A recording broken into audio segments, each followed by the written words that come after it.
Mary Kay. In a peaceful town in Nebraska, a young girl's life was tragically ended over 50 years ago. For many years, her case seemed destined to remain unsolved, one of those lingering stories quietly waiting for answers. However, decades later, renewed investigations using modern technology and uncovered secrets are bringing the past back to life.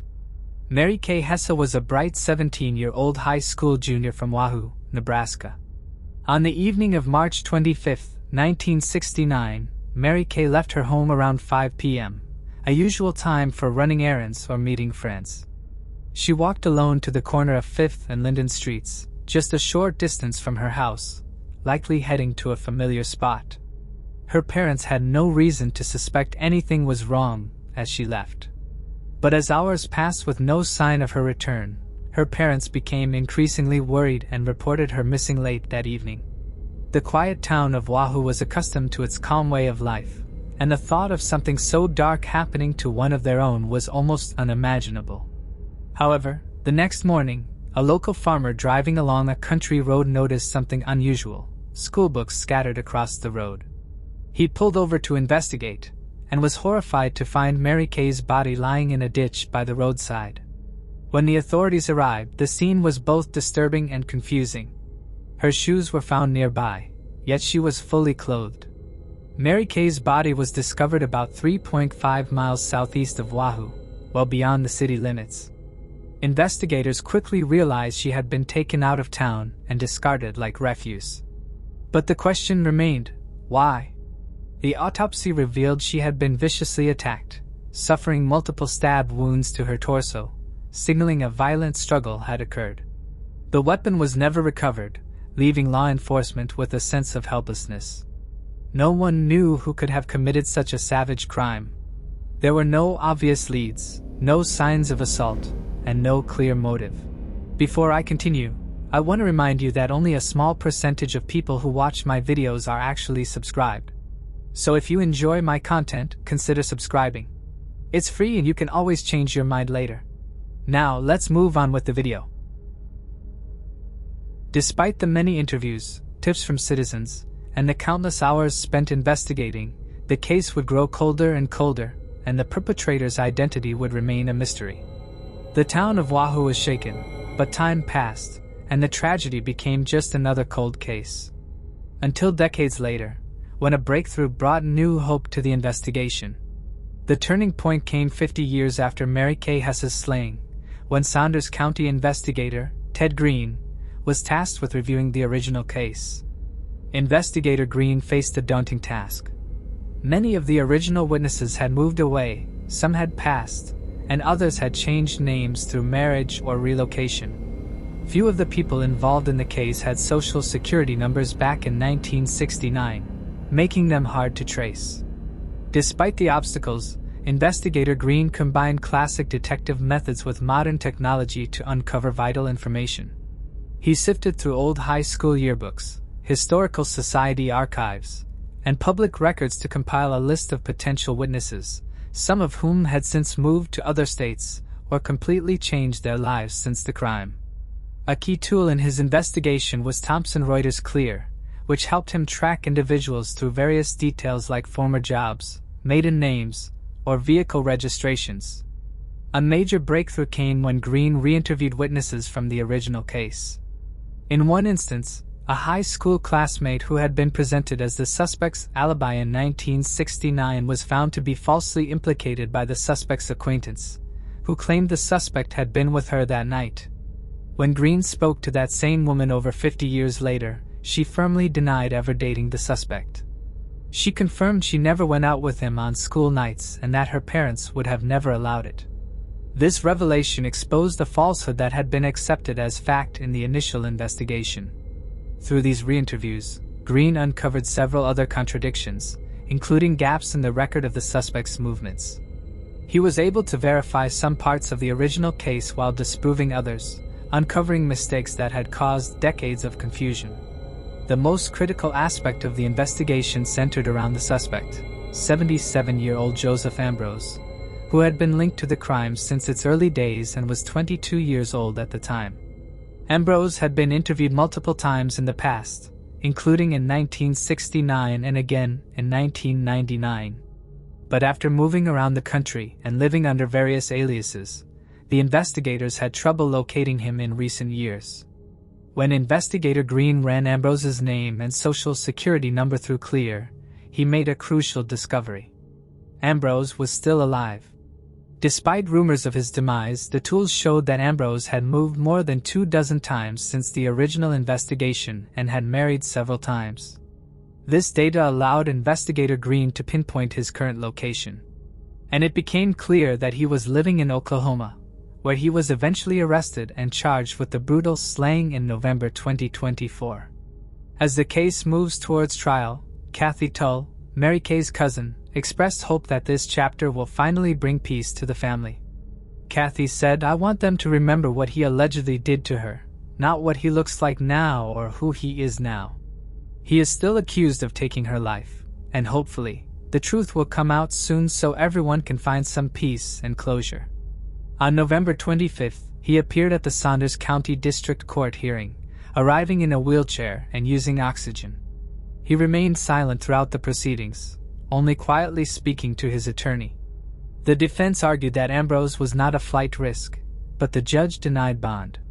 His lawyers claimed that due to his health problems, he wouldn't attempt to flee even if he were allowed to post a cash bond. However, the prosecution countered that despite the crime having occurred 55 years ago, people often react differently when faced with such serious charges.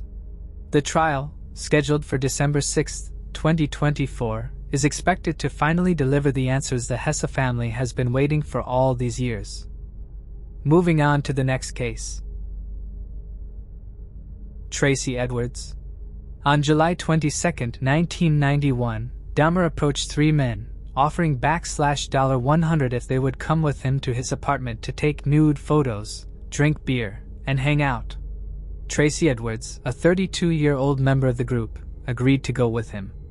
Upon entering Dahmer's apartment, Edwards immediately noticed a foul odor and saw several boxes of hydrochloric acid on the floor, which Dahmer claimed he used for cleaning bricks. After a brief conversation, Dahmer asked Edwards to turn his head to look at his tropical fish, then suddenly handcuffed one of his wrists. Startled, Edwards asked what was happening. Dahmer instructed him to go to the bedroom, where they would pose for nude photos after Dahmer's failed attempt to cuff both of Edwards' wrists. In the bedroom, Edwards noticed posters of naked men on the walls and a videotape of The Exorcist 3 playing. In one corner, there was a blue 57-gallon drum emitting a strong, unpleasant smell. Dahmer reportedly pointed a knife at Edwards, telling him he was going to take nude pictures of him. Edwards loosened his shirt, offering to let Dahmer do so in exchange of him taking off the handcuffs and putting the knife away. Dahmer simply shifted his gaze to the TV in response to Edwards' promise. Edwards watched Dahmer shouting and rocking back and forth before he finally turned his attention to Edward. He put his head on Edwards' chest, listened to his heartbeat, and told Edwards he was going to eat his heart while pressing the knife against his skin. In an attempt to stop Dahmer from attacking him, Edwards repeatedly told him that he was his friend and that he would not run away. Although, at the first opportunity, Edwards had made up his mind to either dash through the unlocked front door or leap out of a window. After saying he had to go to the restroom, Edwards requested permission to drink a beer in the air-conditioned living room.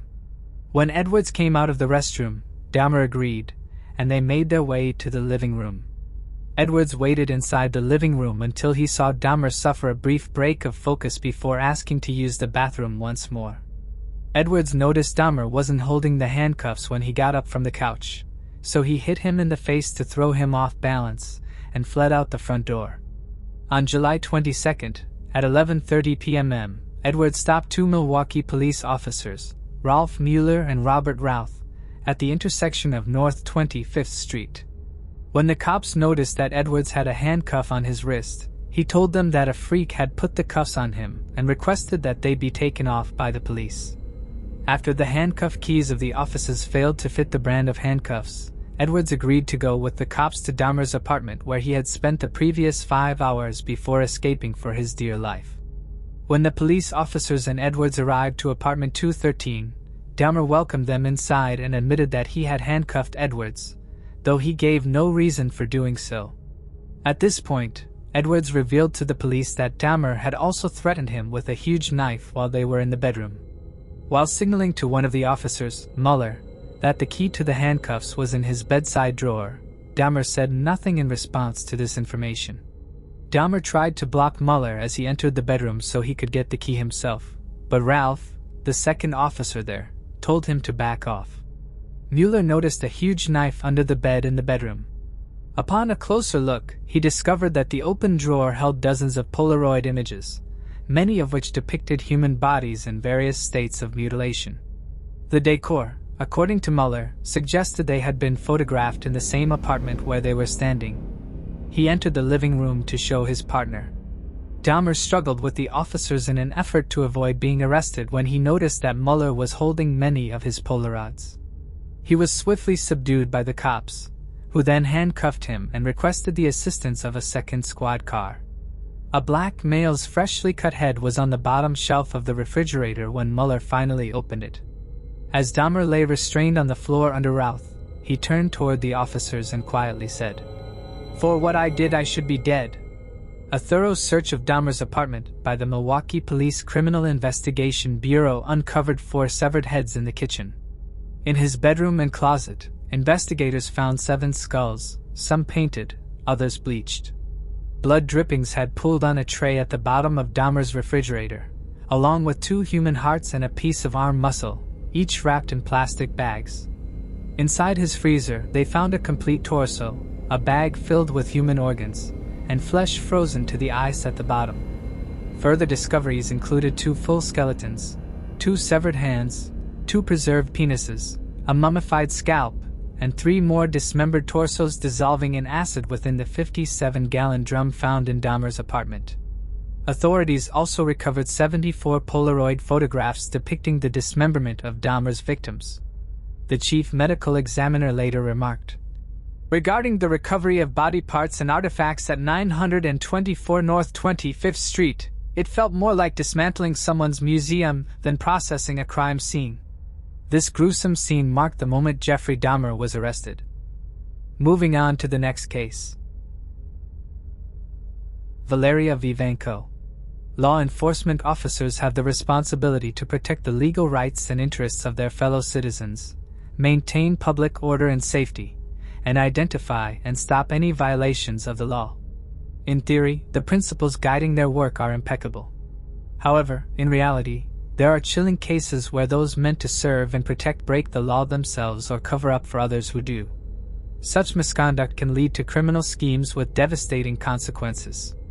The case of Valyriia v. Vanko, a police officer who lost her life in the line of duty, resonated deeply, not only in Chile, where it happened, but also internationally.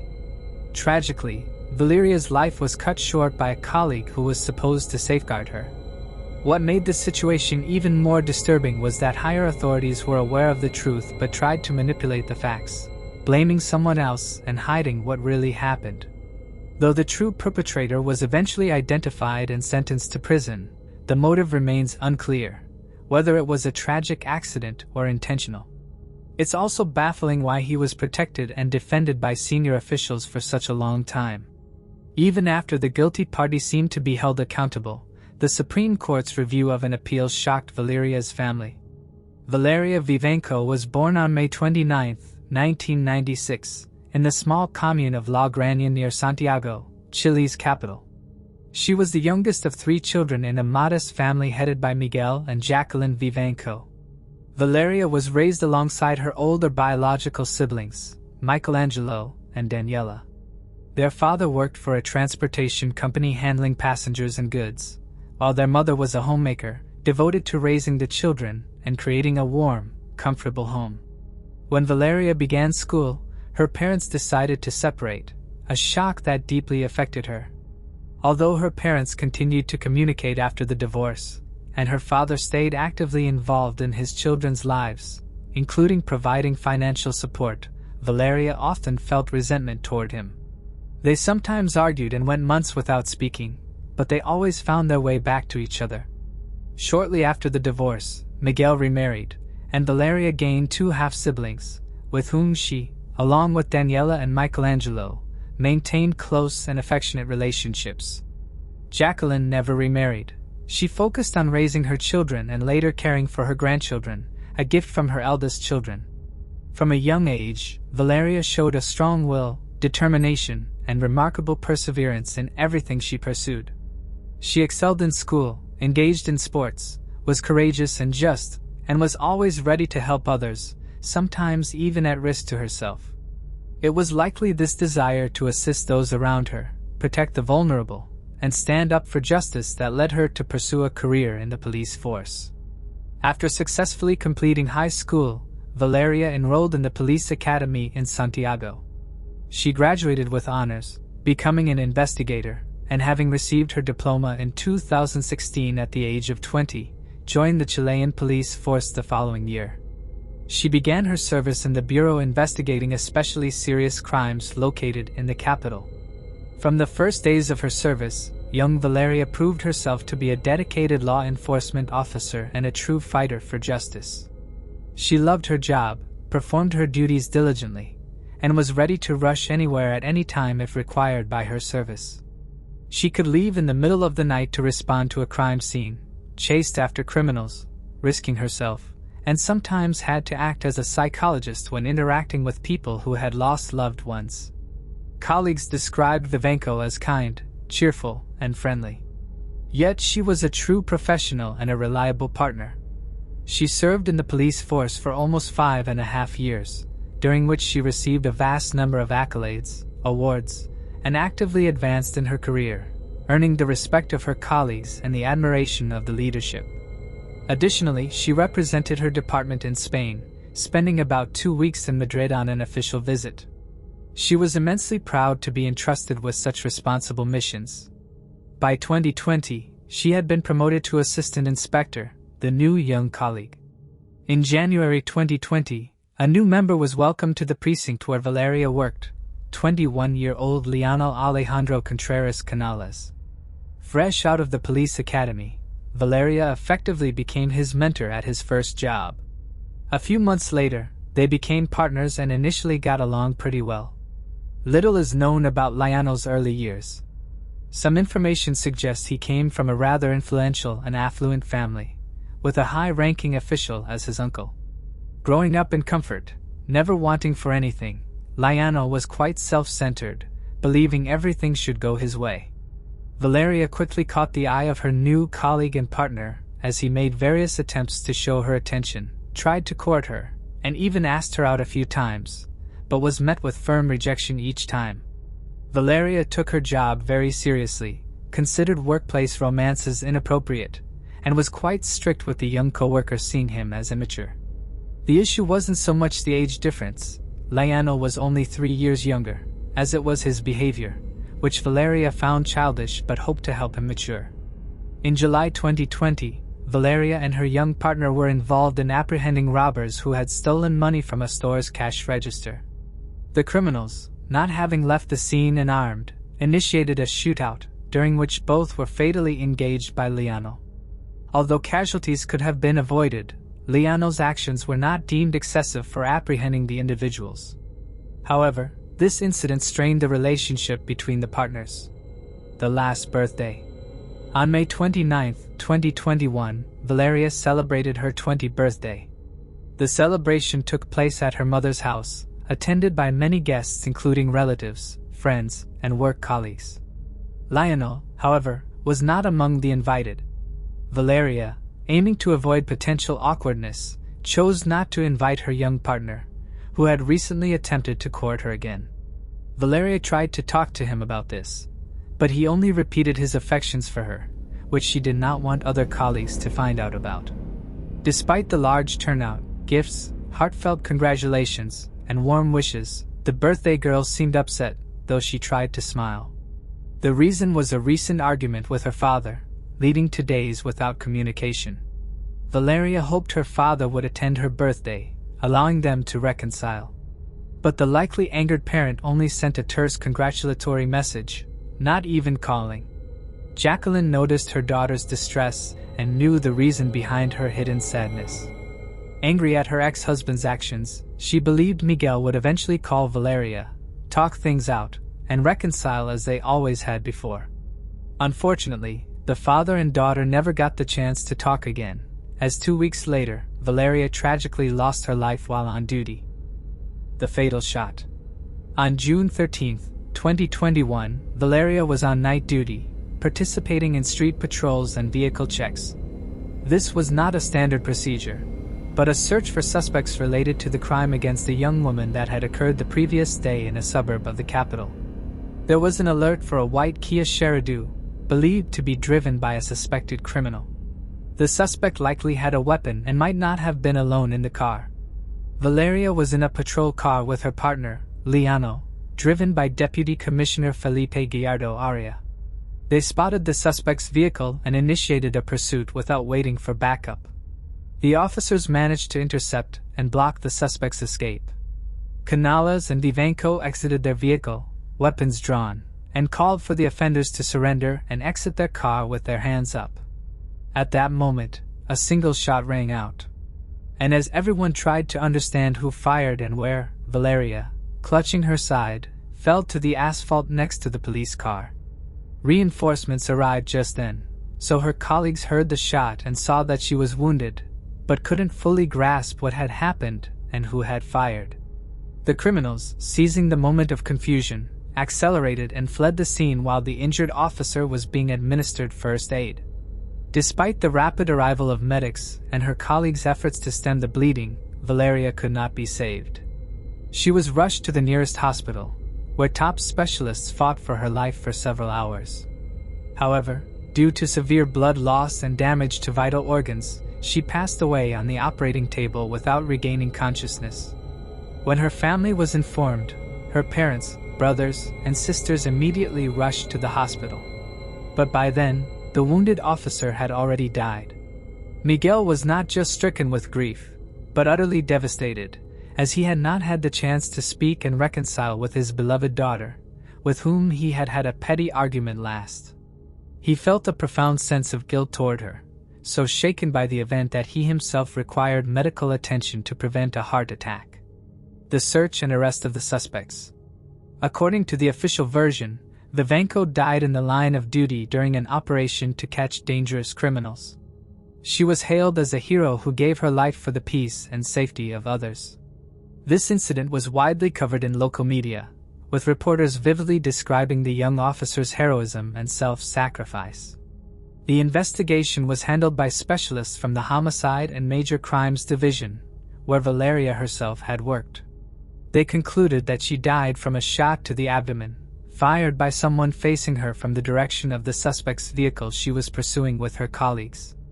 Everything seemed logical, with witnesses corroborating the story, making it appear that the case was solved and all that remained was to find and punish the culprits, who were still at large and possibly on the run. Soon after, the suspects were apprehended, generating widespread public attention. The criminals turned out to be 19-year-old Miguel Alejandro Cañapan and his 17-year-old accomplice, whose name was withheld due to his minor status, both previously convicted for minor offenses. The then president of Chile, Miguel Juan Sebastian Pinera Icanic, issued an official statement promising that the perpetrators would be brought to justice with all the rigor of the law. Something doesn't add up. After the autopsy and all necessary examinations were conducted, the body of the deceased, Vivenco, was handed over to her family and was buried with honors at one of the capital's cemeteries. Hundreds of people came to pay their last respects, expressing their sincere condolences to the girl's family. According to Jacqueline and Miguel, the entire ordeal seemed like a horrific dream, and they hardly remember the events of the funeral day. Among the men carrying Valyria's coffin was her colleague, Liano, who appeared to mourn her more than anyone else. However, according to other colleagues, there had been some tension between the partners lately, to the extent that the girl didn't even invite the young man to her birthday celebration. Almost immediately after the funeral, court proceedings began regarding the suspects who were apprehended the day after the incident and were in custody. At that moment, everyone was confident that the culprits were caught, and proving their guilt seemed straightforward, especially since they began to give confessional testimonies. However, It soon became clear that the investigation had been flawed from the start, with critical details overlooked and key findings from forensic experts downplayed. The process was mishandled, and high-ranking officials tried to conceal the identity of the true culprit behind the girl's demise. Thus, about a month and a half after the officer's death, the case took an unexpected turn. By July, 2 employees were suspended from their duties, allegedly involved in the incident leading to Valyria's death. On August 1st, the deceased girl's parents were called to the capital's prosecutor's office for a meeting on an important matter. The parents thought that new evidence had emerged in their daughter's case, and that the detainees, awaiting their final sentence, would finally receive deserved punishment. However, the grief-stricken Jacqueline and Miguel were shocked to learn that their daughter died from a bullet fired by her colleague. This was personally communicated to them by prosecutor Juan Carlos Carrasco, who also conveyed his condolences and apologies on behalf of the entire investigative department. Valyria's parents were bewildered. They couldn't believe their ears and couldn't understand how such a thing could happen. They relived their grief anew and wanted clarification on the situation and why this information only became known so much later. As it turned out, that single fatal shot came from the service weapon in the hands of one of the girl's colleagues. This was confirmed by a ballistics examination conducted that same day, but its results were somehow distorted. And the bullet extracted from the body was sent to the evidence locker with entirely different characteristics, shape, caliber, weight, etc. Furthermore, the bullet had exited through and through, and it was not extracted from the body. The entry and exit wounds in the forensic reports were accidentally or intentionally confused. That is, the bullet did not enter through the abdomen and exit through the back, but quite the opposite. The fatal shot struck her in the back. Some pages from the autopsy report were missing, while others appeared clearly altered or replaced. Meanwhile, the detainees involved in the trial, who had supposedly confessed and were facing imprisonment, began filing complaints. They alleged their confessions were extracted under torture and threats, and that the pistol they carried that night wasn't even loaded. Furthermore, their connection to the earlier crime that led to the interception operation that fateful night remained unproven. New suspects emerged. In a shocking turn, Valyriia Vivenko shifted from being regarded as a tragic hero who died in the line of duty to a victim of betrayal, allegedly killed by her own colleagues. Under these new revelations, the main suspects became Felipe Gallardo Aria, the driver of the police car, and Valyria's partner, Leonel Alejandro Contreras Canales, who sat in the back. Both were immediately suspended from duty. Then, on August 5th, it was confirmed that the bullet that killed Valyriia was fired from a service weapon.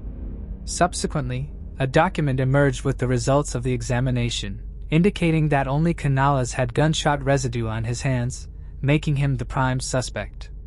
Notably, this finding had not been mentioned anywhere before, as if it never existed. Several other reports concerning the ballistics examination and the pathologist's conclusions were improperly filed and ended up in an archive box, which was never adequately checked. Whether this was an accident, criminal negligence, or intentional concealment of crucial facts was yet to be determined. Now the police officers who participated in the operation to apprehend the criminals themselves became suspects in the murder of their colleague. They, along with the previously arrested perpetrators, took part in a reenactment of the events of that night. Philippe claimed that from the driver's seat, he could only see Valyriia, who was seated next to him in the front passenger seat, and was the first to exit the car. Lionel was sitting behind and also exited the vehicle, but his actions could not be seen by the driver. Valyriia had only taken a few steps when a shot was fired. She fell, and the suspect's car they were chasing sped away. Lionel then rushed to the injured woman to provide first aid. Lionel claimed that he and his partner exited the patrol car almost simultaneously, but she immediately rushed forward when the shot was fired. He insisted that he did not shoot his colleague, and the driver should have seen and confirmed this. He also confirmed that he was the first to rush to Valyria's aid and tried to compress her wound. Despite differences in the direct participants' testimonies, the reconstruction showed that Canales was behind his partner at the moment of the shot, and the bullet's trajectory matched his location. He was also the only person found with gunshot residue on his hands. Possible motives for the crime. After previously hidden reports and examination results were released, Leonard was taken into custody as the primary suspect, while the young men previously detained were released under a non-exit agreement, as there was effectively nothing to charge them with. However, the motive behind the young officer's actions remained unclear. The first and main theory was that the entire incident was a tragic accident. Supposedly, the young and inexperienced officer discharged his weapon unintentionally while standing behind his partner. He panicked, tried to help her, and when turning in his service weapon that day, insisted he hadn't fired it. However, the truth quickly surfaced, and influential relatives of the young man, using all their power, money, and connections, attempted to suppress the incident. Hence, the clean reports, missing documents, confusion in the evidence, and coerced testimonies from the detained. Another theory, partially unrequitedly in love with Valyriia and desperately sought her attention. But all his efforts were in vain. Over time, he began to merely irritate the girl, who didn't even invite him to her birthday party attended by the entire department. The shot in the back was his revenge for the rejection.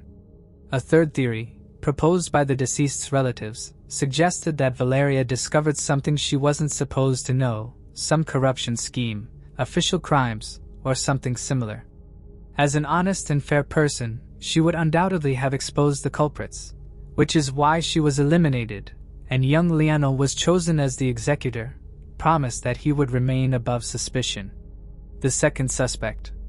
Despite Canales being taken into custody, suspicions about Philippe were not entirely dispelled. He was armed with identical service weapons, also stood behind the deceased colleague, and could have fired the shot. Moreover, he had previously been disciplined for the unjustified use of a weapon during a criminal arrest, though no one was harmed in that instance. Mariah had since been nicknamed the Reckless Shooter. The defense team hired by the relatives to defend Leonard immediately seized this theory, insisting that Philippe accidentally shot the colleague. And since the service weapons were identical, the pistols could have been mixed up or intentionally swapped. Additionally, the man was inconsistent in his testimony, changing it several times. And later he claimed he could not accurately describe the events of that night, as everything happened very quickly. However, no gunpowder residue was found on the driver's hands, indicating his innocence. In response, Canales claimed that gunpowder got on his hands when he was compressing the wound on the victim's body, and Mariah, who also helped the woman, might have washed his hands before the examination.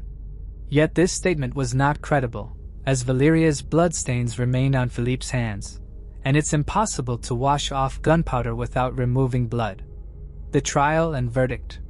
The quality of the investigative team's work was once again questioned, and the deceased girl's parents despaired, unsure how to achieve justice. Furthermore, the new turn in the case caused public outrage and led to mistrust in the law enforcement agencies. This story was now covered not only by Chilean, but also international media. As a result, many high-ranking officials were suspended from work and soon lost their positions, particularly the head of the Homicide Investigation Department. After additional investigation, Leonard remained the only suspect, with all others excluded from the list and classified as witnesses. In the spring of 2022, he was officially dismissed and remained in custody until the trial's conclusion. The hearings for this case only began in March of the following year. And based on the evidence and witness testimony, the suspect's guilt was fully proven. Initially, the prosecution accused Canales of intentionally murdering his partner and sought the maximum sentence for such cases. However, the accused insisted he would never harm Valyriia as he loved her. Nonetheless, it was from his pistol that the bullet was fired, ending the girl's life. Leonard was convicted of manslaughter and sentenced to 12 years in prison, with the possibility of parole after serving 8. After the verdict was announced, the Vivanco family voiced their dissatisfaction, believing the sentence was far too lenient. Meanwhile, Leonard and his legal team promptly filed multiple appeals. The real blow, however, came in February 2024, when the Supreme Court unexpectedly overturned the original sentence, reducing his punishment to just 540 days of imprisonment counted from his arrest, effectively allowing him to walk free from the courtroom. In response to this decision, Valyria's family announced plans to sue the Chilean state, accusing the judiciary of corruption. In an official statement, Valyria's mother expressed her heartbreak. "The 12-year sentence already felt too lenient to us, but this is outright mockery. It feels like my daughter has died all over again. I no longer believe in justice. Our family intends to take legal action against the negligent Chilean state, because that is exactly what it deserves." Moving on to the next case. Vicky Roberts, an innocent victim of her partner's twisted desires. It's often said that re-educating an adult is nearly impossible. By that stage, a person's mindset, beliefs, habits, and temperament are already firmly established. Still, some women believe that with enough patience and nurturing, they can change someone. More seasoned women, however, understand the importance of evaluating a man early on, recognizing his flaws and honestly asking themselves whether they can live with those shortcomings. After all, infatuation fades, and those flaws tend to intensify with age. And if the issues go beyond minor faults, such as addictions, compulsive lying, or violent behavior, the wisest choice is to leave and not look back. Yet many women fall victim to what's known as the rescuer syndrome, a deep, often self-sacrificing urge to help and heal, even at the cost of their own well-being. This very instinct proved tragic for a young British woman named Vicky Roberts. For nearly 3 years, she fought to save her marriage, trying to reform a husband with a history of infidelity and disturbing sadistic tendencies. Her devotion was met not with change, but with suffering, marked by humiliation, abuse, and heartbreak. Vicky Roberts, born Victoria Smith, entered the world in September 1984 in the county of Cheshire, located in the northwest of England. Vicky was the younger of 2 daughters in a conservative and devoutly religious family. Alongside her sister, she attended a Christian school, took music lessons, and sang in the church choir. Those who knew her described her as kind-hearted, approachable, and always willing to lend a helping hand. After completing high school, Vicky enrolled in university and took a job at an IKEA store to support herself financially. It was there that she soon met a young man named Michael Roberts, with whom she initially formed a friendly bond. Michael, just a year older than Vicky, had also taken a job at IKEA while pursuing his studies. He was athletic, well-groomed, and had a natural charm that made a strong impression on others. At first, Vicky found his outgoing and somewhat pushy personality overwhelming, but his persistence eventually won her over. A bit of background on Michael. He was born in June 1983 in Warrington, Cheshire, and was the elder of 2 sons in the household of a respected chemical engineer. Parents brought up their children in strictness, and high expectations always laid on the eldest heir, who studied well at school, grew up ambitious, purposeful, and able to achieve what they wanted. The guy always had a lot of friends. He could easily become the soul of any company. But most of all, he was proud of his victories on the love front. Michael had a bright and attractive appearance, was tall, trim, with a good sense of humor, and the ability to show himself at his best. To everything else, this handsome man was also very intelligent, well-read, could easily support a conversation on any topic. Parents from childhood indoctrinated the eldest heir that he is the best, the most beautiful, intelligent, and will certainly succeed. All this probably provoked in the guy narcissistic disorder, which with age progressed. At the same time, Michael was always very afraid to upset his dad and mom, and therefore did everything to be the perfect son for them and meet all their expectations. Roberts never had a permanent girlfriend. He regularly changed girlfriends and mistresses, could spin several novels in parallel so that none of his passions did not realize that she was not the only one. The guy was confident in his irresistibility, could find an approach to any girl, and he really liked to conquer unavailable girls. This process he perceived as a kind of game or competition. Just such a modest and inaccessible girl was Vicky, which Michael decided by all means to conquer. At first, she stubbornly kept her distance, and refused even innocent offers to walk after work or drink coffee somewhere. Smith spent almost all her time studying. And on weekends she went to church, so she didn't even think about dating, let alone any relationship. It took Michael a few months for Vicky to finally agree to go out with him. He was sweet, charming, touchingly courted her, gave her flowers, gifts, and little surprises.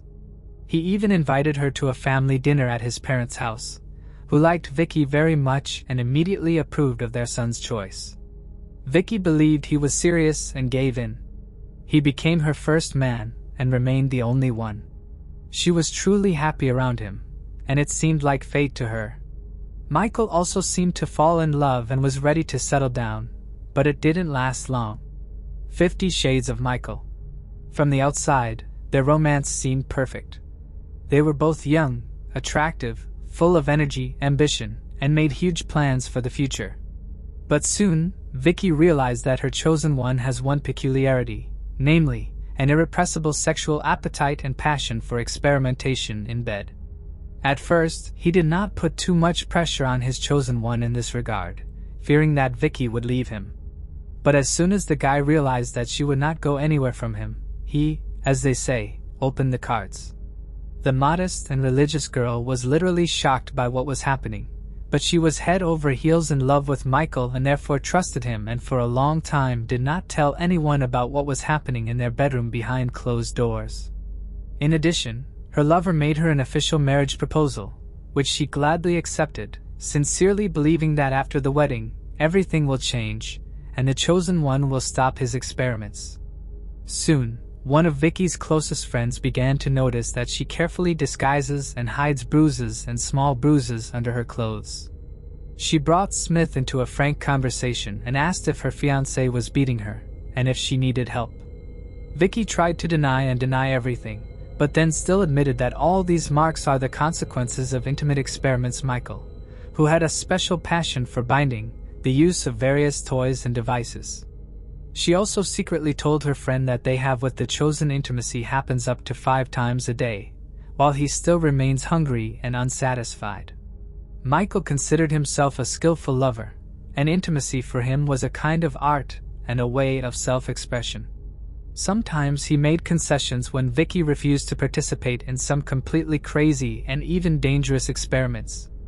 But in most cases, he still managed to persuade the girl in love with him. Unplanned pregnancy. After defending her diploma, Vicky decided to change jobs and was soon hired as an account manager at a logistics company. Michael also quit IKEA and got a job as a sales consultant in one of the stores of a large retail chain, selling phones, laptops, and other electronics.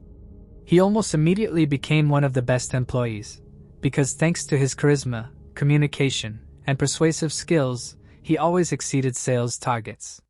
Soon, the new young employee was promoted to senior salesman, and the management seriously considered his transfer to the main office. But before that, he had to undergo training and improve his qualifications. Michael enjoyed attending training sessions, going on business trips to London, and was very proud of himself. He seemed to have forgotten all about his young fiancée and only remembered when he needed intimacy. They didn't talk about each other. They hardly ever went anywhere together, and outside the bedroom, Vicky seemed to cease to exist for him. At the same time, he began to have affairs on the side with colleagues, clients, and just casual acquaintances. Michael was literally obsessed and addicted to intimacy, and intimacy with different women, and constant new victories on the personal front were an important part of maintaining his self-esteem. At this time, Vicky discovered that she was pregnant and happily broke the news to her fiancé. They had already delayed the wedding, and it seemed to the girl that now Michael would hurry things up. But the news that he was going to be a father only made Michael angry and mad. He immediately began to insist that the child should be gotten rid of because they are still so young and they have their whole life ahead of them, and with offspring can wait. Vicky was shocked by such words, but flatly refused to terminate the pregnancy. Then the groom decided to press her in another way. Michael began to convince the bride that such news will cause anger in her religious parents, because their youngest favorite daughter lived with a man and got pregnant without being married. However, according to him, the termination of pregnancy will be hidden from everyone. And after the wedding, They will certainly have children. For Vicky, it was a difficult decision, but her chosen one had a real gift of persuasion. So that a few days later, she gave in to persuasion and went to the hospital. Unfortunately, it was not without complications. Vicky for a few days stayed in the hospital, and then it took her almost 3 weeks to recover her health.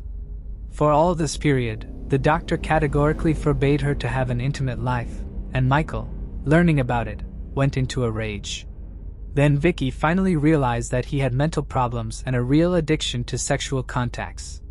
Beloved literally went crazy without intimacy and began to leave the house every day, explaining it with urgent matters at work. Vicky guessed that he was looking for intimacy on the side, but sincerely hoped that everything would change once they got married, and she would help him get rid of this addiction. A loveless marriage and an adult mistress. The engagement lasted almost 2 years, and the man apparently did not even intend to marry the chosen one, because the current state of affairs suited him quite well. He had a fiancée who faithfully waited for him at home and fully served him in the household, and numerous mistresses on the side which he regularly changed. Vicky always took him at his word, and even if she found out about his cheating, she always forgave him. As long as he promised that it was the last time, and he would not do it again. But time passed. Vicky began to insist on marriage as she wanted a full-fledged family and children. Also, this question was increasingly raised by her parents. But most importantly, the wedding was insisted on by Michael's parents, whom he really did not want to upset. Modest and sweet Vicky, they liked them very much. And they considered her a great couple for their son and were constantly interested in when they would get married and make them happy with grandchildren. Not without the help of their parents, the couple organized a lavish wedding with a white dress, limousine, and beautiful away ceremony. The newlyweds looked in love and happy. It seemed that they had a long life ahead of them. But hardly any of the relatives guessed about the dark side of the man with which his young chosen one was already so well acquainted. The newlyweds settled in a large and cozy house in the prestigious area of Warrington, not far from Robert's parents. Michael did not love his spouse, however. Marriage made him normal in the eyes of relatives and others. Vicky never complained to anyone about his strange predilections and constant cheating. And he could continue to change mistresses like gloves. At work, he was quite successful, got another promotion, and was making good money. After being transferred to a new office, Michael's direct boss was a certain Carrie Hall, the head of administration at Phones for You. She was 10 years older than him, had been divorced for a long time, and was raising a son on her own. At the same time, Carrie was quite attractive, well-groomed, and as her position required, determined and strong-willed. For a long time, she did not pay any attention to the signs of attention that she was given by a young subordinate. However, for the guy it became a kind of signal to action. He sought to achieve this woman, connecting all his natural charm and eloquence. And after about a month, Carrie reciprocated. Lovers began to meet regularly in hotel rooms, and their relationship the woman later described as turbulent, passionate, and full of experimentation. Carrie was a mature, self-confident woman. She was undoubtedly flattered by the attention of such a young man. And she was also not opposed to trying something new, so Michael could realize with her those fantasies which did not dare his modest wife. He constantly lied to his wife about being late at work, attending corporate trainings and the like, and told his mistress how unhappy he was in marriage, that this union was a mistake of youth, and said that he was ready to divorce, but his wife does not give him a divorce. This relationship with Carrie lasted more than a year, but since the woman had no illusions about Michael, she did not insist on divorce, and she was quite satisfied with their meetings in hotels, marks on the body and dangerous games. After the beginning of relations with Michael, Carrie began to give preference to buried clothes with long sleeves and high throat, which was unusual for her. The woman was actively engaged in sports and always liked to show others her stunning figure. And here suddenly, completely changed her style. Once Hall admitted to her close friend that her lover loves to experiment in intimate terms, and sometimes these experiments go beyond reason. As evidence, she showed a bite mark on her chest, which Michael left in a fit of passion. Also on her neck, there were blue marks from squeezing by his hands, and on her wrists there were marks from the ropes, with which the boyfriend liked to tie her so that she was completely in his power. The friend was horrified and suggested that Carrie go to the police, but she refused, noting that all this was consensual. And in most cases, he warns her about what he is going to do. But the process itself can get out of control. For example, Michael loved to strangle his partner, convincing her that it would increase the pleasant sensations of the process. There were instances when Michael became so carried away with his behavior that Vicky actually lost consciousness. She was deeply frightened by these choking games, but time and again, she gave in to her husband's persuasion, clinging to the hope that he would eventually tire of it. She told herself he would abandon his disturbing and painful experiments, or that over time, she might grow used to them and accept them as normal. Sadly, neither Vicky nor any of Michael's mistresses ever took serious steps to confront or stop him. Their relationship even included uncovered correspondence and love letters with other women. Vicky had suspected Michael of infidelity even before their marriage. Deep down, she likely knew he was addicted to such behavior, yet she held on to the belief that he would change. She hoped that her love and devotion could transform the bold, unpredictable Michael into a faithful, devoted husband. But after the wedding, things only deteriorated further, and when confronted, Michael adamantly denied cheating.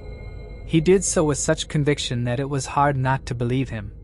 Vicky decided to conduct her own personal investigation and looked into her husband's phone while he was sleeping.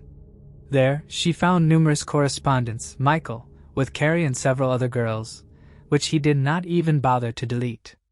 Their content was quite intimate moreover. With some girls, the guy exchanged explicit photos. This came as a shock to Vicky. She packed her things and decided to move in with her friend for a while. She did not tell her parents and sister anything about what was happening, afraid to upset them. So her family was sure that Vicky was happily married. Besides, religious relatives would have insisted on a divorce when they learned of her husband's infidelity. But after all, Vicky was in love and didn't want to break up with her husband. Leaving, she wrote Michael a touching letter in which she confessed her love for him and called the main man in her life.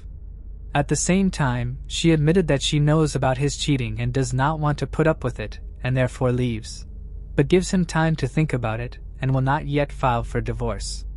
She wrote it all by hand on paper and left it on the refrigerator with a magnet.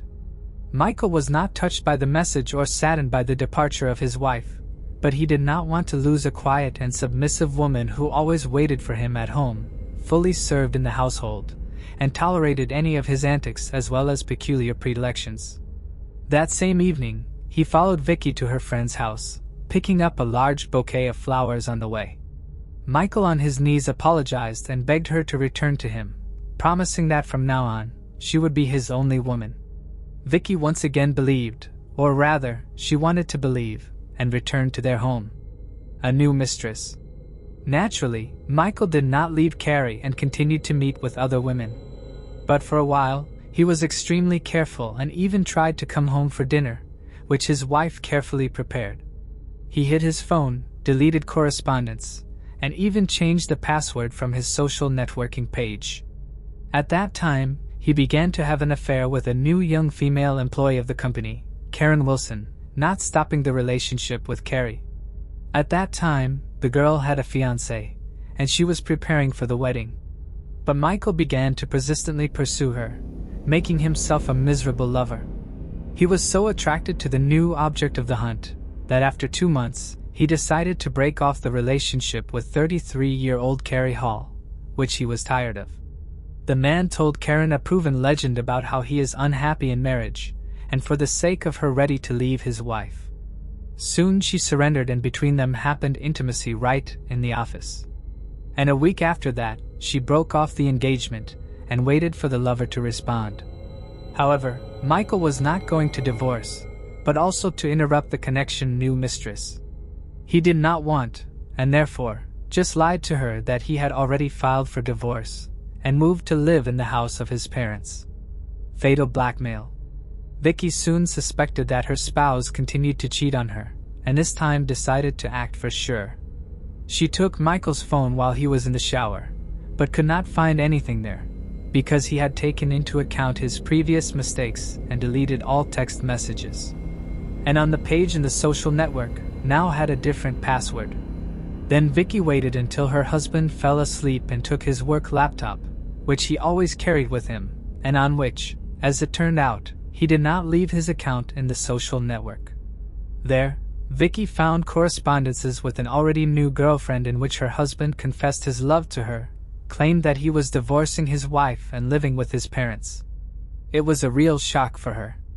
She took screenshots of the love and intimate messages exchanged between the couple and saved them on her laptop so that she could have proof of her husband's infidelity. Vicky also looked in her husband's wallet, where she found several folded checks for hotel rooms. In the morning, she presented all this to her spouse.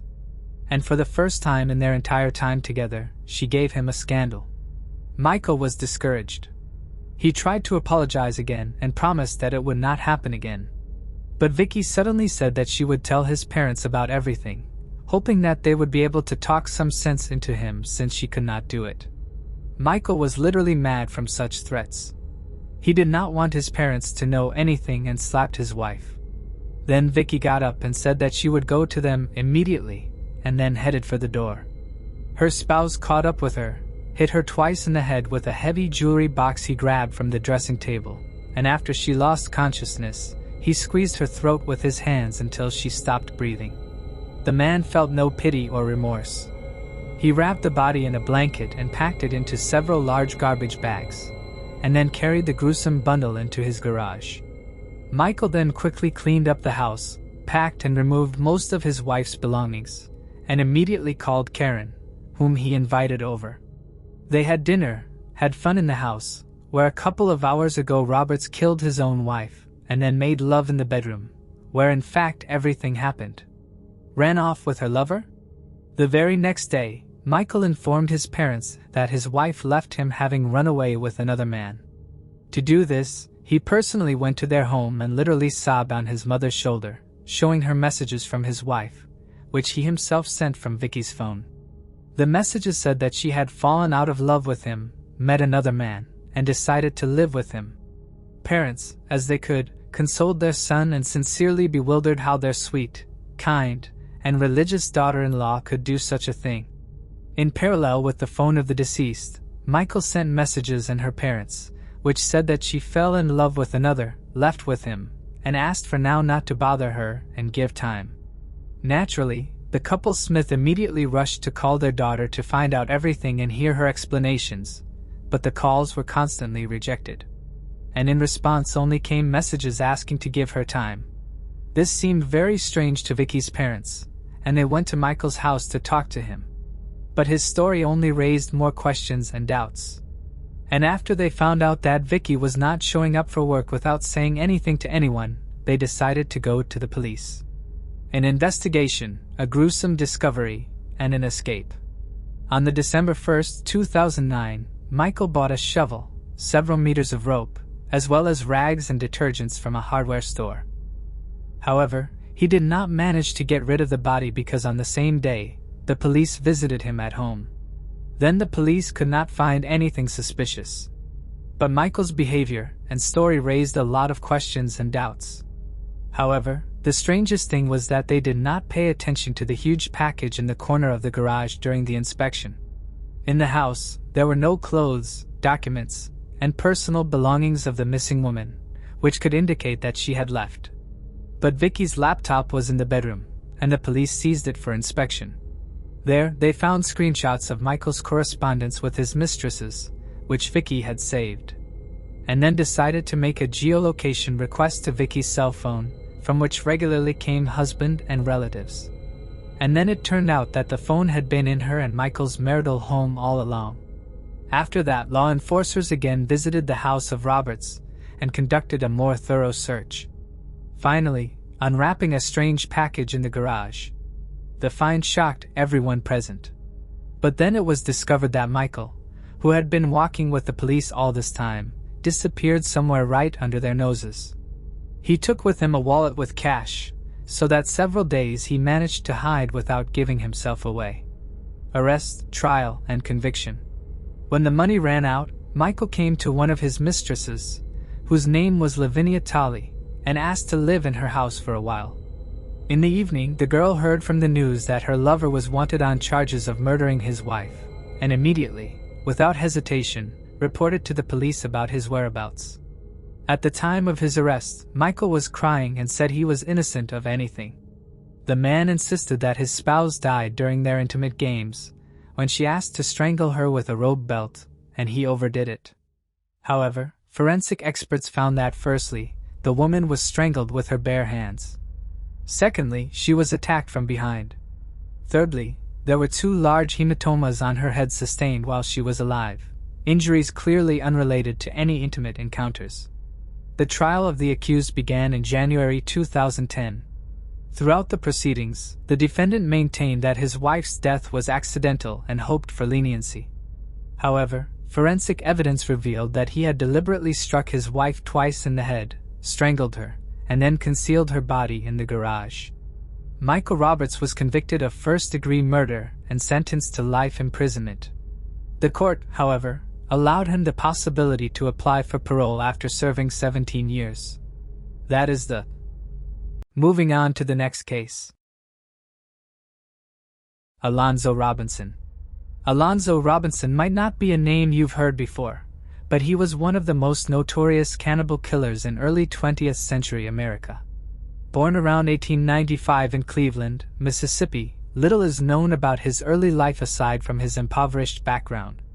As an adult, he stood an imposing 6'4" and weighed 240 pounds, an intimidating presence well-suited for someone capable of extreme violence. However, he didn't start out as a serial killer. His first arrest came in 1918, at age 23, for sending obscene letters to a local woman. During his transport to jail, he escaped, though he was wounded by a bullet in his shoulder. Years later, in 1926, using the alias James H. Coiner, he moved to Ferndale. Around that time, decapitated women began appearing in the city. Authorities immediately suspected Robinson, a Newtown resident, but lacked sufficient evidence to charge him. By 1927, Alonzo was convicted and sent to the Indiana State Penitentiary in Michigan City, Indiana, for stealing the body of a young girl from a local cemetery. While incarcerated, he was questioned about the decapitated women cases but cryptically replied, "I could tell you a lot of things you'd like to know. A lot of things about murders and murderers, but I'll die first." After serving 8 years, he was paroled in June 1934. He then returned to Cleveland, Mississippi, where he resumed sending obscene letters. The exact contents of these letters remain unknown. One letter was sent to a woman in Indianapolis, but while postal authorities were investigating, Alonzo had already moved on and taken 2 more lives. On December 9, 1934, he broke into the home of Aurelius B. Turner, his pregnant wife, and their 2 children. Mr. Turner was sitting and reading a newspaper when Alonzo struck him with a hammer and shot him. According to Alonzo, he also hit Mrs. Turner about 5 times. He then mutilated both corpses and took some of Mrs. Turner's flesh. According to some reports afterwards, he struck one of the children over the head and left them for dead, but the other child in the crib was left unharmed.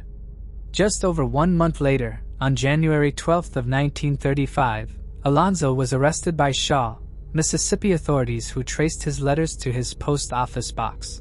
Before I continue, I want to remind you that only a small percentage of people who watch my videos are actually subscribed. So if you enjoy my content, consider subscribing.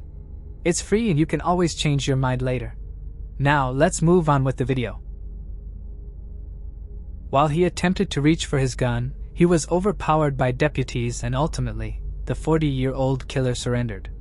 Searching his pockets, officers found more obscene letters and Mr. Turner's pocket watch.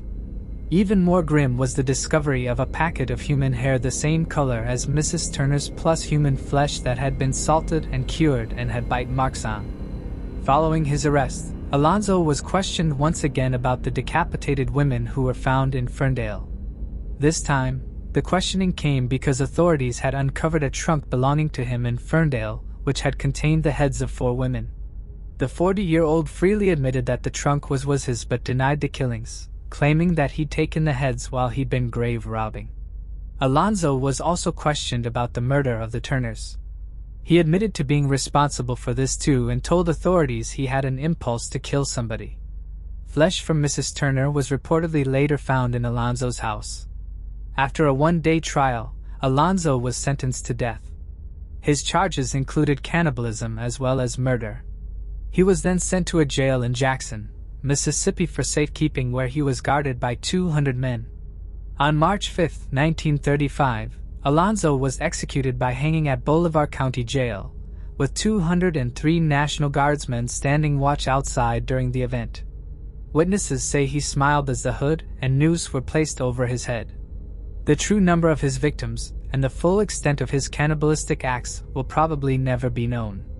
His case remains difficult to investigate and is relatively obscure, leaving much of his life and crimes shrouded in mystery. Nevertheless, the boldness with which he committed his crimes marks him as a chilling figure, even though we may never fully understand the scope of his terrifying legacy. Moving on to the next case. Aslan and Nor's family. Aslan and Nor's family relocated to the United States from Iraq when she was just 4 years old. Her parents, Fayle and Nor Al-Maliki, had 7 children, with Nor being their eldest. Her name, meaning God's light, reflected her heritage. Though she fully embraced American culture, she maintained a strong connection to her Iraqi roots. Fluent in Arabic and identifying as a Muslim like her parents, Nor still chose to move out of her family home in early 2009, not for the first time. This move followed a clash over her lifestyle choices, including wearing tight jeans, makeup, dating, modeling, and her desire for independence. Many of Nor's photos, taken from her Facebook and MySpace profiles, were widely shared across numerous websites. The photos revealed a beautiful young woman with long black hair and a somewhat melancholy expression. She may have felt self-conscious about her braces, as she rarely smiled in the pictures. However, her friends described her as consistently cheerful, with a playful and sharp sense of humor that helped her get through tough times. At school, she was known as a fun-loving student who easily made friends. She often wore a t-shirt featuring the school mascot, a baby demon in a diaper. Tennis was her favorite sport to play and watch, and she sometimes mimicked a silly Keanu Reeves voice for fun. Her style included flowing tops from Forever 21 paired with dark, jewel-embellished pants. She frequently texted and called her friends, often greeting them with, "Dude." In many ways, Nor was just like any other typical American teenager, but behind the scenes, she faced a much darker reality at home. She was a slave and was often left to take care of her 6 younger brothers. Fayle Al-Maliki, Nor's 49-year-old father, was strict and bossy. He thought it was wrong for her to hang out with guys, wear jeans, or put pictures of herself on MySpace. She had to do what she was told or risk getting hit. For Nor's father, the only time her life would ever change was when she married the man he chose for her in Iraq, where he was born. Though Nor had a different plan for herself, she wanted to become a teacher, marry the man she loved, and most of all, make her own decisions. She had lived in the US for 16 years. Different of Nor's friends have different stories about what happened, but it's clear that they planned to get married. Friends say that Nor's father got tired of her being independent and talking to American guys, so he and her mother told her they had to go to Iraq to see a sick family member to trick her into going, to marry her off. Nor didn't find out the real reason for their trip until they got there. It's not clear if there was a wedding or not. Some of her friends say she only went to an engagement party, while others say they think she got married even though she didn't want to. Others say that Nor could have chosen any of 5 brothers, but her parents didn't like the one she picked, so the wedding was cancelled. According to police records, Nor's parents said that there was a marriage. No matter what happened, Nor moved back in with her family in Arizona after a few months without a husband. Friends say she missed her younger brothers and that her parents needed help taking care of them.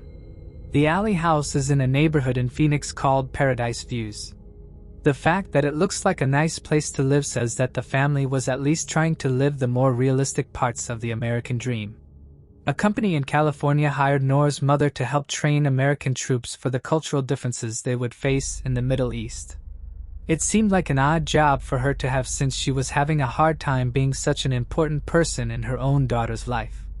In the months after Nor came back from Iraq, things were very tense in the Al-Maliki home.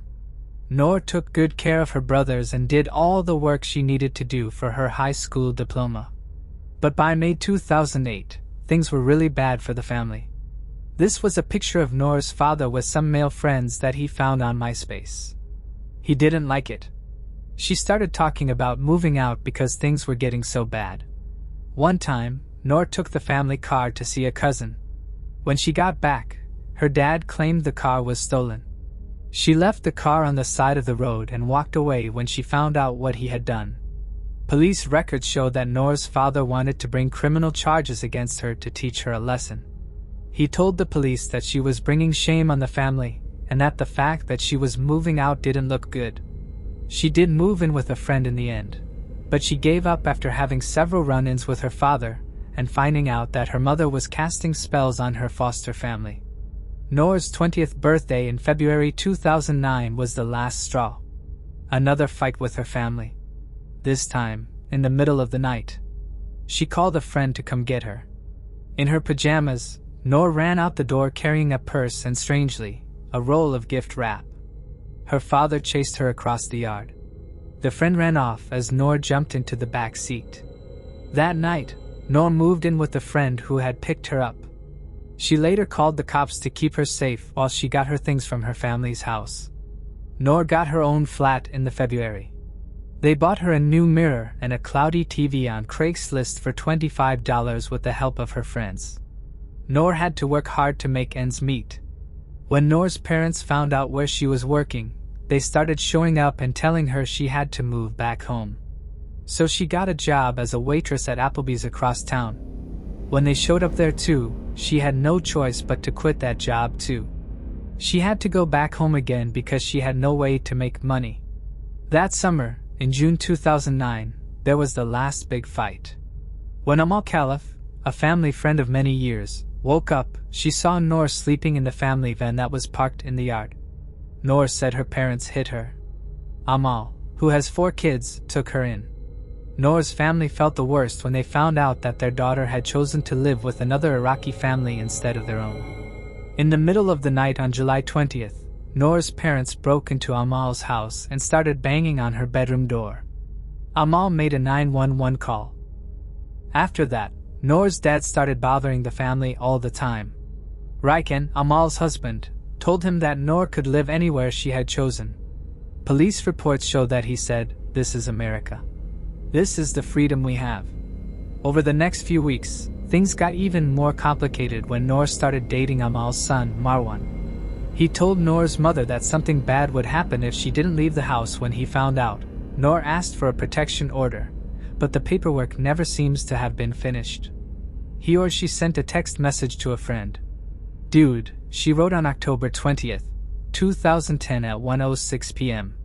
"My dad is here at the welfare office."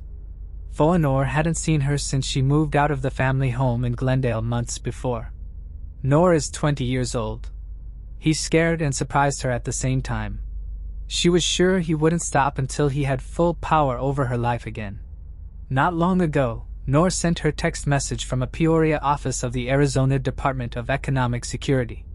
Amal Khalif, her new boyfriend's mother, was sitting next to her. She is 43 years old. Let me tell you that Nor had been living with Amal since she moved out of her parents' house after the last fight. Marwan El-Abadi, Nor's boyfriend, and Amal's 19-year-old son also lived there. The Al-Maliki family, especially Nor's father, was angry and embarrassed about what was going on. From their point of view, a man's children belong to him and must live with him until he tells them otherwise. Amal went there to fill out a form to change her home for welfare benefits. She was born in Iraq too, but moved to the US only about 10 years ago. She spoke English so well that Nor had to help explain. That was the day that 48-year-old truck driver, Fayle Al-Maliki, who was out of work and had never been in trouble with the law, took a sad step towards joining the list of people who are accused of honor killing. The second text message Nor sent was to her best friend, Ashna Khan. It was sent after her father walked into the Department of Economic Security office. "Dude, I'm so scared shit," she wrote. "Shelter, and guess who walks in? My dad. Holy crap. I'm so shaky. Did he see you?" Ashna answered right away. Nor typed, "I don't think so. I can't even leave because his fat behind is right next to the door. It makes me laugh so hard I'm dizzy. I hate it when things like this happen to me." "Oh no. That's weird," Ashna said. "What's up with your parents anyway?" The answer from Nor was, "My dad is a manipulative jerk. I've honestly never met anyone so evil." She saw Frase take a number at the bar, and then sit down next to her and Nor. Frase was talking on his cell phone at the same time that his daughter was texting. He talked for 5 minutes with Ali, his oldest son, who is 18 months younger than Nor. Frase also talked to a male cousin in Detroit and his wife, Siam, several times. Not long after he got there, Frase left the DS office without saying anything. At 1:32, Nor sent Ashna her last text message. In it, she seemed calmer. "What time do you get out of work?" Nor asked her friend. "Are you going to have time to meet?" When Amal's number was finally called, she and Nor went to a desk to take care of business. That took a while, but Amal was still wary of Frase. She knew that he was mad at her for letting Nor move in with her. Before leaving the DS office with Nor, Amal wanted to be sure that Frase and his silver-gray 2000 Jeep Cherokee could park in the right spot. There was less worry in Nor's eyes. She only said that her dad might spit on her if he got the chance. They went to Amal's van because the coast looked clear, but Amal quickly found out that she had locked her keys in the car. She and Nor went to the DS office to get their bearings. Amal called her son and asked him to bring an extra key from their 20-minute away home. Since it was 85 degrees outside, Amal chose to wait right outside the front door of the DS office, but Nor was thirsty. She told them to get a cold drink at the nearby Mexican restaurant. Going west, they walked along the path next to the office and then crossed the lot. Amal saw what looked like a car coming right at them out of nowhere. She put up her hands in defense, as if she could stop what was going to happen. She could see Frase behind the wheel at that very moment. "What did you do when you saw him?" "Like this, I did." No. No. No. No. "When did you first see him?" Close to me. He was driving so fast." The women were hit by the Jeep. It pulled Nor across a curved median and left her lying on the road, dazed and bleeding. The blow threw Amal Khalaf about 27 feet. She had a broken pelvis, a broken leg, and many cuts and bruises, but she was still awake. Police in Peoria later said they thought the SUV was going up to 30 miles per hour. Frase quickly left the parking lot and went west on Peoria Avenue. Nor was barely alive because she had broken many bones and had suffered terrible damage to her brain and spine. Amal quickly gave cops a possible reason. She said that the Al-Malikis were very angry with both her and Nor about how they were living now. What Amal said was that Frase was determined to show her and his daughter who was in charge. Frase talked on the phone with his wife, Sonali, and at least 2 other members of his extended family just minutes after leaving the scene of the crime. Frase had time to think about what he did when he ran over 2 helpless women, one of whom was his oldest child. He may have attacked them on the spur of the moment, or planned to do it. The Peoria police sent 3 officers to the Al-Maliki home at 5 p.m. on October 20th, which was about 3 hours after the attacks. Ali, Nor's brother, opened the front door. He was having a rough time. Ali used to be close to his sister, but the fight between Nor's parents had made them bitter, and the two hadn't talked in weeks.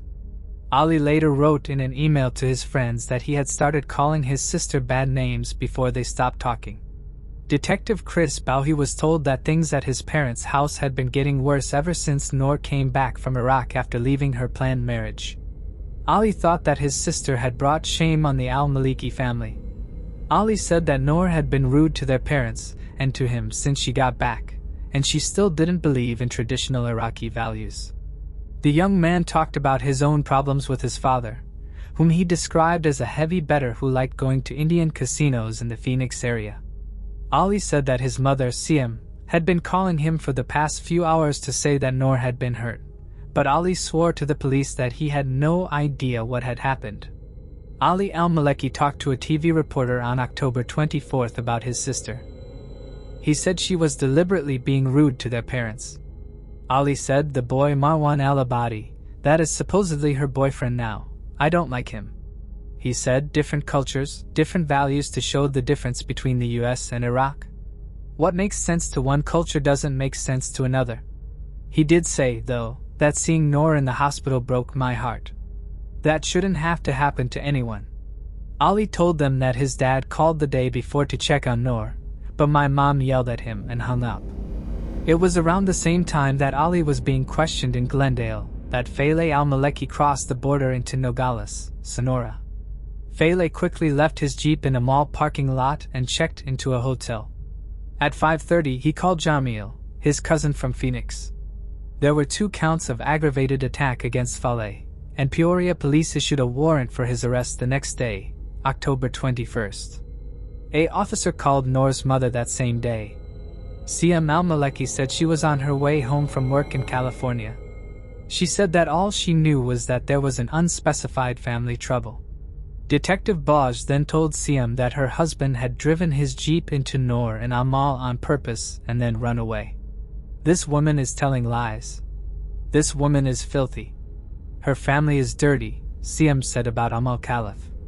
She said over and over that she hadn't talked to her husband about what happened. Bokeh told Siam that Nor was in very bad shape.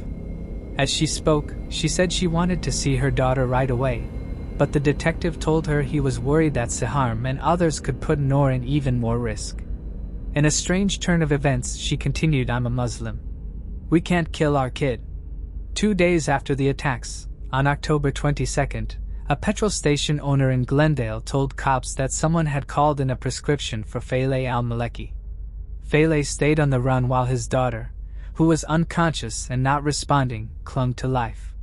That same day, Peoria police found out that on October 22nd, a young man, probably from the Middle East, and a woman wearing a veil had picked up Felea's diabetes medicine. On October 26th, detectives went back to the Al-Maliki home to talk to Ali and his mother Siharm again. The police had already looked at Felea's phone records, which showed that he had been talking to his family and other people around the time of the attacks. In her earlier interview with the police, Siam revealed that she had lied, but she still denied knowing where her husband was. Also, the mother and son said they got the medicine at the pharmacy, but Siam claimed she had thrown the pill bottles out of her car window even though she couldn't explain why. Siam once again said that Amal Khalif, a friend from the past, was to blame for what happened in the parking lot of the DES office. Siam said that Amal got what was coming to her because she is the head of a family full of crooks and drug addicts. The cops heard Siam say, "We have a good family." In the late evening, Nor Al-Maliki met Detective Bouhay at a diner in Glendale by himself.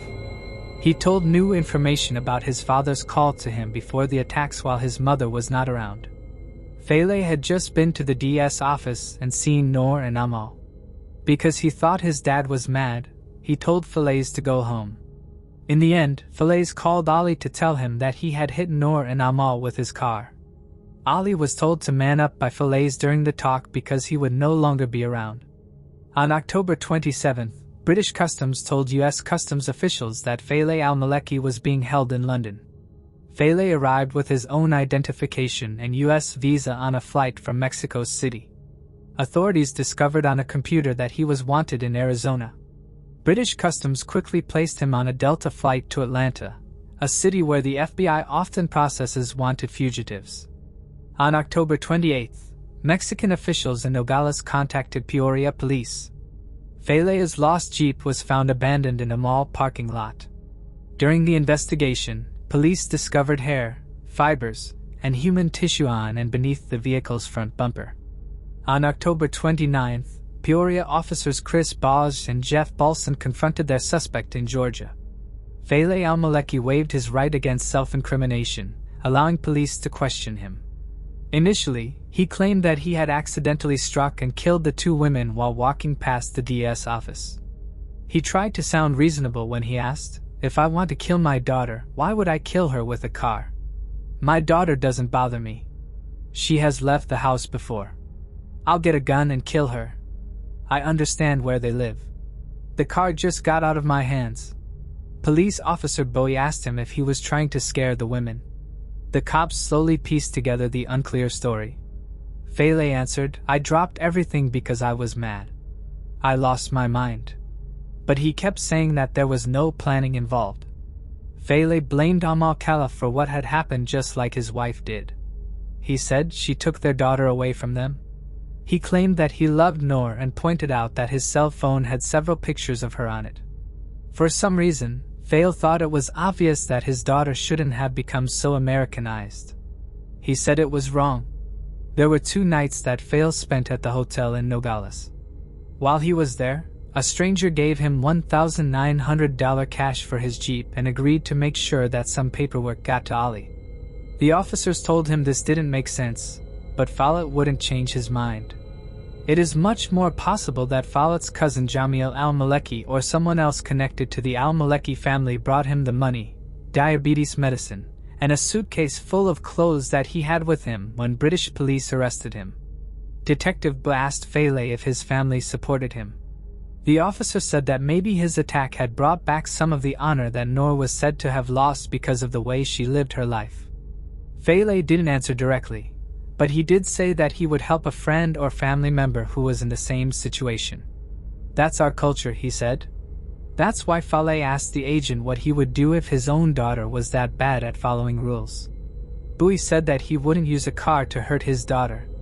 Soon, he asked Foley again if he meant to hurt the women. Yes, Frase Al-Maliki finally admitted he did. "If your house has got a fire in just part of the house," he asked, "do we let the house burn, or do we try to stop the fire?" Farley then said that his daughter-in-law was the small fire that he had to put out. He agreed not to be extradited and was put into the Clayton County Jail in Georgia. The Peoria officers took him back to Arizona on October 31st. A judge set Felly's bail at $5 million at his first court appearance in Phoenix later that same day. At 7 a.m., doctors at John C. Lincoln North Hospital said that Nor Al-Maliki was brain dead. Her family chose to end her life support on November 2nd. At 11:54 a.m., Nor's heart stopped beating.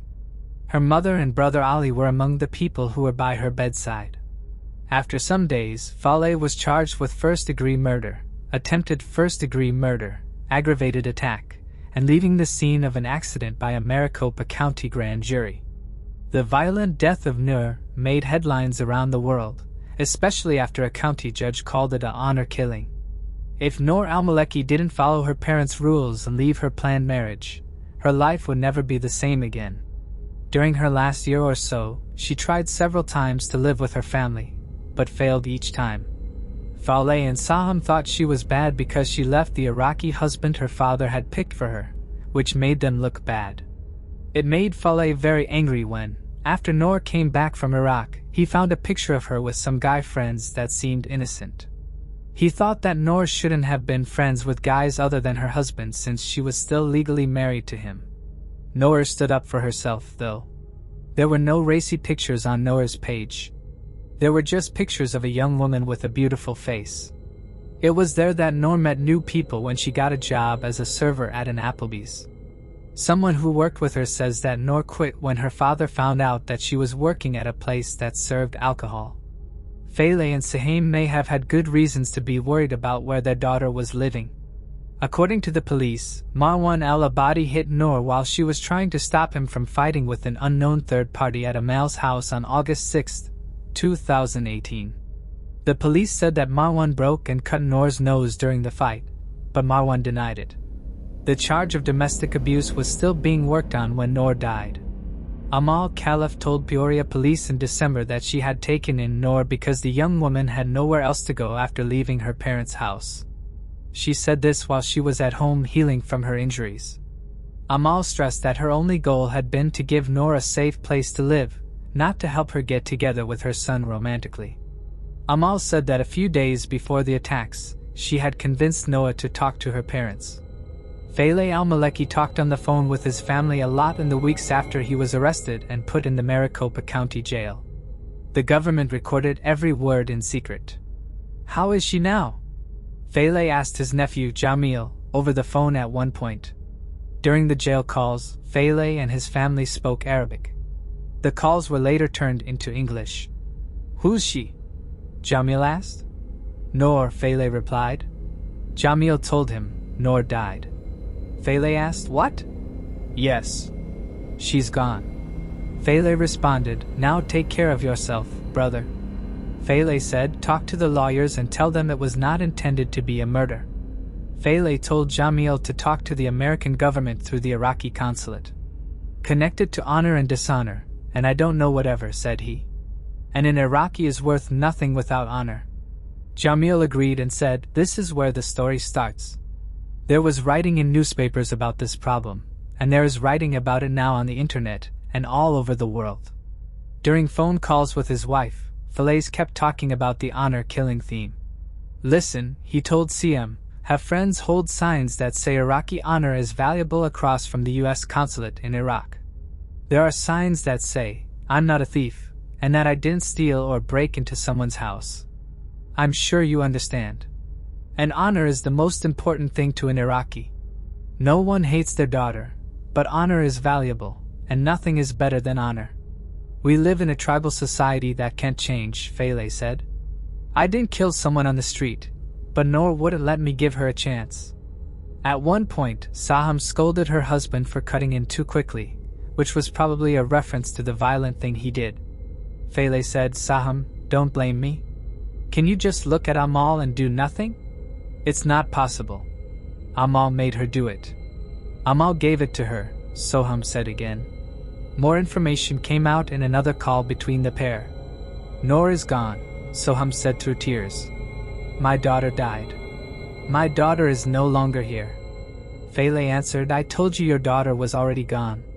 "No, Nor," his wife said. "She's gone. My daughter is no longer with me, Nor is no longer there." "And what about me?" Nor replied. "You are gone," his wife said in the end. It all began in January 2011. It was Arizona's first case of an honor killing that went to court. Amal Khalif spoke for the government. A jury in Phoenix, Arizona found an immigrant from Iraq guilty of second-degree murder for running over and killing his daughter. The case was called the honor killing by authorities who said the father did it because he thought his daughter had become too westernized. Nor Al-Maliki, 50, was also found guilty of aggravated assault for hurting the mother of his daughter's boyfriend in an October 2009 incident in a suburban Phoenix parking lot. He was also found guilty of 2 counts of leaving the scene of an accident.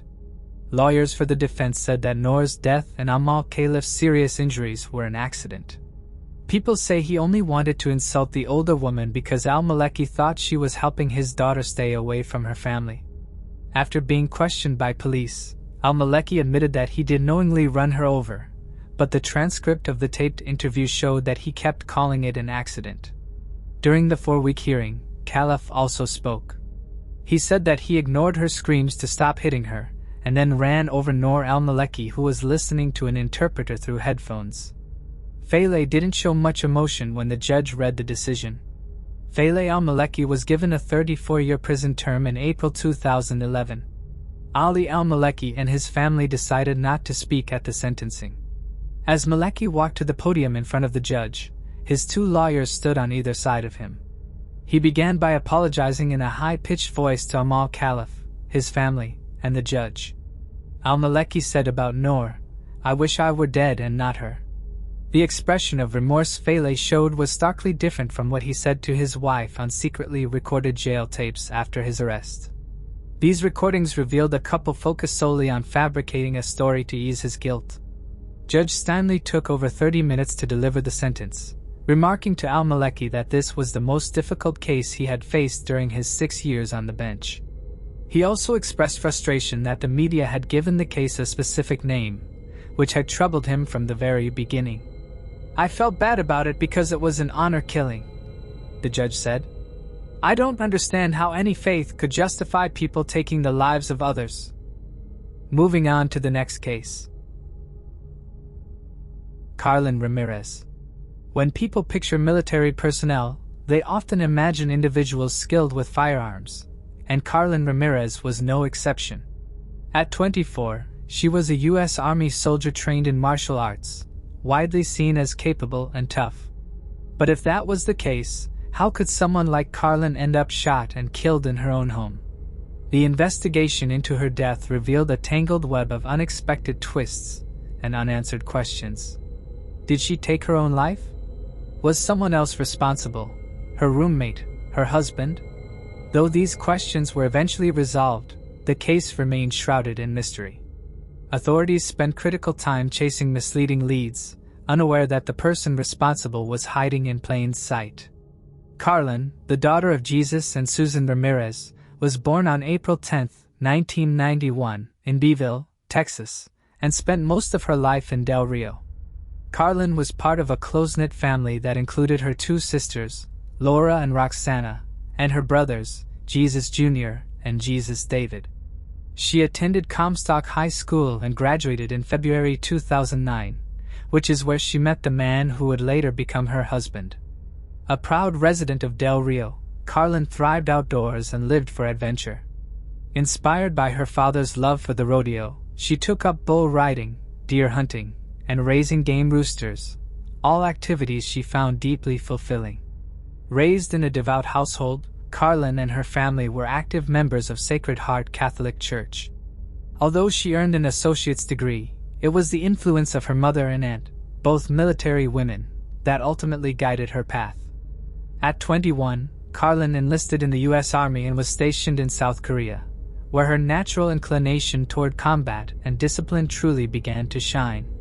Other than that, she had won a number of mixed martial arts events.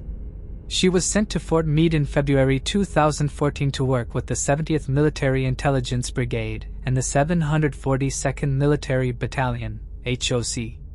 Due to her station, she had been to many places around the world and gained a lot of experience. She was kind and free-spirited no matter what. Carlin was the kind of person who always tried to get better. A better daughter, sister, worker, and person all around. Carlin looked like she had everything. Her family was there for her and gave her support, but she also wanted to start her own family. In February 2013, while he was stationed in South Korea, she met a guy named Sergeant Maliek Muley Kearney.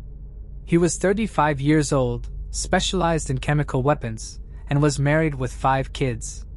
He was from San Antonio, Texas. Roxana, Carlin's sister, says that the couple fell passionately in love with each other. Susan, Carlin's mom, didn't think Malik was good enough for her daughter, and the fact that he already had kids made her feel a little bad. Carlin was happy with Malik, though, so Susan chose not to worry about it. They began dating, and things moved quickly between them. In less than 6 months, Carlin told her family that she was pregnant. For Carlin, this was nothing less than a gift. Carlin had been identified with cervical cancer before, which made it unlikely that she would ever be a mother. Because Carlin is Carlin, her will to live and fight was greater than the disease, and she was fine soon after. Carlin was over the moon when she found out she was pregnant.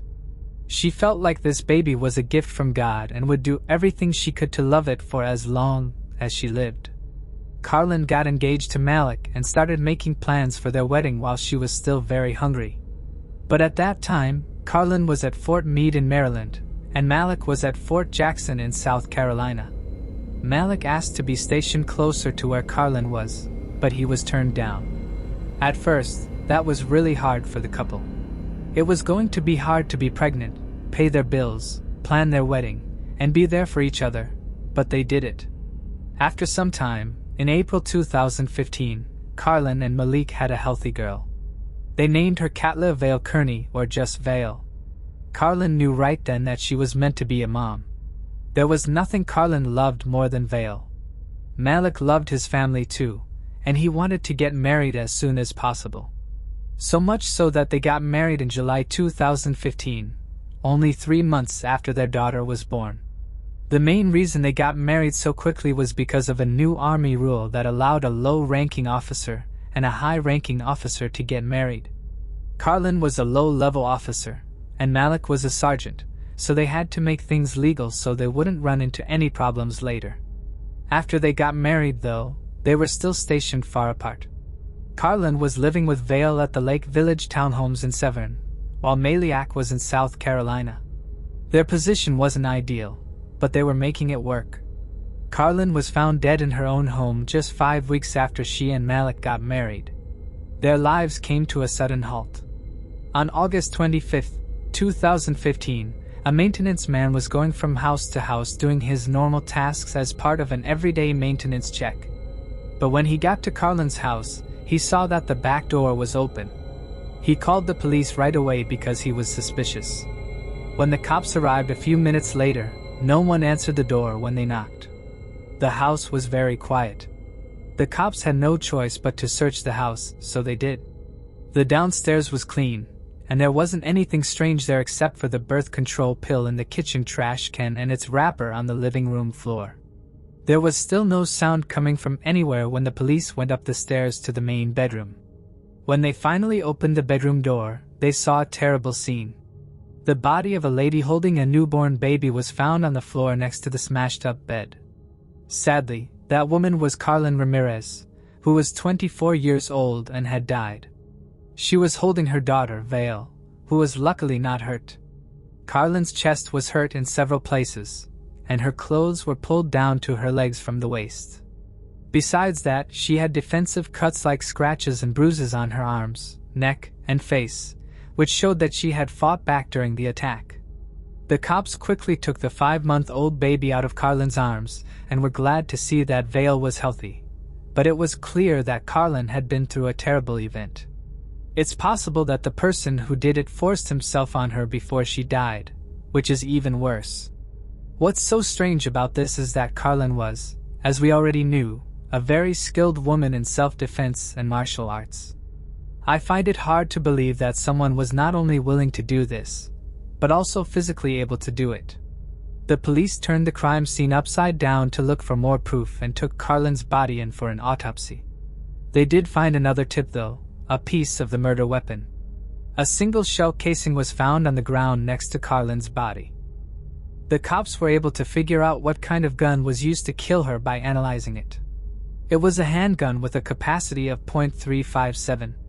While that was going on, Carlin's autopsy reports came out, and they were both scary and shocking. The results showed that Carlin had been shot 3 times from close range. It looked like the bullets hit her in the front, which meant she was facing her killer. Carlin's autopsy revealed something unexpected. There were no signs of sexual assault. This made the case even more troubling, as it appeared the killer had staged the scene and positioned Carlin's body to falsely suggest a sex crime had occurred. The reality, however, was very different. Her sudden and brutal death devastated her family, and left them grappling with a haunting question. Why would someone violently target Carlin, a trained army officer capable of defending herself? Given her combat experience, many believed she would have had the skills to disarm an attacker. But her mother, Susan, suspected that Carlin's maternal instincts overrode her training. She believed Carlin may have surrendered or complied in order to protect her young daughter, Vale. Her sister Rosanna also recalled a disturbing moment from the night before the murder. Carlin had called her in a panic, clearly terrified, though she didn't say what had scared her. She was scared for her safety, and only wanted her child to know how much she loved her. It scared both Roxana and Susan that Carlin was freaking out, so they both reassured her that everything would be okay before hanging up. It was sad that this was Carlin's last call to her family. She was now gone. So did the crime really happen the way it seemed? Someone might have been using Vale to keep Carlin in line and kill her in the end. Was Carlin scared of someone? When Carlin is in her own home, why does she feel unsafe? Who did the wrong thing? The police had a lot of questions, but they had to begin somewhere. Police from Anne Arundel County and the Army said they would pay $20,000 for any information that helped them find the killer. While that was going on, the cops focused on people who might have wanted Carlin to leave. The first person that came to mind was her own husband, Malik. Once they found Malik, who was still in South Carolina on August 27th, they called him right away and told him to come to the police station. When the investigators told Malik that Carlin had died, he was naturally upset. Malik then said that the last time he saw or talked to Carlin was on August 1st, right before he left for South Carolina. The police checked Malik's alibi, his phone records, and camera footage. All of these things showed that Malik was at home when Carlin was attacked. Malik told the cops that he was at home by himself at the time of the attack. All of this was really strange. Who and why did this to Carlin? Well, some interesting information came out right after Carlin's body was found by the police. It came from Sergeant McDaniel, who was also Carlin's commanding officer and a fellow veteran of the Army. The first thing he told the police was that there were two people staying in the house at that time, Carlin and Marissa, who wasn't there. In fact, she was away on vacation when Carlin attacked. The detectives were most interested in the second thing he said. After that, Sergeant McDaniels told everyone that Carlin was seeing another soldier. Malik was hurt and angry that his wife had been cheating on him, so he told Carlin to tell the senior officer herself. That's how the sergeant found out about the affair in the first place. Also, Sergeant McDaniels told the police that Carlin had admitted that Malik had become more controlling and obsessed with her since the whole thing. At that point, it was only natural for his relationship with Carlin to get worse. He was always curious about where she was and became very angry when she talked to another guy. This behavior made Carlin ask for a divorce, and she also asked Malik to not contact her. Malik was determined not to leave Carlin, though. Both Marissa and the guy Carlin was seeing at the same time were called by the police. Their goal was to make sure that their stories were true and clear them if they weren't involved in Carlin's death. The cops caught Carlin's secret lover and learned that he was married as well. As a surprise, his DNA matched the one on the birth control that was found in Carlin's living room. He was very helpful, though. Besides that, the man said that he and Carlin kept seeing each other even after they were found. The man also said that he had met Carlin on August 23rd, which was 2 days before Carlin hurt herself. He admitted that the two of them had become personal, which supported what the police found in the house even more. The cops were interested in the man, but when they checked his phone and car, they found nothing wrong with him. This made the investigators even more confused. Obviously, Carlin's new boyfriend wasn't the one who killed her, and he didn't have a good reason to either since they were both downgraded after their affair was found out. Marissa's story also matched up, so she was not guilty. The officers had no choice but to begin their search all over again. That being said, the police did notice something very odd, and they chose to focus on Malik again. The agents were uneasy after hearing about Malik's behavior, the no-contact order, and everything that happened after Carlin's affair. They had a feeling that Malik was hiding something. Malik's phone records revealed something suspicious, an app capable of wiping the entire phone with a single tap. Having such an app was alarming on its own, but what really caught the police's attention was the date Malik had set for it to activate, from the night of August 24th to the morning of August 25th. This timing lined up eerily with the night of Carlin's attack, making the investigators certain something was amiss. Fortunately, they managed to recover the deleted data, which led them straight to the truth. It turned out Malik was furious with Carlin over an affair, feeling she didn't value him or their relationship, while he himself was secretly cheating on her. Besides that, the affair happened almost 8 years ago. One strange layer after another was being revealed by the cops. Carlin and Malik were both cheating on their partners, but it's funny how he basically pushed Carlin to tell everyone about her affair and get fired while he kept his affairs a secret. Not only that, but Malik also had an affair with a soldier of the army for 7 years. Her name was Dolores Delgado, and she lived in Florida. It's too bad that Dolores, the woman he had an on and off affair with for almost 7 years, would end up taking him down. When the police went to see Dolores in Florida, she told them all about her messy past with Malik right away. Dolores and Malik met while they were traveling abroad and began dating in secret. That being said, this affair was not at all normal. They would fight, break up, and get back together many times. During this time, both Dolores and Malik were seeing other people.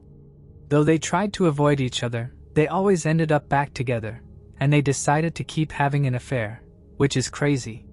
Keeping other people in the dark while having this mess of an affair is very difficult, and it could have had terrible effects on many people's lives. It's just gross. Malik definitely cheated on Carlin when they were dating, while she was pregnant, when they got engaged, and of course, when they were married. The dates go all the way back to February 2008. Anyway, Dolores denied having anything to do with Carlin's attack and told police that she was with Malik at his house in South Carolina on August 24th. The detectives thought this was strange right away because Malik said he was home alone, who then told the lie. So that's what the cops did. They looked through Dolores's phone and found texts that the two of them had sent each other. In a text message sent a little less than a week before Carlin died, Maliak specifically talked about a gun and how loud it was. The cops were alerted right away. And when they looked at Dolores's Facebook page, they found a gold mine. It looks like Dolores was trying to sell a gun. To be exact, it was a .357 caliber handgun. So it looked like Dolores had the same kind of gun that was used on Carlin. Dolores owned the gun that killed Carlin even though she said she didn't know about it. Either it was a strange chance, or Dolores was hiding something. The two people, Malik and Dolores, did something strange while the cops were busy building a case against them. The two women, Malik and Dolores, chose to leave their homes in South Carolina and Florida and move in together in Texas. To prevent them from fleeing, the police quickly arrested both Malik and Dolores, even though the evidence against them wasn't very strong at the time. By October 2016, both were behind bars. A witness who saw the arrest revealed that Dolores had asked him to dispose of a gun around August 2015. According to the witness, the weapon had been dismantled and its serial number erased before being thrown off a fishing pier in Florida's Banana River. Thanks to the witness's help, police recovered the gun and all its parts. They now had the murder weapon in their possession. Dolores was also prepared to confess, which was a breakthrough for the investigation. She was reportedly upset that Malik was being treated like the grieving husband, spending time with Carlin's family, which made her feel uneasy. It seemed possible that she knew what Malik had really done. So Dolores told everyone what really happened on the terrible night of August 24th. And Dolores says that Malik asked her to come to his flat on August 24th. She swore over and over that she didn't know that Malik was planning to kill Carlin. Still, she gave Malik her car, gun, bullets, and even petrol for the trip from South Carolina to Maryland. That way, they wouldn't have to stop, so they wouldn't be caught on any CCTV cameras. Dolores then said that Malik told her to stay at his flat where he would leave his car and phone so that no one would think anything was wrong with him. As crazy as this plan was, Malik's reason for wanting Carlin out of the picture was even stranger. It turned out that Malik didn't want another guy to take care of his daughter, but he didn't want to split up with Carlin either. Malik is many things. What about reasonable and logical? That most certainly wasn't one of them. She said that she tried to stop Malik from killing Carlin, but he wouldn't listen. If you asked me, it's an interesting thing to talk about during an affair.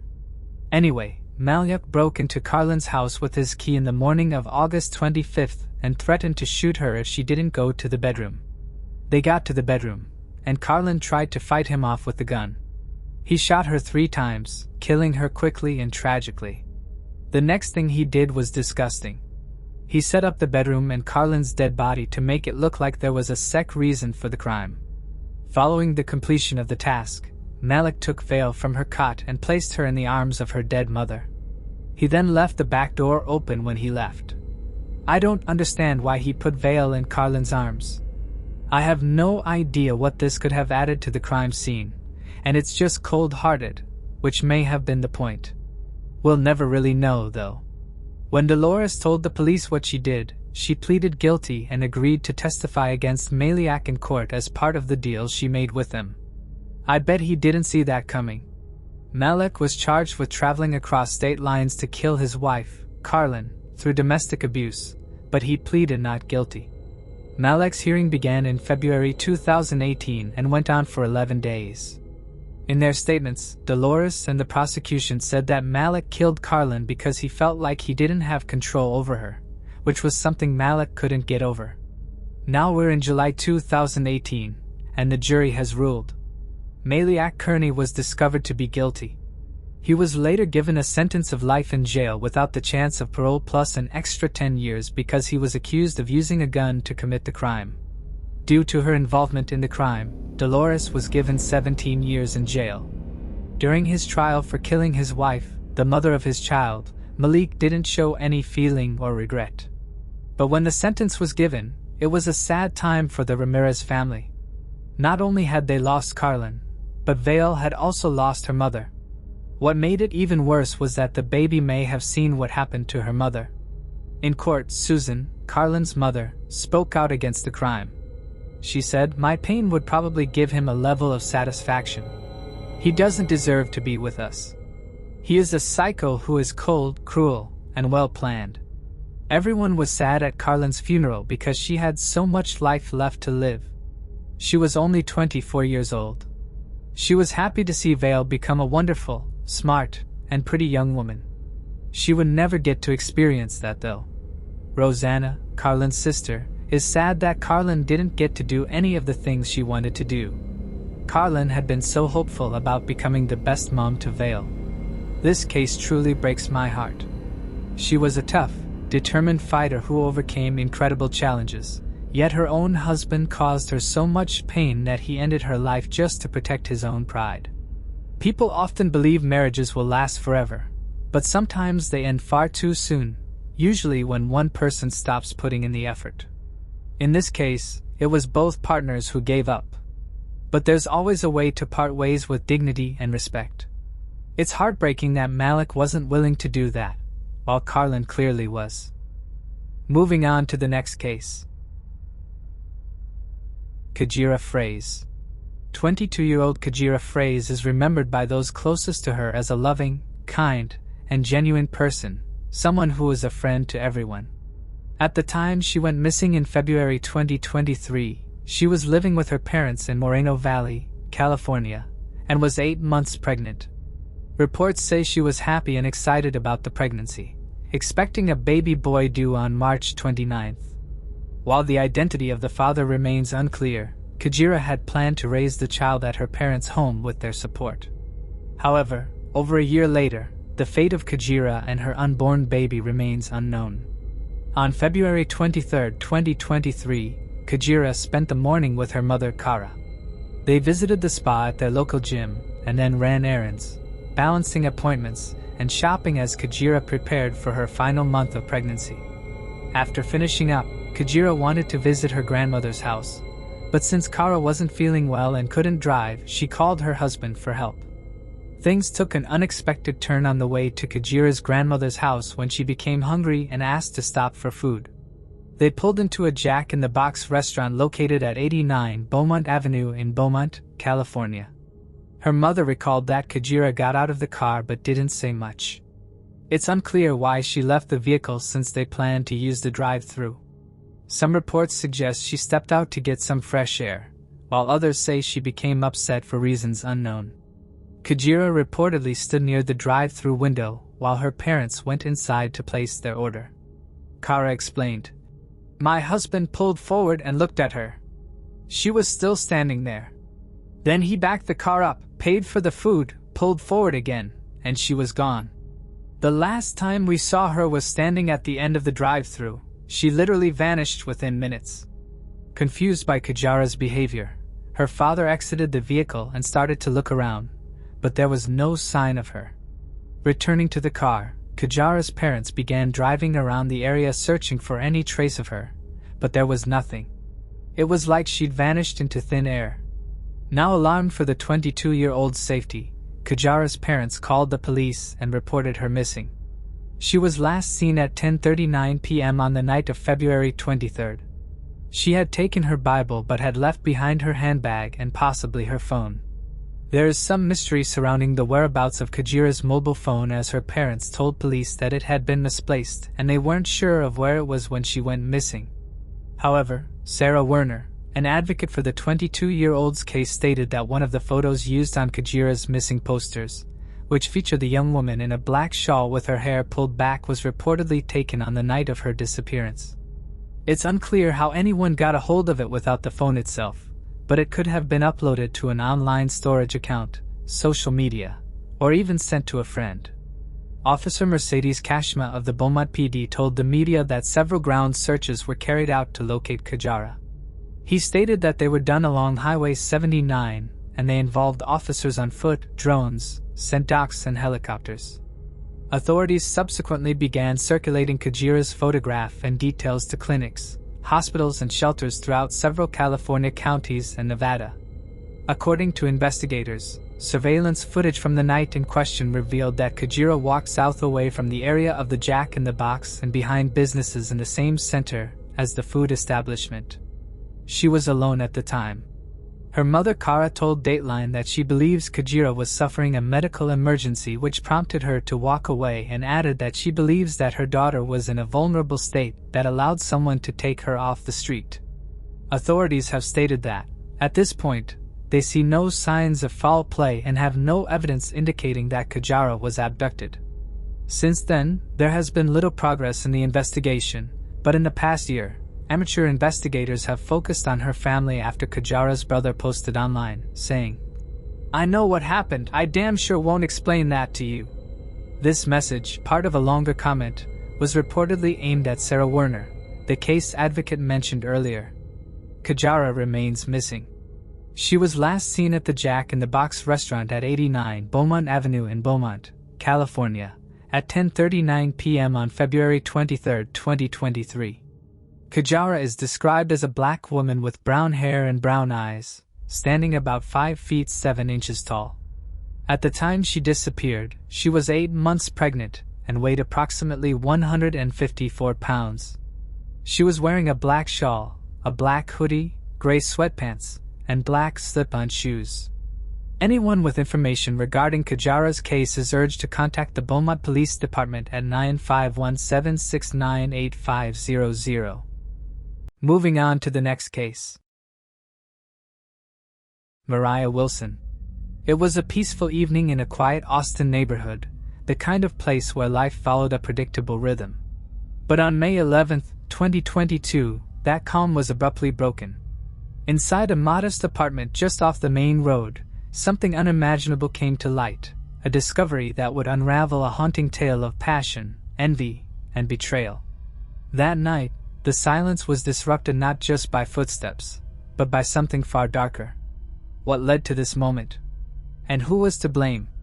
As investigators began assembling the pieces, they uncovered a narrative no one could have foreseen. Mariah Wilson, affectionately known as Mo, was born on May 18, 1996, in Littleton, New Hampshire.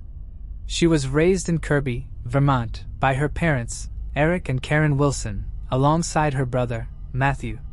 In February 2019, Mariah earned her engineering degree and was remembered by those who knew her as gifted, warm-hearted, and deeply compassionate. From a young age, Mariah distinguished herself as an exceptional athlete. In high school, she led the football team as captain, and with a family deeply immersed in skiing, sports were woven into the fabric of her daily life. Her father, Eric, came close to competing in the Olympics as a professional skier, while her mother, Karen, was an avid mountain biking enthusiast. The Wilsons spent winters on the slopes and summers navigating Vermont's rugged bike trails. Under her father's coaching and the encouragement of her trainer, Craig, who frequently urged her to explore competitive mountain biking, Mariah's skiing skills rapidly progressed. Although skiing was her primary passion, cycling became a valuable complement, offering balance in her athletic journey. By her teenage years, she had become a standout alpine skier, achieving a national ranking and securing third place in the downhill event at the 2013 U.S. Junior National Championships. After graduating high school, she took a gap year to dedicate herself fully to skiing, but a serious injury shifted her trajectory. Before I continue, I want to remind you that only a small percentage of people who watch my videos are actually subscribed. So if you enjoy my content, consider subscribing. It's free and you can always change your mind later. Now, let's move on with the video.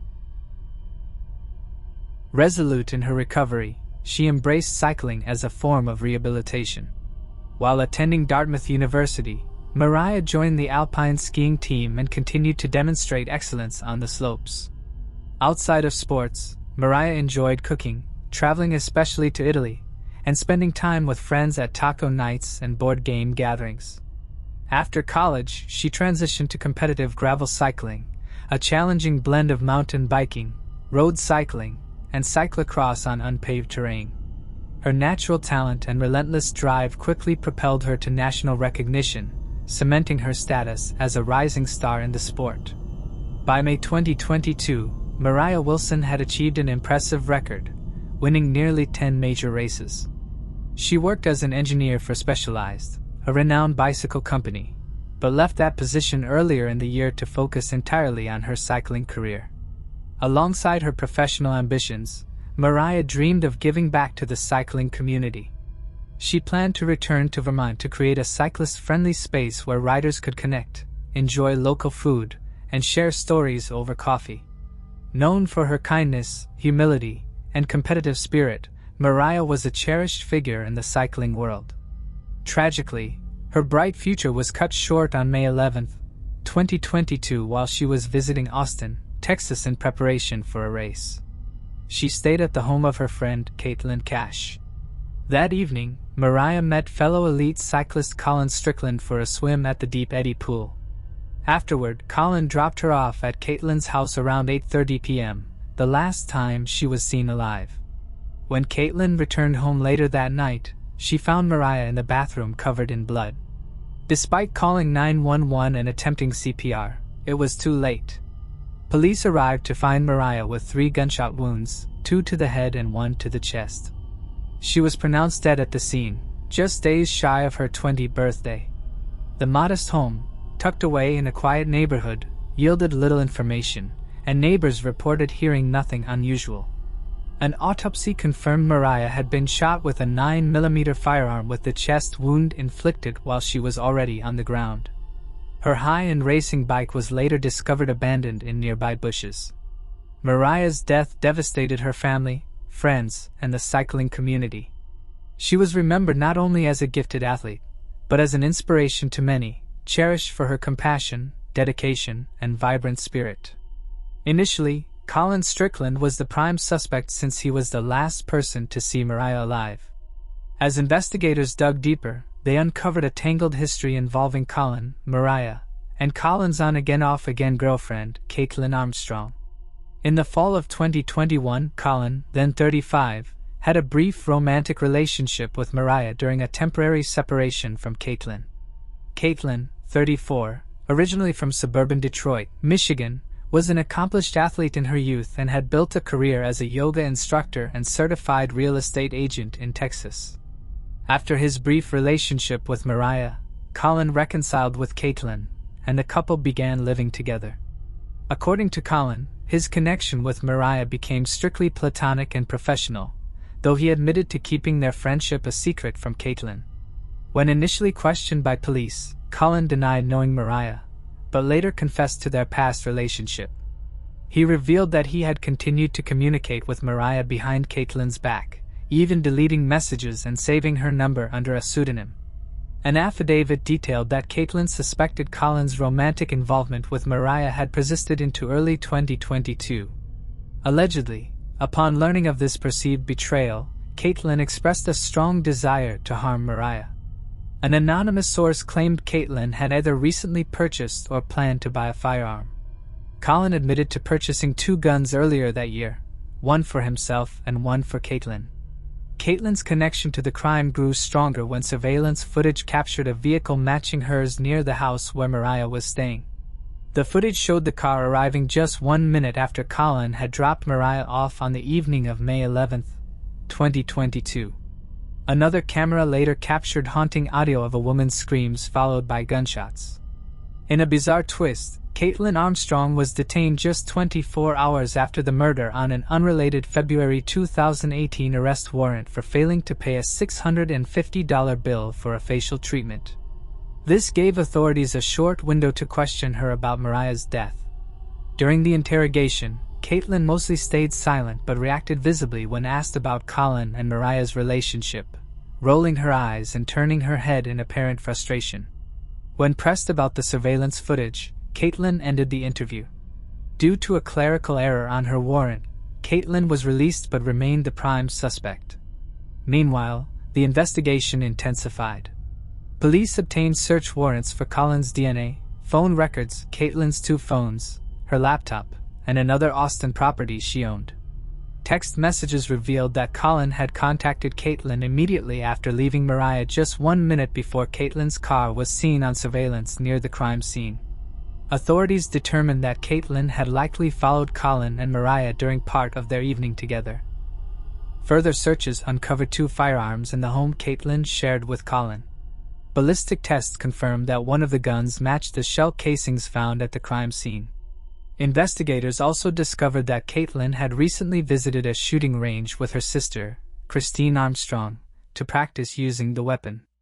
On May 13, 2022, the day after her police interview, Caitlin sold her car to a dealership for $12,200.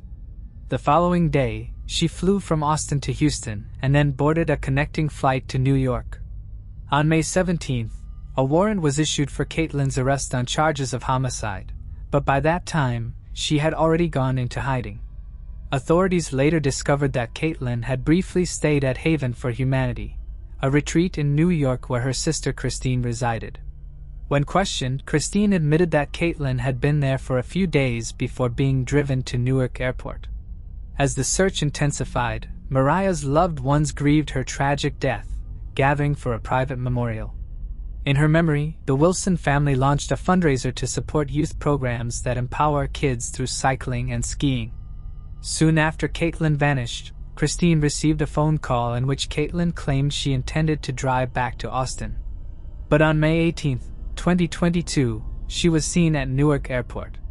Although no flights were booked under Caitlin's name, Christine noted something unsettling. Caitlin seemed unsure of her passport's whereabouts. Investigators eventually discovered that a person using the name Christine Armstrong had boarded a flight from Newark to Costa Rica. It quickly became clear that Caitlin had used her sister's passport to escape. With this revelation, they identified her destination, but realized the search was far from over. On May 25th, a week after Caitlin Armstrong's last confirmed sighting, federal authorities issued a warrant for her arrest on charges of unlawful flight to avoid prosecution. This elevated the case to a major investigation, allocating additional resources to locate her. By June 6, the U.S. Marshals announced a $5,000 reward for information leading to her capture, but Caitlin remained elusive. On June 23, with no substantial leads, the reward increased to $21,000, bolstered by $11,000 from Crime Stoppers and $115,000 from an anonymous donor. A month after Caitlin disappeared, investigators focused on Costa Rica, suspecting she was in Santa Teresa, a small tourist-friendly town along the Pacific coast. Authorities learned Caitlin had been attending yoga classes under 3 different aliases. In a creative move, they deployed an undercover female agent to local yoga sessions hoping to identify her. Caitlin's passion for yoga ultimately contributed to her capture. Without significant progress, authorities resorted to an unconventional approach, posting fake ads, seeking a yoga instructor to lure her out. Their efforts paid off. On June 29, 2022, after 43 days on the run, Caitlin was arrested at a beach hostel in Santa Teresa. She had altered her appearance, cutting and dyeing her hair and undergoing cosmetic surgery, including rhinoplasty, to change her nose's shape. U.S. Marshals extradited her to Texas, where she was formally charged on July 20, 2022. During her arraignment, Caitlin pleaded not guilty to murder. With bail set at $3,500,000, she was held in the Travis County Women's Jail. A month later, Caitlin's defense attorneys filed motions accusing authorities of inaccuracies in the affidavit and claiming the evidence was flawed. Over the next few months, her lawyers attempted to suppress several pieces of evidence, including statements from her initial police interview. However, in November, A judge denied these motions and set the trial date for June 26, 2023. At the defense's request, the trial was postponed to October. On October 11, 2023, during a medical appointment in South Austin under police supervision, Caitlin made an unexpected escape attempt. As she exited the clinic, she fled but was recaptured 1 block away after a 10-minute chase. 2 officers sustained injuries during the pursuit, resulting in an additional felony charge of escape causing bodily harm. Following multiple delays, Caitlin's trial began on November 1, 2023 at the Travis County Criminal Court.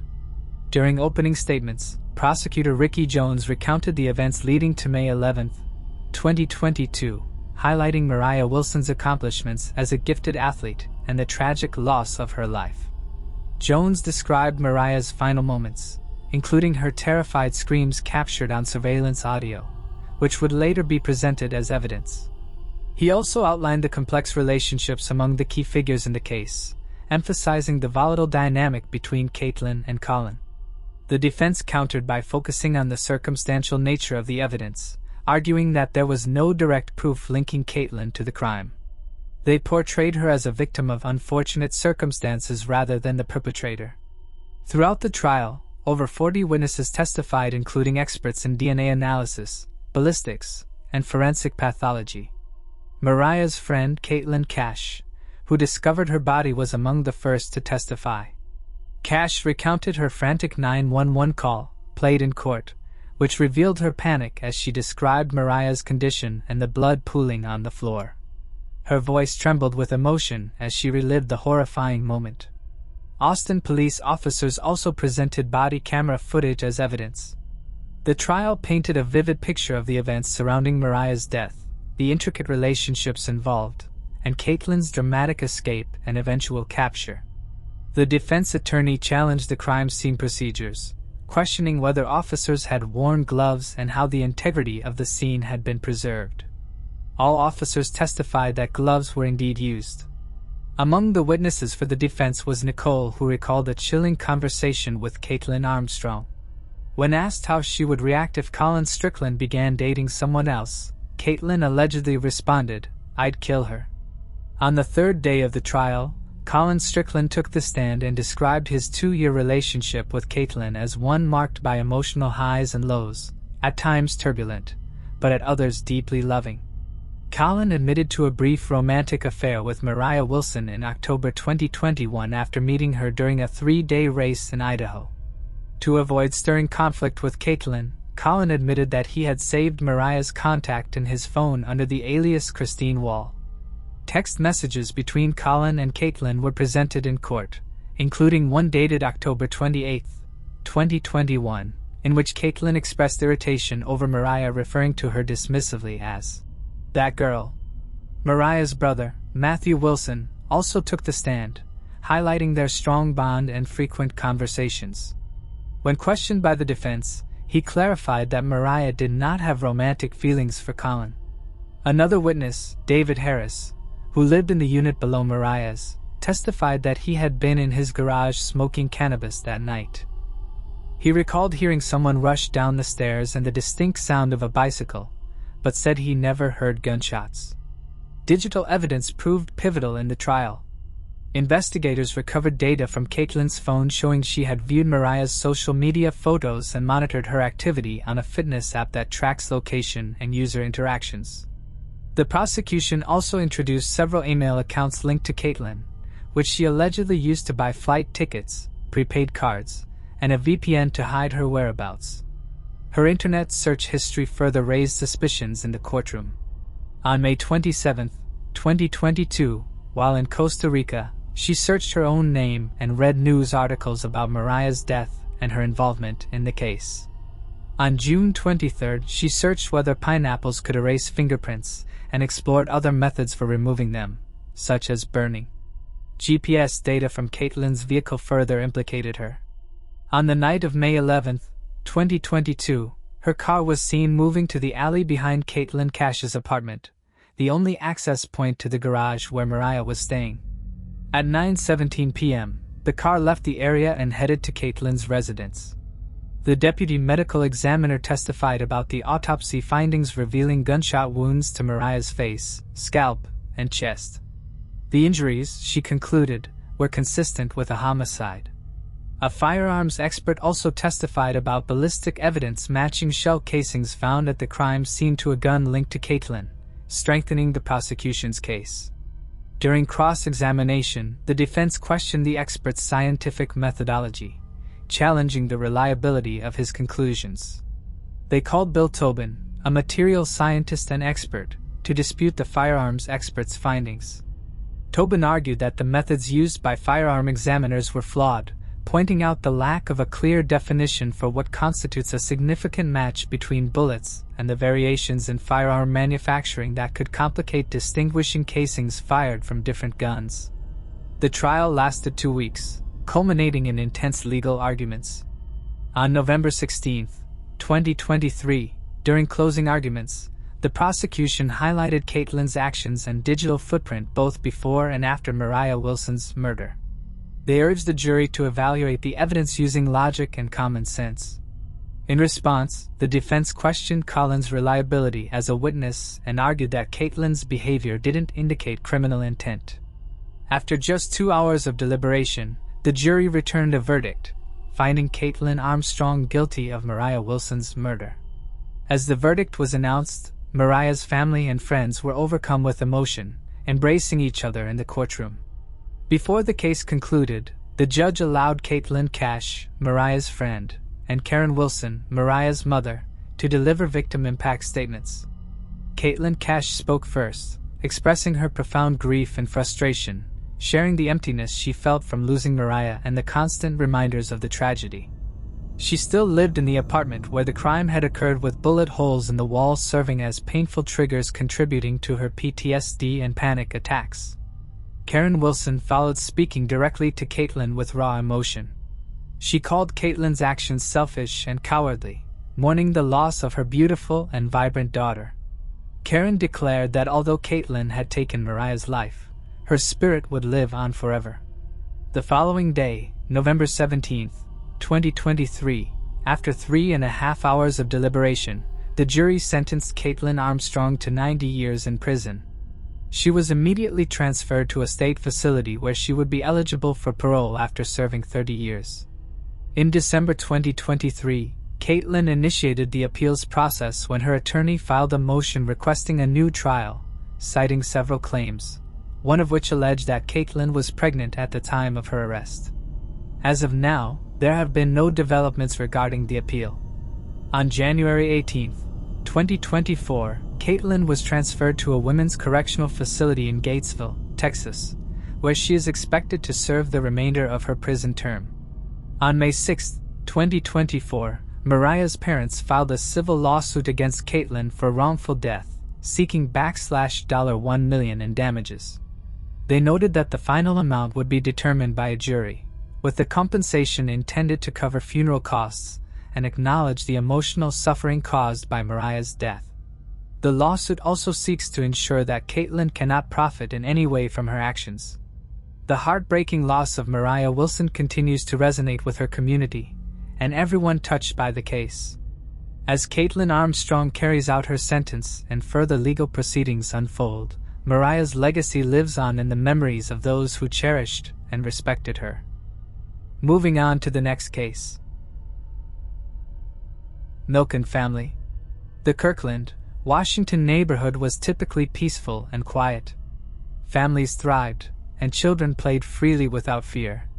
However, on the night of July 17, 2006, a tragic event shattered that calm.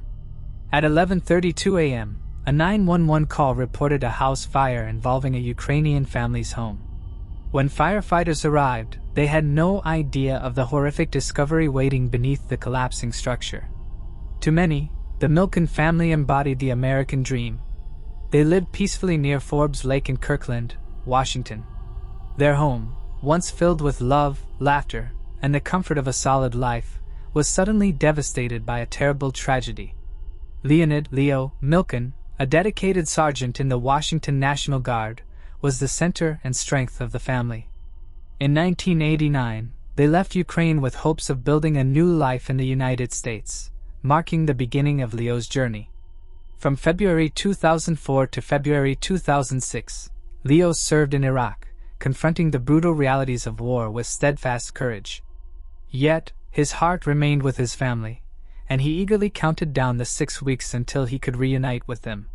His beloved wife, Olga, born on July 22, 1977, was a devoted wife, mother, and skilled professional.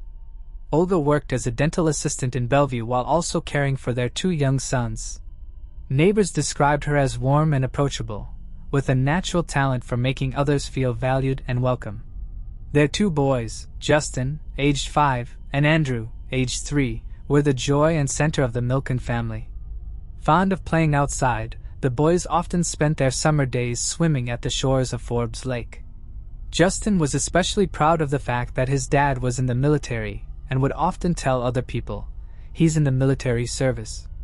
The kids' parents loved them very much, and their aunt, Olga's sister, would also spoil them rotten.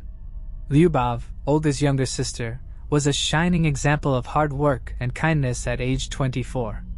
She was a student at Seattle Pacific University and was working toward a bachelor's degree in languages. Lyubov was a beloved friend to many because she was kind and honestly believed that people were good. Because she loved her brothers, Andrew and Justin, she often went to see the Milken family. It was hard for the Milken family to get from Ukraine to the United States. The family was able to start over though, because they were strong and loved life. When they moved to Mill Creek, Washington, they became important parts of the Russian-Ukrainian society there. Their home was a safe place for love, hopes, and a mix of cultures. It was a place where their past and future lived together in peace. They had a wonderful life together until July 17, 2006, when an unimaginable act destroyed it all. When firemen finally put out the fire and went into the ruins of a family's hopes and dreams, they found the bodies. The fire hadn't killed them, though. Their killers would stay unknown for a minute after their bodies were found, each one bearing a terrible tale. Each victim had been stabbed many times in a brutal way. Their cuts were horrible and cruel.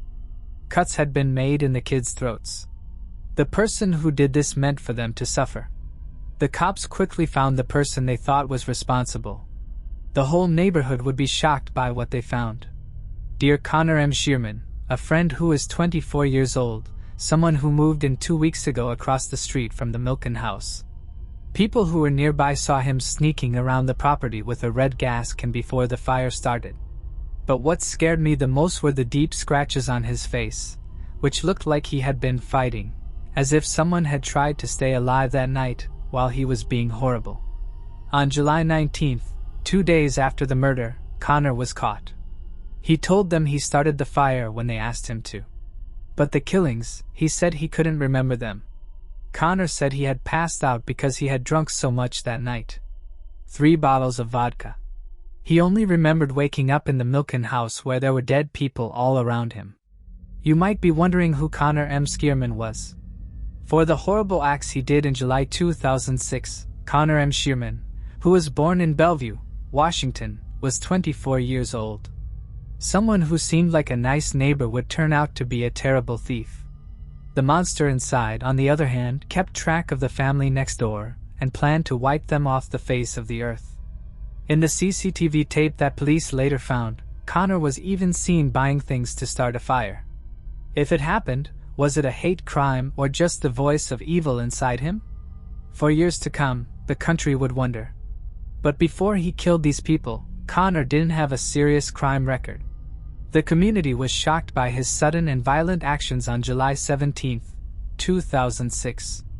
He was later arrested and found guilty of killing Olga Milken, her 2 young kids, Justin and Andrew, and her sister, Lyubov. Vena. Connor's account of what happened was almost too easy to believe. He said that he did take a shower at the Milken house.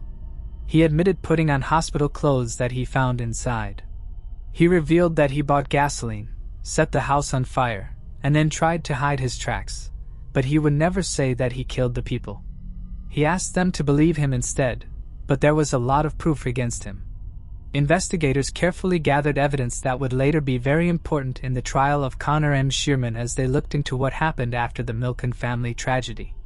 Even though the crime scene was badly damaged by fire, it turned up some very important information. The first one is the game knife. A hunting knife was found at the bottom of the stairs in the burned-out remains of the Milin home. This blood-stained weapon was found to be the one that was used to brutally stab Olga, Justin, Andrew, and Lyubov. Second, there were clothes soaked in blood. The bodies of Olga and Lubo were discovered in the master bedroom, where police also found garments heavily stained with blood. DNA evidence from these clothes linked Conor directly to the crime scene. Third, the flashlight.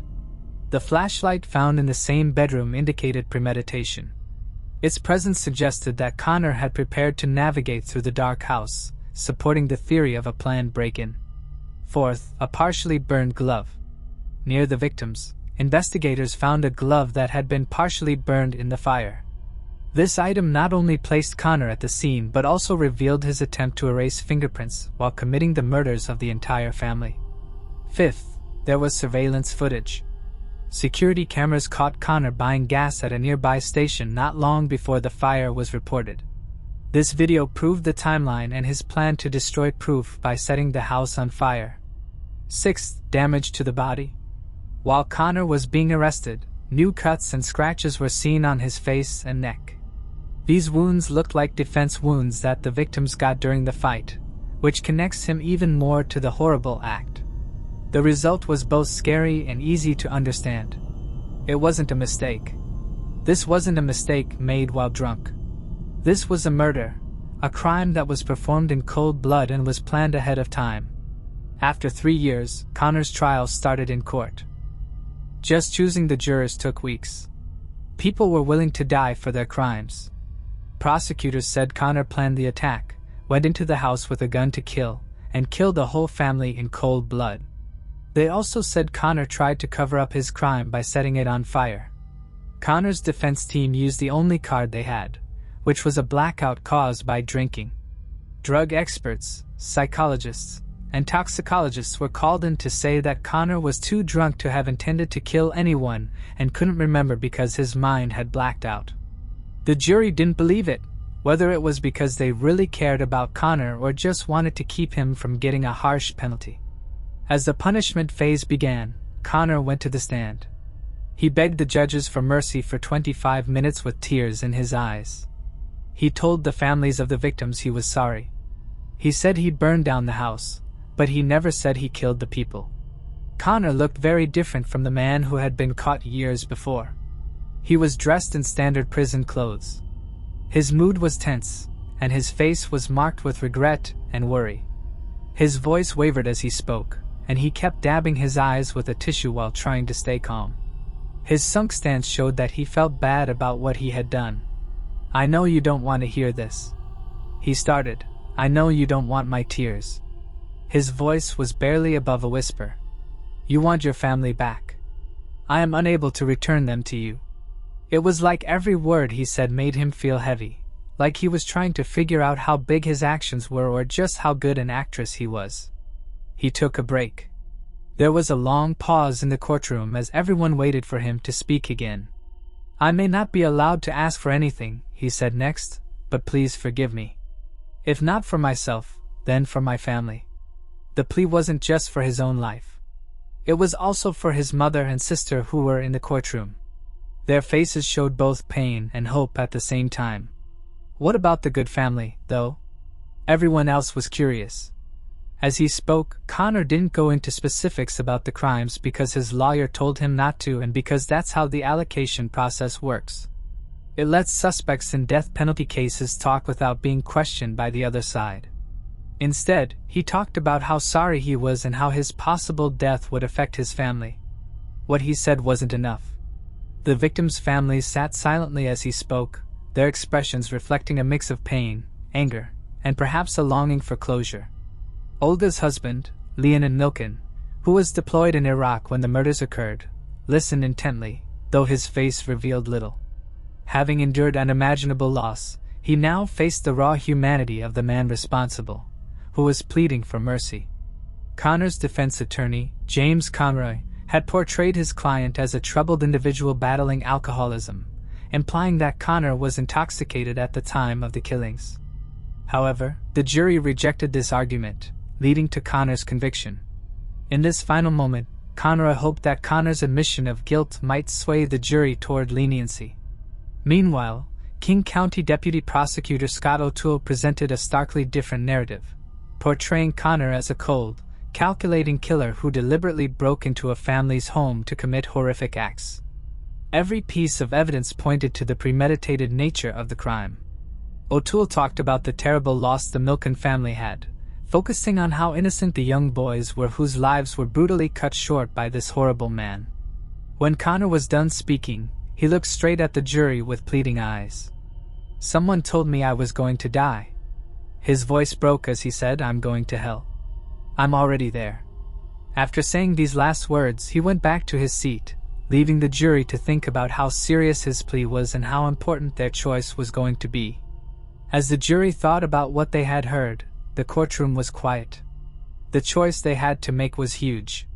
It had to balance the scales of justice, the needs of society, and the last bits of kindness that Connor had tried to stir up.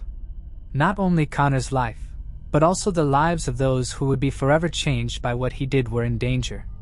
Over the next few days, the jury would deliberate with each member weighing their morals, the law, and the emotional evidence given during the trial.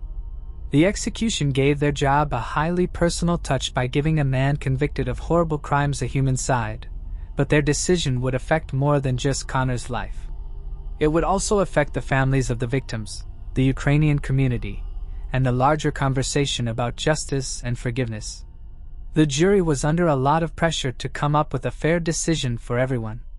The trial against Connor M. Shearman was very public because it happened after the brutal murders of Olga Milin, her 2 kids, Justin and Andrew, and her sister Lyubov Budvina. He was found guilty of 4 counts of severe first-degree murder and 1 count of first-degree arson on April 12, 2010. There was only one thing left to think about. Would he live or die? There was a lot of emotion during the 2-week penalty part of the trial.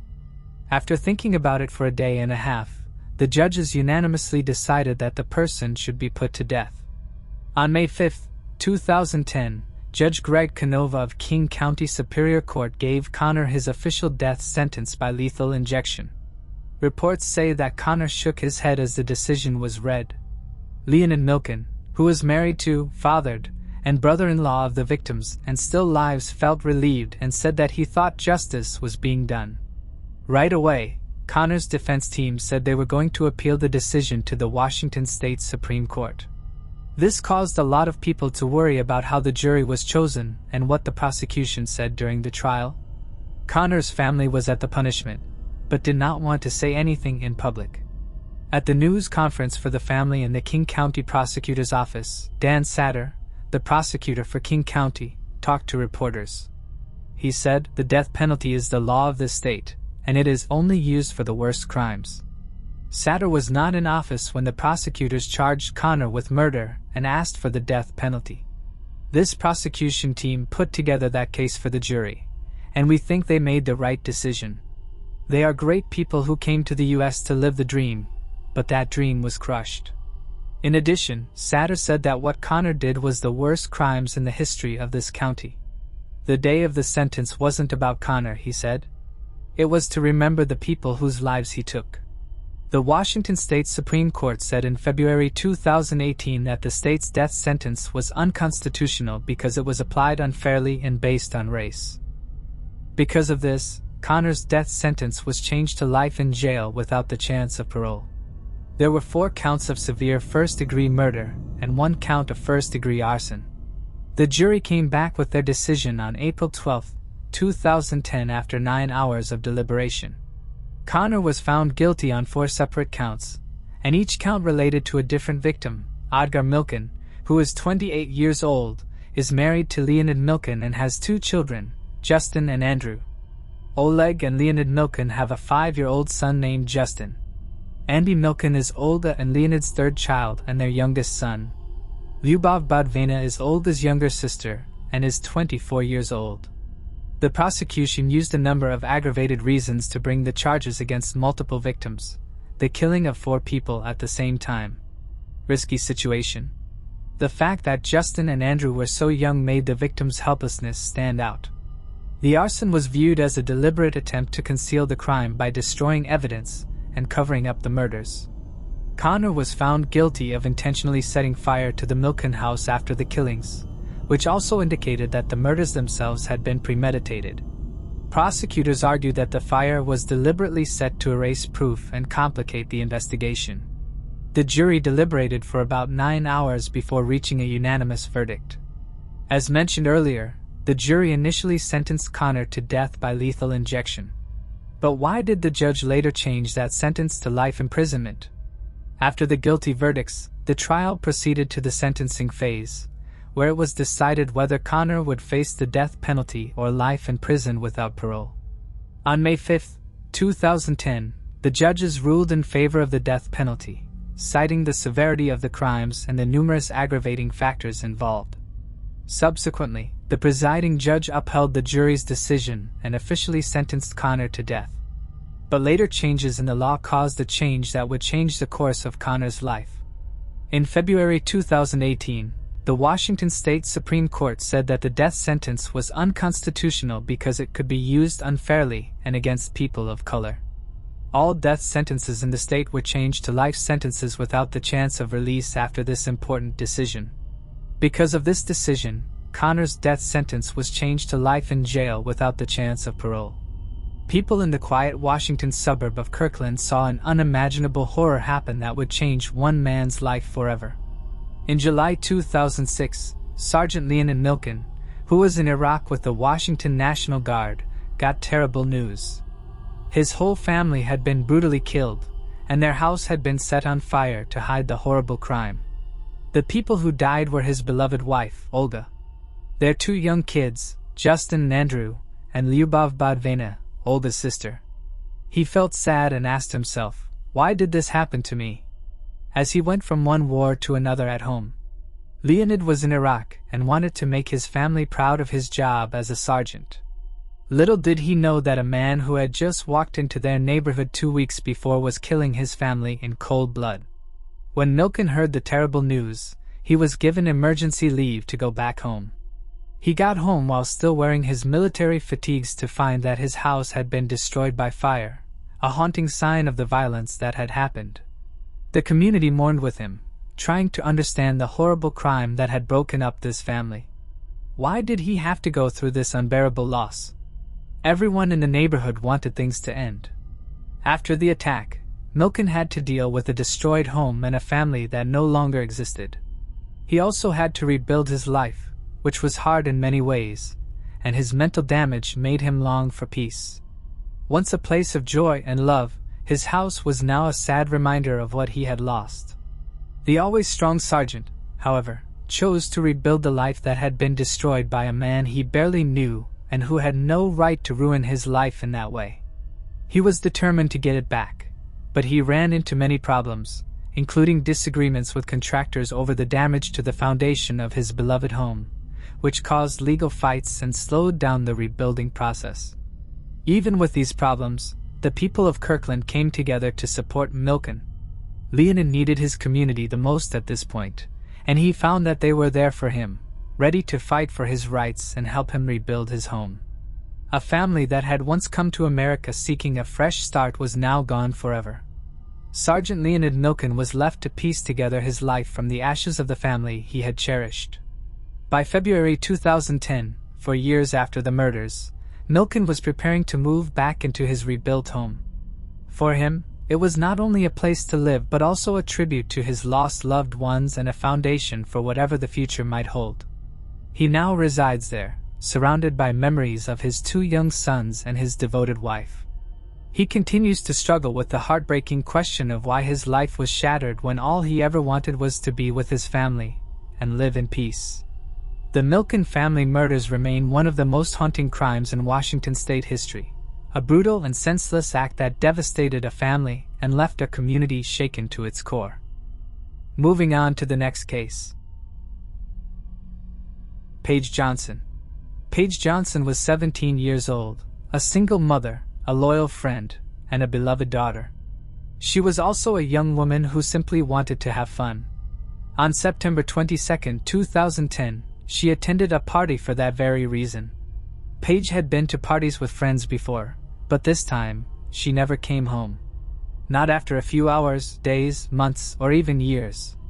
The police searched for Paige for a full decade and then spent another 3 years trying and convicting the person believed to be responsible for her disappearance. Despite knowing who was likely involved, the final piece of the puzzle remained missing even after 13 years. Paige Johnson was born on August 29, 1993, in Cincinnati, Ohio, along the southern shore of the Ohio River. Her parents are Gary and Donna Johnson. Paige was the middle child, the third in her family. She had a brother named Garrett and a sister named Brittany. Although Paige was a cheerful and well-liked child, her family struggled with a long history of drug abuse, which often left them financially strained. Donna, Paige's mother, worked long hours to keep the family afloat during difficult times. Unfortunately, Gary, Paige's father, succumbed to drug addiction. At first, Gary was a caring and involved father, but he never received the help he needed to overcome his addiction. As a result, the children were sent to live with their grandparents in Edgewood, Kentucky, a small town nearby. Paige was known for her happy, open, and friendly nature as a child. Despite being 3 years apart, Paige and Brittany shared a close bond, doing everything together like best friends. Brittany caught Paige's eye. Brittany was Paige's idol, her rock, and the only thing that would always be the same in a world that was always changing. Donna, Paige's mom, said that she was very active. She really liked gymnastics and dancing. Donna was proud of Paige and had faith that she would make a name for herself in the world. These days, Paige and Brittany couldn't stay away from each other, so they went to a lot of parties with their friends together. Now it's clear that parties bring a lot of boys, attention, and a huge rise in teen hormones. Because of this, Paige, who was 15, found out she was pregnant soon after one of these events. Another surprise was that Brittany, Paige's sister and best friend, was also pregnant. Brittany was 18 years old at the time. Both of the sisters were shocked by what happened, and Donna and Paige's grandparents were ready to help the two little girls. They were trying to make the best of a bad situation. 9 months after that, Paige had a healthy girl and named her Mackenzie. Paige, a teenage mom, definitely didn't know what she was doing, but she did her best to give her newborn her full attention. She even dropped out of school to do this because no one else was available to help care for the girl since her mom worked long hours every day, and her dad's drug use made him unreliable. Paige was a single mom at the time and 17 years old. She was still a teenager though, so she tried to find fun things to do elsewhere. Besides, she didn't have to do anything else to keep herself busy. If she wanted to go out with friends, she would have her grandparents watch Mackenzie while she did so. In this case, things were going pretty well for Paige because everything was set up perfectly, but everything fell apart when Paige left and never came back. It was September 22, 2010, and it looked like a normal Wednesday. But as we all know, these boring days can quickly and suddenly change the course of the future.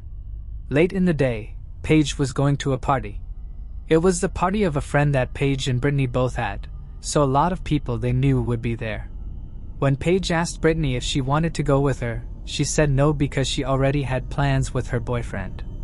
Paige then chose to go alone. Paige began getting ready for the evening because Mackenzie was going to be with Donna and her grandparents.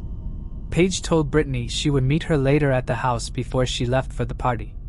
Brittany walked out the door to be picked up by a friend. She would never come back though.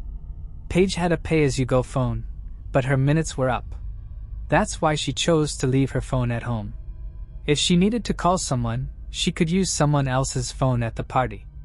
In 2025, this might sound like you're leaving the house without an arm, but that was in February 2010. And things were very different. People weren't as attached to their phones as they are now, but that also made it harder to get in touch with people. After hours, it was late at night, but Paige still hadn't come home. Brittany didn't think this was a big deal at first because she thought Paige might have lost track of time and that they'd have to change their plans. As dawn came over and Paige still hadn't been seen though, people began to worry. Donna changed all of her plans and tasks when she found out that Paige hadn't shown up since last night. Paige, who is 17 years old, was reported missing on September 23rd. At first, the cops were trying to calm down the Johnson family, who were very scared. The people thought Paige was probably still out there because she wasn't ready to go home. They even said it was possible that Paige had left home on her own, but Paige never did anything like that. She didn't give any hints that she was going to avoid her duties because she had a baby. Paige was a bit of a wild kid, but she would never leave her baby like that. She was responsible, knew how to stay safe, and this party was one she had been to before. Paige didn't leave town to meet someone she had already met. But at least at first, the detectives didn't help. The Johnson family had no choice but to look for Paige on their own. To find Paige, they made flyers, knocked on doors, and even asked her friends if they knew where she was. But then they realized something. There was only one person with Paige at the end, and that was the friend who came to pick her up. Jake Bumpass, who is 22 years old, was that friend. Both Brittany and Paige knew him from a lot of years ago, and had met at parties a few times. Donna had only seen pictures of Jacob before, but she knew he had been guilty of robbery, which was enough for her to dislike him. For an adult man like Jacob to hang out with teens, she thought it was weird, and she was right. Donna still had to try, so she called Jacob to ask him about Paige. Donna said that Jacob was very helpful and that he seemed to really care about Paige. Donna told him that he had picked up Paige from home and taken her to the party. After that, Paige and Jacob went to his house and drank for a while. He then dropped Paige off in Covington, which is close by, at the corner of East 15th Street and Scott Street. Now Donna thought this was strange right away. First, it was very far away, and it looked like a dark and scary place for a man to drop off a 17-year-old girl by herself. I also think Donna would not have asked Jacob to drop Paige off somewhere scary because she knew Paige was afraid of the dark. Not everything made sense. At about the same time, Brittany went on Facebook and was shocked to see a post. Now Facebook wasn't the same in February 2010 as it is now. You actually had to log into Facebook to see all of your notifications, such as texts you've gotten. Now, however, you are notified through alerts or the Messenger app. In any case, Brittany was shocked when she opened the message and saw that it was from Paige, her sister, who was last seen. The message said, "Call me right away. I need to talk to you." Remember that Paige didn't have her phone with her. Was this her way of asking Brittany for help? When she sent this message, was she in trouble? Brittany had a lot on her mind, and I'm sure that Shane was eating her up from the inside. Brittany thought at first that Paige was calling to vent about her boyfriend at the time. Brittany thought Paige was mad that she found out she was being cheated on. However, after she went missing, Brittany and Donna called the police again, and they finally took a report of what happened. At this point, Donna and Brittany also told the police about the conversation they had with Jacob. It was clear that the police were also beginning to doubt this friend of Paige's. When Jacob was questioned right away, he pretty much told the detectives the same thing. But this was the cops, so they had to do some more research on their own. What they found did not at all fit with Jacob's story. In fact, Jacob's phone showed that he wasn't in the Covington area when he said he dropped Paige off. 30 miles to the east in Claremont County near East Fork State Park, his phone rang. The officers told Jacob this information, and that's when his story changed a little. Jacob said that the reason his phone rang in Claremont County was because he was fishing there. Once more, the detectives were not sure. Who fishes in the middle of the night anyway? Yes. Some people do. That being said, this didn't make sense in this situation. The cops knew Jacob was hiding something, but they didn't have enough proof to hold him. Jacob was free to leave the station. In the meantime, police searched a lot of land east of Cincinnati. Also, they paid close attention to the spot where Jacob's phone had rang. They walked around the area and looked everywhere, but they didn't find anything. A huge search was done for Paige. A lot of people in the area searched on foot and on horses for weeks. There were no obvious signs of Paige or any evidence directly implicating Jacob, which was unfortunate. Eventually, the police secured a warrant to search Jacob's house and car. During the car search, they discovered hair fibers and small red stains inside. While these findings kept Jacob on the police's radar as a potential suspect, they weren't enough to make him the primary focus of the investigation. As the search and investigation continued, Jacob's behavior changed drastically. He stopped being the cooperative friend who wanted to help find Paige.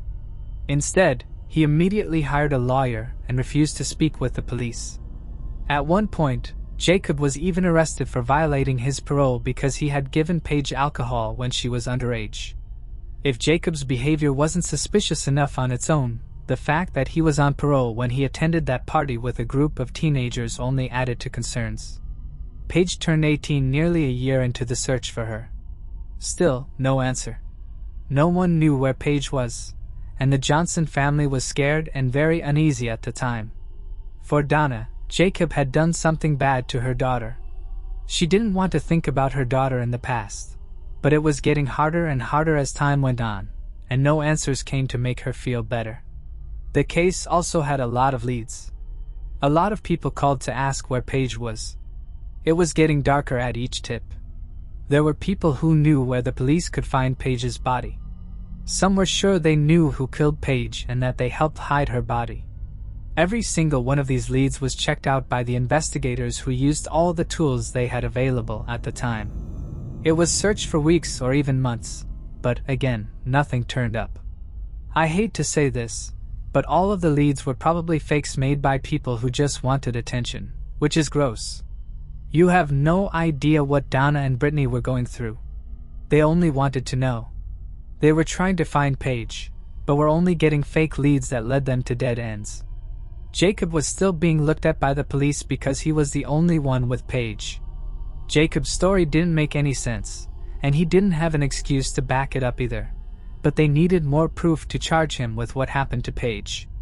10 years went by in an instant. You did hear that. Right.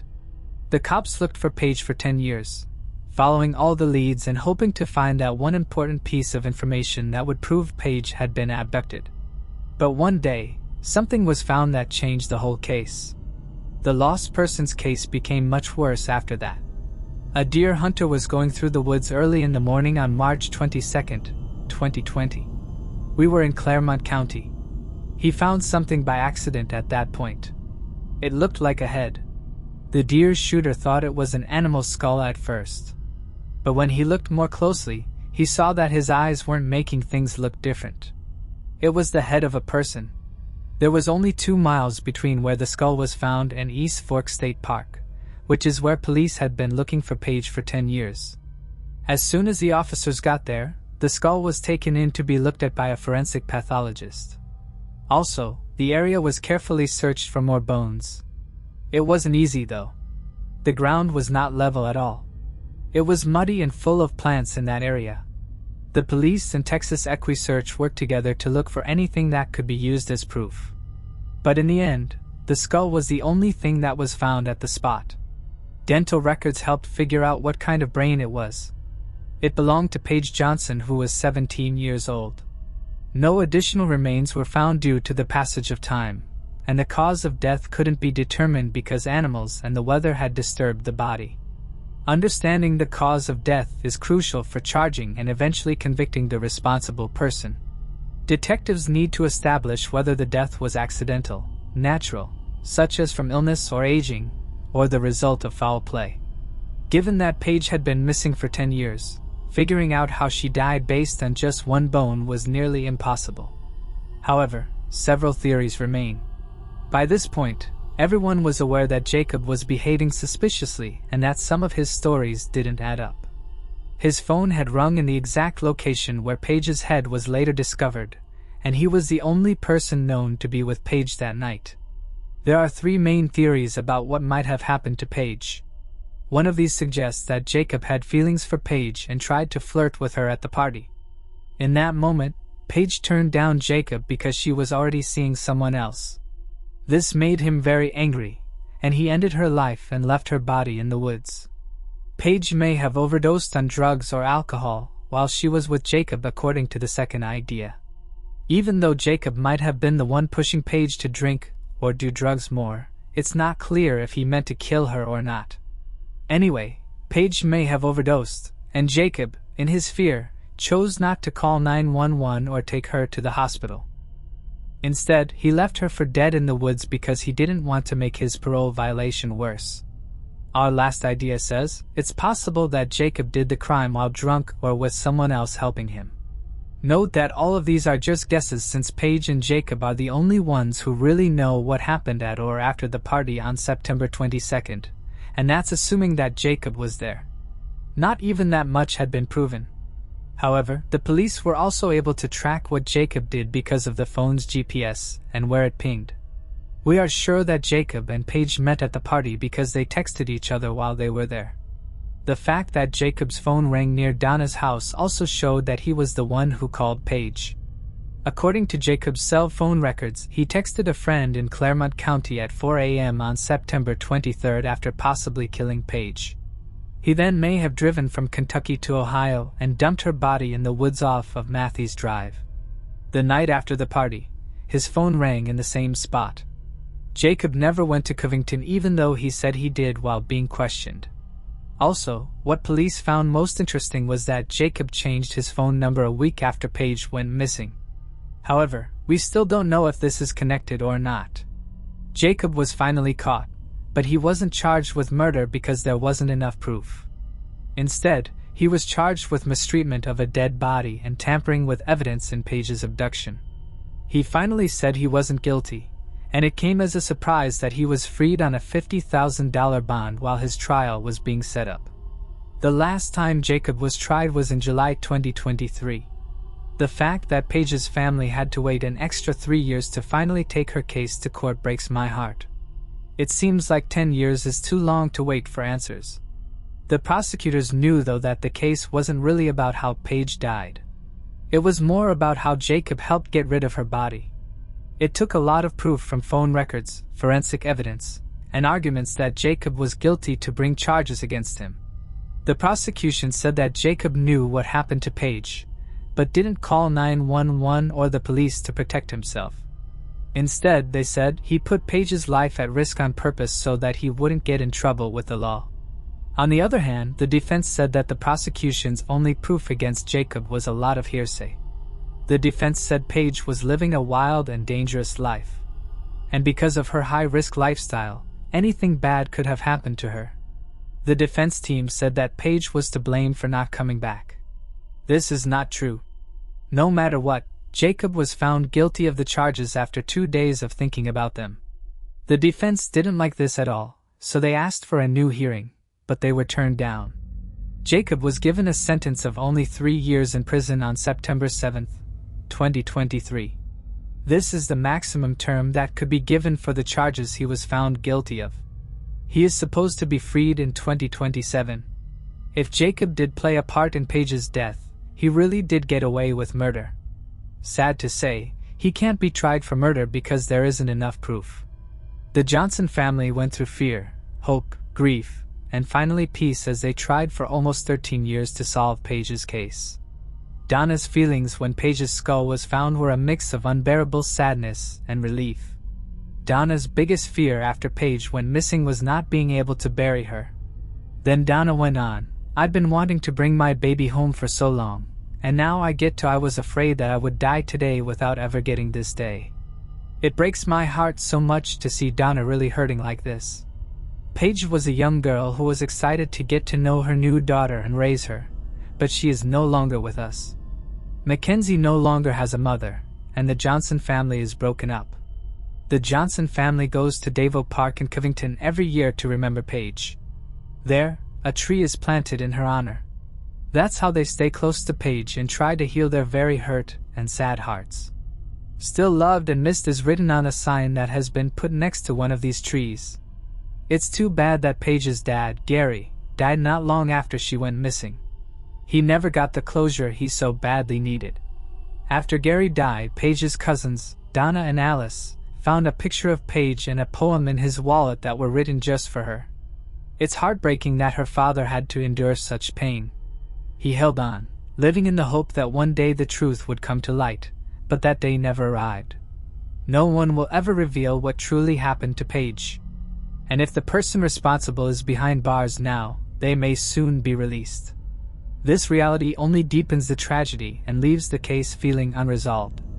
For over 10 years, the Johnson family has carried the weight of sorrow, loss, and emptiness. We can only hope they find a way to heal, move forward, and cherish the happy memories they shared with Paige. Moving on to the next case. Donald Oakey and Vicky Felton.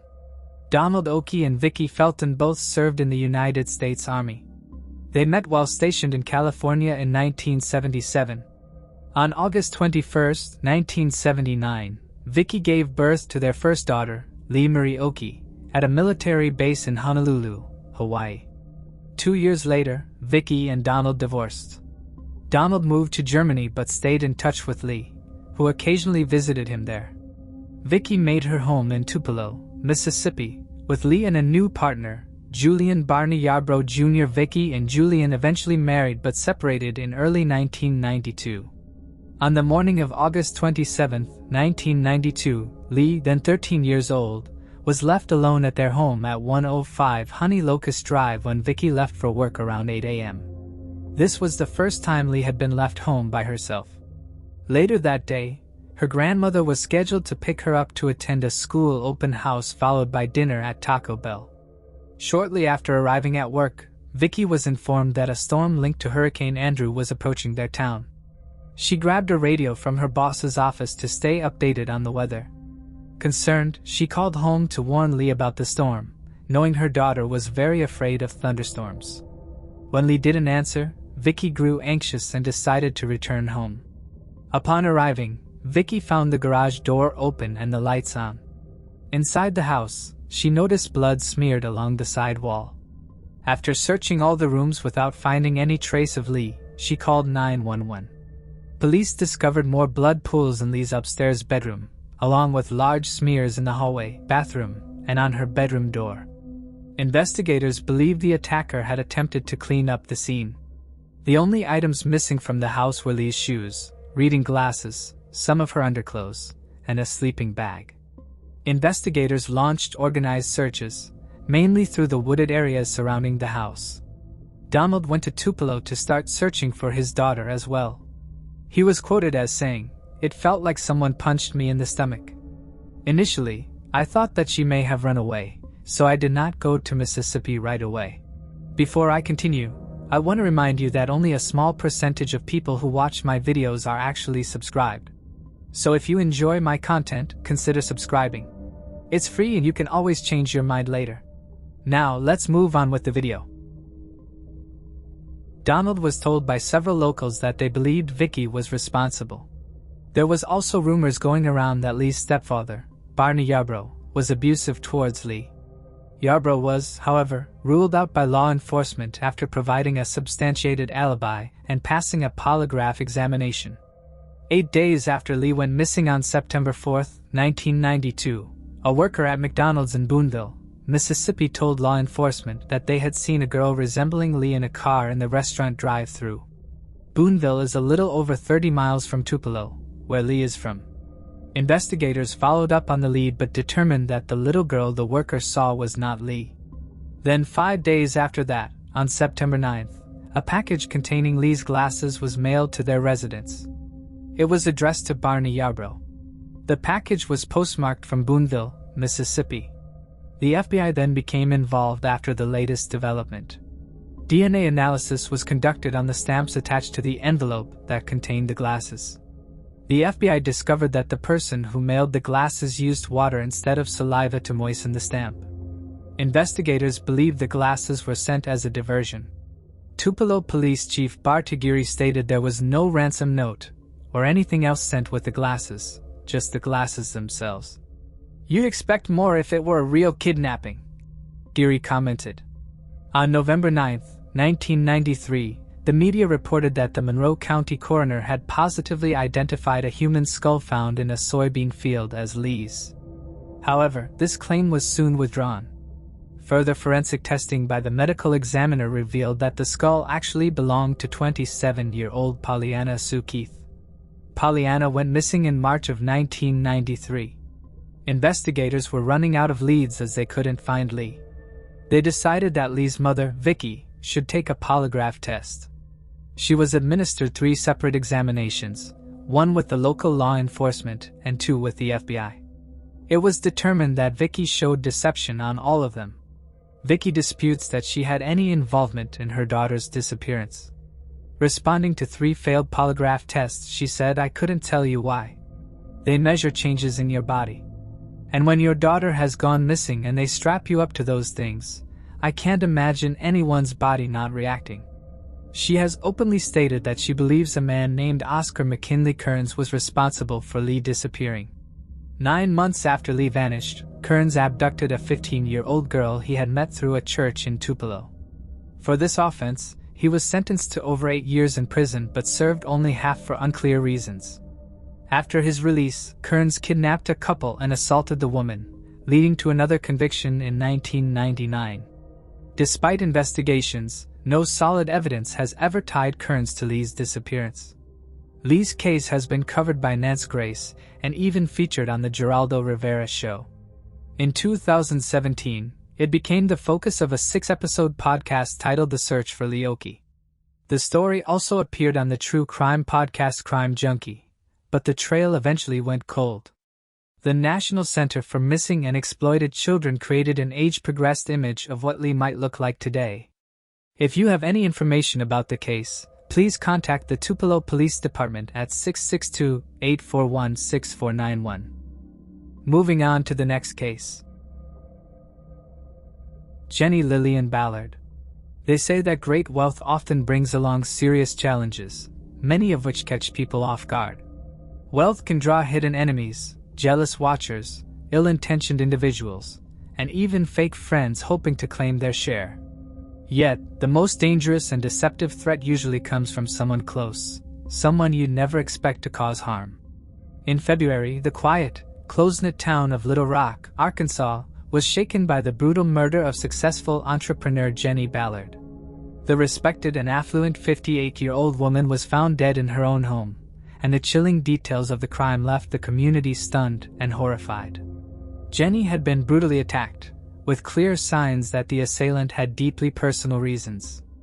At first, no one could fathom who could commit such a horrific act. Jenny Lillian Ballard, née Connor, was born on August 11, 1945, in Bald Knob, a small town in White County, Arkansas. She was the youngest of 3 children born to Reynard and Barbara Connor. Jenny was raised alongside her 2 older brothers, Neil and Daniel. The Connor family lived modestly but was well respected, with parents who worked diligently to provide their children with quality education and opportunities to reach their potential. From an early age, Jenny was independent, ambitious, and determined to build a successful future for herself. Despite her strong will, she was known to be kind, approachable, and warm. Jenny received a top-tier education, starting at a prestigious college before continuing her studies at a state university. A few years after graduating, she met Lester Kenneth Ballard, a man 11 years her senior. Despite the age gap, they formed a deep romantic bond and married in 1973. 2 years later, they welcomed their first child, a son named Brian. 4 years after that, their family grew with the birth of their daughter, Leslie. The Ballards were often seen as a thriving and happy family. Jenny and Lester shared a deep affection for one another, raised their 2 children together, and built a thriving business. A printing company called Ballard's Printing Incorporated. They later relocated to the serene town of Little Rock, where they also launched an engineering and architectural firm. The Ballards were one of the most prominent and respected families in town, successful, wealthy, and seemingly untouched by hardship. However, in 1994, their oldest son Brian, then a student at a prestigious university, was diagnosed with an aggressive form of cancer.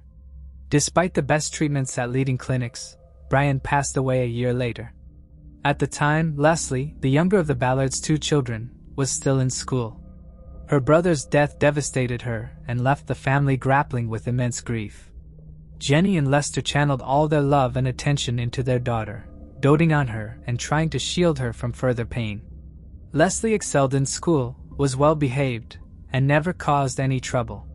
Though she was very close to her mother, many saw her as her father's little girl.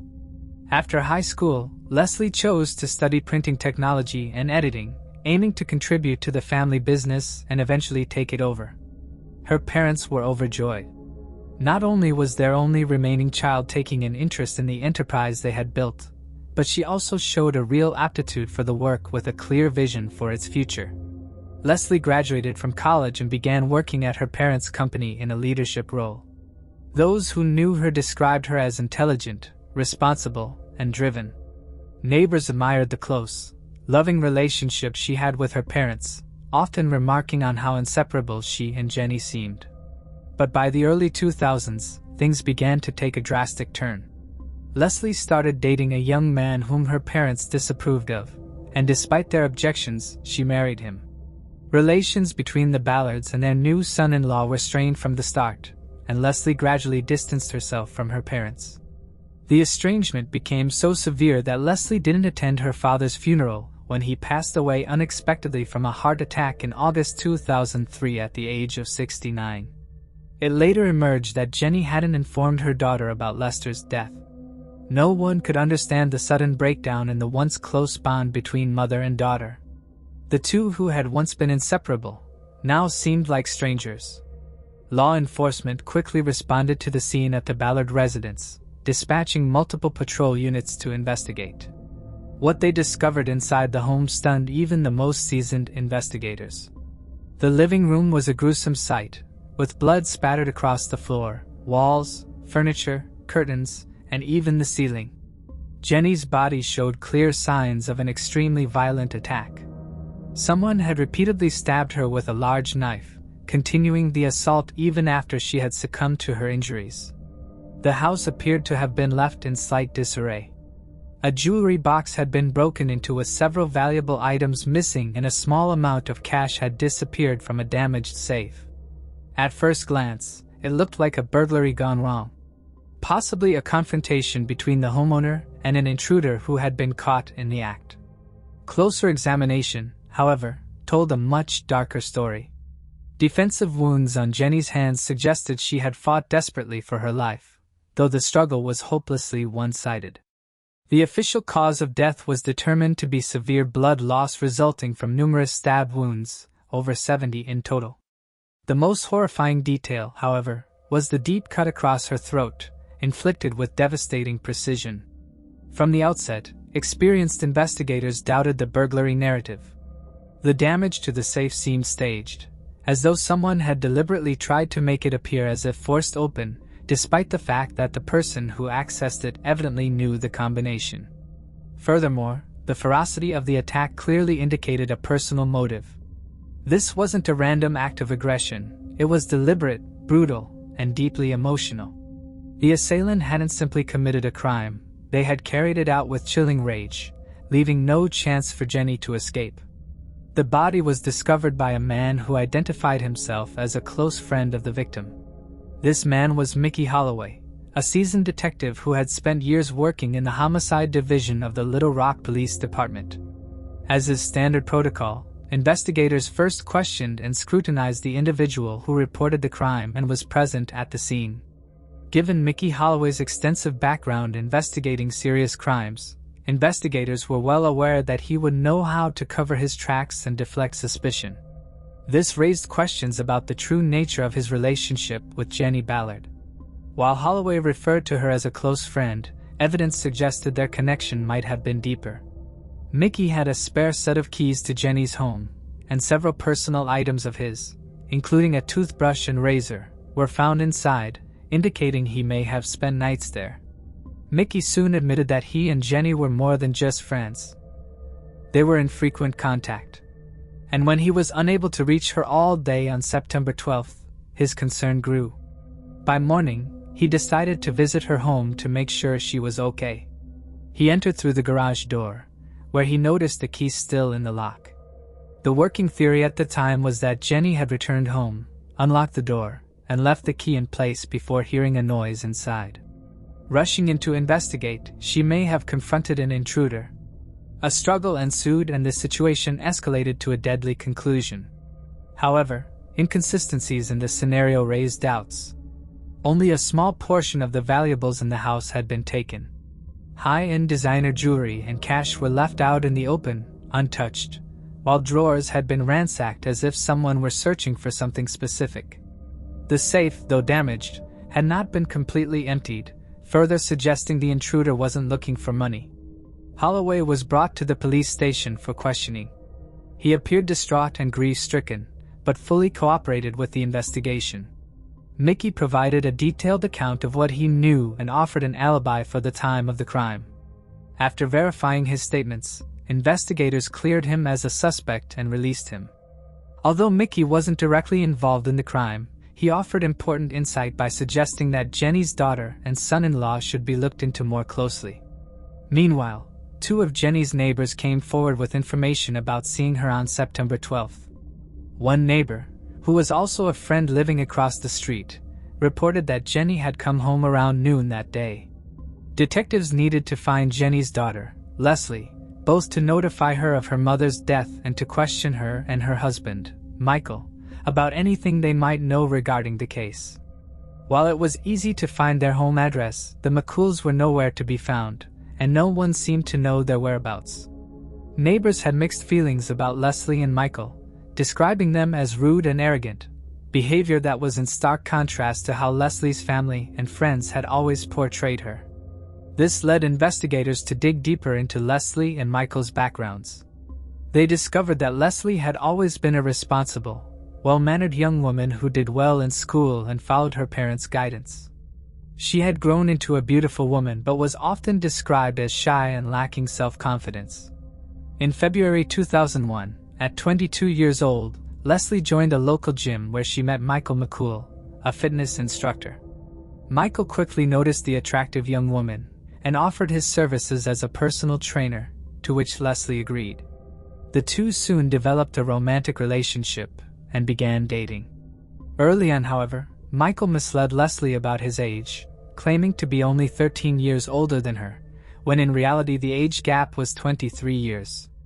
Michael came from a wealthy family and had been indulged from a young age. He was described as brash, spoiled, and unpredictable. Over the years, he frequently found himself in trouble, but his parents consistently intervened, helping him avoid consequences. This upbringing instilled in him a sense of impunity. At 18, while intoxicated, Michael got into a physical altercation with a friend, striking him several times in the head. The victim lost consciousness and later passed away from his injuries. Michael was charged with aggravated assault resulting in death, and he faced significant jail time. However, his father used his influence to keep Michael out of prison, arranging instead for him to enlist in the Marine Corps under a contract. After serving 5 years, Michael returned to Little Rock. He married and had 2 children, but the marriage quickly fell apart. Michael's relationships rarely lasted due to his volatile temperament, controlling behavior, and frequent outbursts.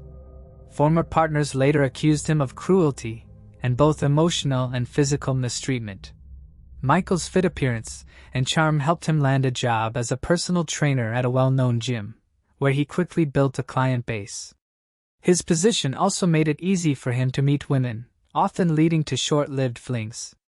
For Leslie, Michael was her first serious love, and she was completely infatuated with him. Realizing this, Michael began to manipulate her, treating her like his possession. He insisted that Leslie dye her hair blonde, undergo breast augmentation, wear more revealing and provocative clothing, and apply bold makeup at all times. Leslie's parents noticed the changes in their daughter and were deeply concerned. They strongly disapproved of her relationship with Michael McCool and urged her to break it off. However, Leslie not only refused to leave Michael, but secretly married him just a few months after they began dating. This decision caused a major rift between Leslie and her parents, and she all but ceased communication with them, although she continued working at the family business. Jenny and Lester Ballard made it clear to everyone that they did not support their daughter's choice and did not consider Michael a part of their family. They believed he was manipulating Leslie and was only interested in their money and the family business. The Ballards even revised their will, adding conditions that required Leslie to divorce Michael and sever all ties with him before she could inherit anything.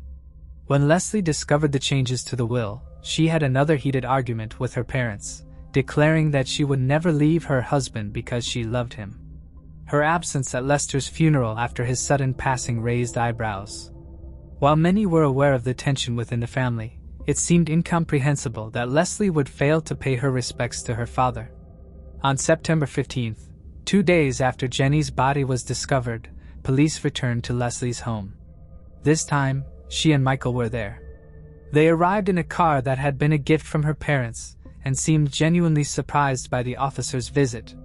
When the couple was informed of Jenny's death, Leslie had an emotional outburst. She screamed, cried, and appeared on the verge of fainting. However, seasoned detectives noted that her reaction seemed overly dramatic, almost rehearsed. Leslie quickly regained her composure and agreed to accompany the officers to the station for questioning. Once there, her demeanor shifted entirely. She now appeared calm and detached. She told investigators that she and her husband had been out of town for the past 4 days, visiting Michael's parents in hot springs near Lake Hamilton in Garland County, Arkansas. Leslie claimed she had never been in serious conflict with her parents, saying that while her parents initially disapproved of Michael, they eventually accepted her decision to marry him. When asked about the revised will, which excluded both her and Michael from any claim to the family business or estate, she hesitated before responding. She stated that it didn't matter much because she and her husband were financially stable and capable of providing for themselves. When the topic shifted to her father's death, Leslie's tone grew somber. She explained that she had missed the funeral simply because she didn't know about it, suggesting that her mother had chosen not to inform her. Leslie then directed investigators' attention to her mother's new companion, hinting that he had suspiciously stepped into Jenny's life soon after Lester's passing. According to Leslie, she only learned about her father's passing in mid-August after he had already been buried. Shocked and hurt, she immediately went to her family home to confront her mother about why she hadn't been informed. When Leslie arrived, she was startled to find Mickey Holloway sitting in her father's chair, wearing a robe and holding a mug of tea. His belongings were scattered throughout the house, while her mother had seemingly discarded her father's possessions. Leslie grew suspicious of her mother's new partner, believing he had ulterior motives and might even have been involved in Jenny's death. Unaware that Holloway had already been ruled out as a suspect, Leslie tried to shift the blame onto him. However, detectives felt that she wasn't being entirely truthful and suspected she was hiding something.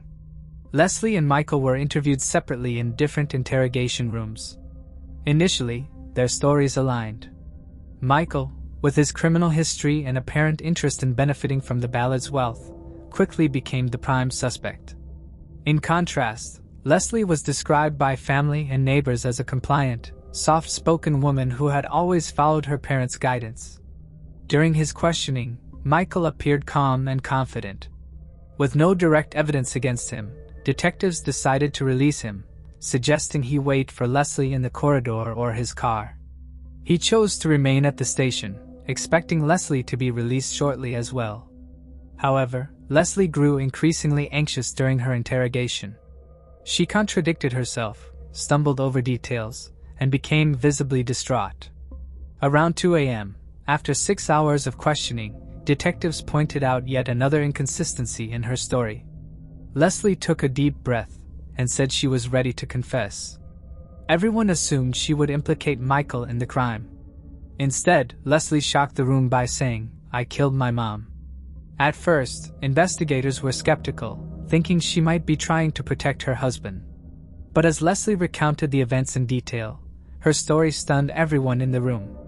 It all started when Leslie met Michael. Her parents were horrified by her choice and refused to accept him into their family.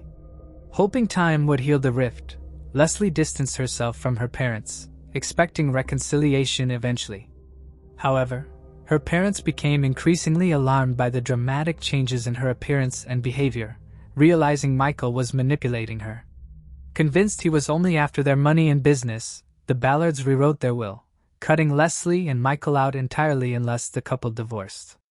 When her parents told Leslie about the revised will, she was devastated.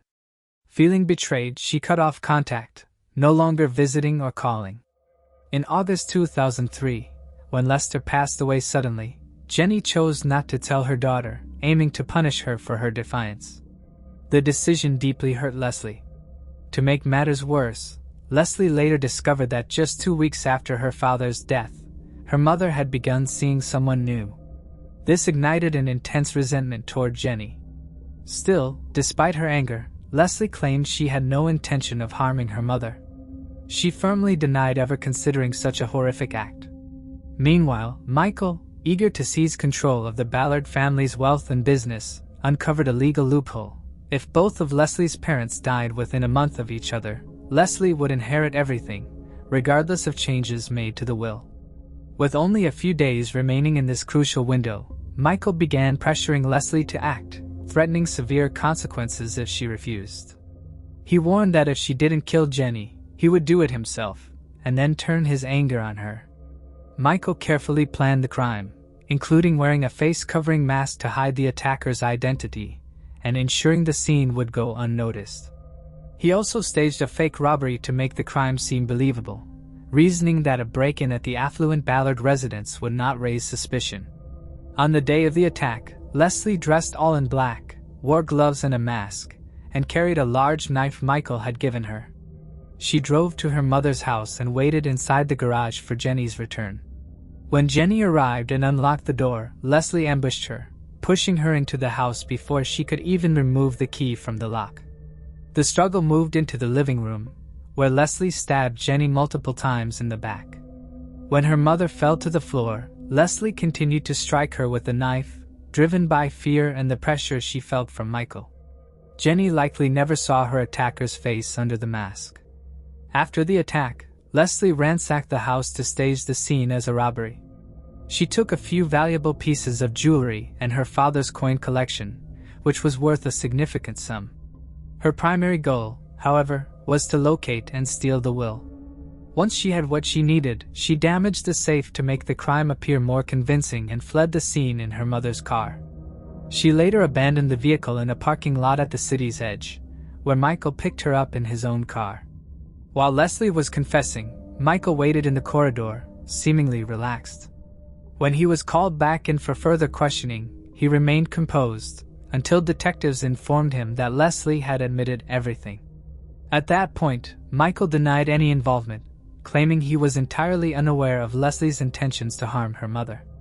Michael insisted that Leslie had orchestrated and executed the crime on her own. He admitted only to helping her cover it up afterward, including hiding evidence.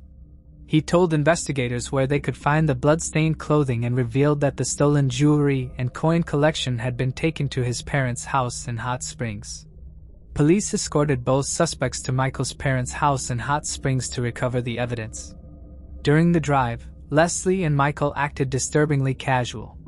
They joked with each other and appeared completely unfazed by the situation, showing no remorse for what had transpired.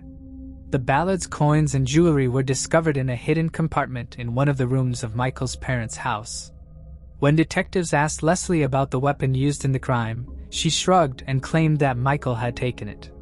She suggested he might have disposed of it at Lake Hamilton. Experienced divers were immediately called to the scene. Michael smirked, dismissing their efforts as a waste of time. However, his confidence quickly faded when just 10 minutes later, a diver emerged holding a large knife. Forensic analysis later confirmed it to be the weapon used in the crime. As previously noted, the autopsy revealed over 70 stab wounds on Jenny's body. While Michael may have orchestrated the crime, no one could have forced Leslie to inflict so many wounds. This level of violence suggested that Leslie had acted out of deep anger, venting her fury on her mother in a moment of unrestrained rage. Both Leslie and Michael maintained their innocence, attempting to paint themselves as victims. Leslie claimed that Michael had coerced her into committing the crime by threatening her life. She argued that fear for her safety had driven her to follow his plan. Michael, on the other hand, insisted that he had no knowledge of Leslie's intentions and had never believed she was capable of harming her own mother. He admitted only to assisting in concealing evidence. Leslie's trial began in February. She was charged with committing the crime and tampering with evidence. Her defense team emphasized her clean record and the positive character references provided by those who knew her. Despite Leslie's attempts to deny involvement, the jury found her guilty on all charges. She was sentenced to life imprisonment without any chance of parole. Michael's trial commenced in June that same year. His defense team claimed he had no prior knowledge of Leslie's actions and did not take part in the crime directly. Nevertheless, the jury convicted him as an accomplice and for attempting to destroy evidence. Michael received a sentence of 40 years for his involvement in the crime, plus an additional 20 years for evidence tampering, totaling 60 years without parole, effectively a life sentence. Moving on to the next case. Lorie Leonard. In today's fast-paced world, where daily responsibilities often leave little room for a personal life, many turn to online dating as a practical way to meet potential partners. While some of these digital connections lead to genuine relationships, marriage, and family, the risks involved can sometimes go far beyond emotional heartbreak. Lorie Leonard, a single mother, was among those searching for love online. She longed to meet someone who would not only love her but also welcome her children into their life. Sadly, Lorie's journey ended in tragedy. When she suddenly disappeared without explanation, investigators were met with immense difficulty due to the lack of concrete evidence. Yet they remained determined, knowing that locating Lorie was the key to uncovering the truth. Eventually, their dedication paid off when a vital clue emerged, quite literally, out of nowhere. Lorie and Leonard, a devoted single mother, was on a quest to find lasting happiness. She spent her early years in a small Kansas town, growing up in a humble home with her older sister, Jennifer. The sisters shared a strong bond, especially after their father walked out on the family during their school years. Their mother worked relentlessly to provide for them, and together they built a close, supportive family unit. After finishing high school, Lorie began dating a boyfriend she had been with since her senior year. In 1998, she welcomed her first child, a son named Jake. However, the relationship quickly unraveled. The child's father showed little interest in being involved and offered no help financially. About 18 months later, Lorie started seeing someone new, a man she believed was dependable and kind. At first, the relationship appeared to be stable, but things took a turn when she found out she was expecting another child. By February, Lorie gave birth to her second son, Bryson. Shortly afterward, her partner disappeared, unwilling to take on the responsibilities of fatherhood. Unable to attend college due to her early pregnancies, Lorie struggled to find stable employment. She took on various jobs as a courier, waitress, and cashier to make ends meet. Determined to create a better life for her family, Lorie decided to leave her hometown and move to Albany, New York. She rented a small apartment and took a job at a casino, hoping the change would provide a fresh start. However, life in Albany was far from easy. Working late nights left Lorie with no one to care for her young sons. Without family nearby and unable to afford childcare, she realized the situation was unsustainable. After much deliberation, she decided to move again, this time to join her sister Jennifer. Jennifer had relocated years earlier to Chittenango, a quiet town in Madison County, New York. Living in a suburban home with her 15-year-old son Justin, Jennifer found the slower pace of small-town life appealing. She had long encouraged Lorie to move closer, offering her a supportive environment to rebuild her life. In February 2005, Lorie Leonard moved to Chittenango, New York, settling into a spacious two-story home just a few blocks away from her sister Jennifer's house. Each of Lorie's sons now had their own room. The family had a backyard where the boys could play with their dog, and the kids could walk to school. Lorie also found a job as a waitress at a local cafe with daytime hours, allowing her to be home every evening with her boys. Lorie was a cheerful, lively, and friendly person. She quickly bonded with her new neighbors and co-workers, all of whom spoke highly of her. Whenever she needed help, her sister, Jennifer, and her teenage nephew, Justin, were always ready to lend a hand. At the same time, Lorie continued her search for love online, believing she would soon meet someone who would love her and care for her boys as if they were his own. She created profiles on several dating websites and actively went on dates, but luck hadn't been on her side. Jennifer, however, was skeptical about online dating and often reminded Lorie to be cautious and selective. A mysterious disappearance. On Wednesday, May 4, 2005, Lorie asked Jennifer to watch her sons so she could take a trip to Albany. Lorie said she needed to pick up some belongings from her old home, and planned to meet a friend who had promised her and the boys tickets to a New York Yankees game. Knowing she wouldn't be able to complete everything in one day, Lorie told Jennifer she would stay overnight at a hotel. She assured her sister she would be back in the morning to take her sons to school, and then head to her cafe job by 9 a.m. The next morning, around 8:30 a.m., Jennifer called Lorie to check on her and made sure everything was fine. To her surprise, Lorie's phone was turned off and she didn't answer. Lorie didn't show up as planned, which made Jennifer increasingly worried. Jennifer dropped the boys off at school and decided to stop by the cafe to see if Lorie had gone straight to work. But when she got there, the cafe staff said Lorie hadn't shown up for her shift and hadn't called to let anyone know. A behavior that was completely out of character for her. Since Jennifer had to get to work, she asked her son, Justin, to go to Lorie's house to check if she had returned. When Justin arrived, he saw Lorie's car parked in the driveway. The keys were still in the lock, which seemed strange. Assuming Lorie was home, but possibly busy or resting, he knocked on the door and called out for her, but there was no response. Justin walked around to the back door and found it unlocked. Entering the house, he immediately noticed that something was wrong. The family's dog was on the first floor, clearly hungry, and had torn into a bag of dog food. This was unusual, as Lorie always fed the dog before leaving. And if she had returned, it would have been her first priority. Hoping to find a reasonable explanation, Justin went upstairs. What he saw there only deepened the mystery. Lorie's bed was unmade, and the blanket was missing. Her shoes, which she wore often, were in unusual spots. One was by the front door, and the other was on the bed. These strange details made it clear that something was not right. Justin immediately called his mother to report what he had found. Jennifer, alarmed by her sister's sudden disappearance and silence, contacted the police to file a missing person report. Unfortunately, the family had little concrete information to offer. They didn't know the name of the man Lorie was supposed to meet. However, Jennifer mentioned a suspicious detail. The man had arranged to meet Lorie at a hotel. Since he lived in Albany, he could have easily given her the tickets in a public place, like a cafe or even on the street. The meeting seemed more like a private date, especially since Lorie had planned to stay overnight. Jennifer also advised police to question Lorie's ex-boyfriend, 29-year-old Sean Doyle, who had helped her during her recent move. Though the two had broken up months earlier, they remained on friendly terms, and Sean appeared to hope for reconciliation.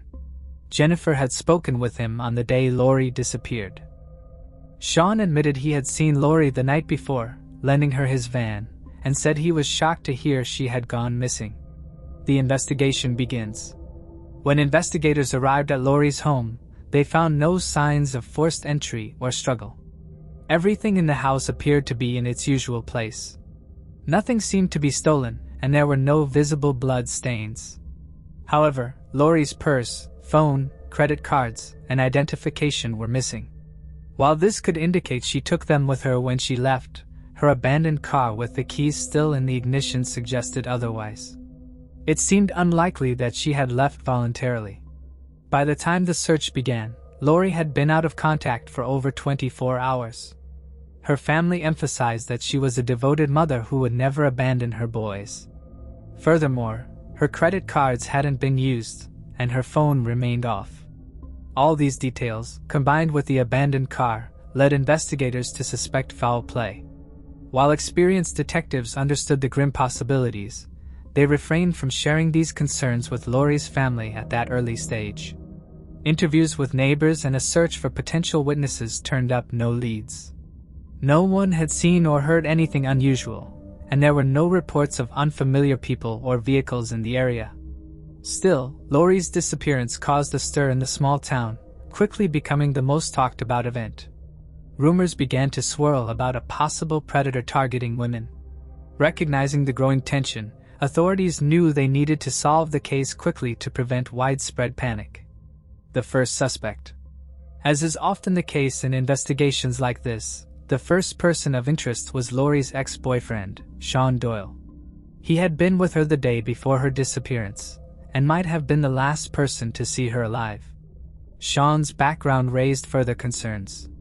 He had a history of criminal activity, including theft, illegal possession of firearms, and involvement with banned substances. He had also faced accusations of aggressive behavior toward former girlfriends. Investigators considered him a strong suspect due to his history and recent contact with Lorie. According to Jennifer, Lorie met Sean Doyle online. Initially, he appeared to be a reliable, family-oriented man, claiming he dreamed of having a family and was ready to be a father figure for Jake and Bryson. However, once their relationship moved offline, Lorie realized that Sean's carefully crafted persona didn't match reality. He was rough-mannered, used banned substances, and refused to leave behind his criminal activities. Their relationship lasted less than 6 months and ended when Lorie decided to make significant changes in her life. Sean, however, didn't want to let go and suggested staying friends, though it was clear he was using this as an excuse to monitor and control her. Neighbors frequently saw Sean at Lorie's house during her move and found him unsettling. He seemed to go out of his way to portray himself as a dangerous figure, often wearing a black leather jacket adorned with metal studs, skull-patterned bandanas, and a pair of heavy handcuffs hanging from his belt. With his demeanor and appearance, Sean fit the profile of someone capable of harming Lorie, making him the detective's first priority, questioning Sean Doyle. Sean didn't appear surprised when detectives visited him. Sean maintained a composed and cooperative demeanor during the initial questioning, responding to investigators' inquiries without delay. He acknowledged that he had seen Lorie the day before she vanished, explaining that he had helped her move some of her things. Afterward, he claimed to have gone directly home and gone to bed. But when pressed further, his story began to unravel. His alibi couldn't be independently verified. He hadn't stopped anywhere on the way home, interacted with anyone, or had any witnesses to corroborate his account, and he lived alone. As it became clear that he was the main, and at that point, only, suspect, Sean's tone shifted. He became defensive, accusing the detectives of wasting time and suggesting they instead look for the man Lorie had supposedly planned to meet in Albany. He made several negative comments about Lorie, describing her as unreliable and overly flirtatious. Sean also insisted that their relationship had ended because of her alleged infidelity, claiming he was the one who broke things off. Before the interview concluded, he offered what seemed like a promising lead. Lorie had met the man who offered her Yankees tickets while working at a casino, shortly before she relocated to Chittenango. Sean speculated that her former coworkers might know more about the man in question.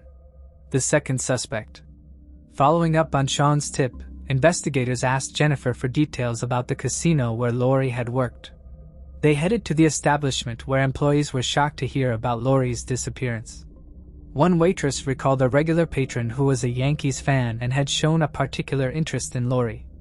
The man, identified as Randolph Shark, was a wealthy and well-known local businessman. He was reportedly quite attentive to Lorie, often trying to win her over. While some colleagues suspected a secret romance, Lorie never confirmed such rumors. Once detectives had Shark's name, it didn't take long to locate his home address. They planned to question him immediately as his actions raised red flags. Why had he chosen to arrange a meeting in a hotel rather than in a public place or send the tickets by mail?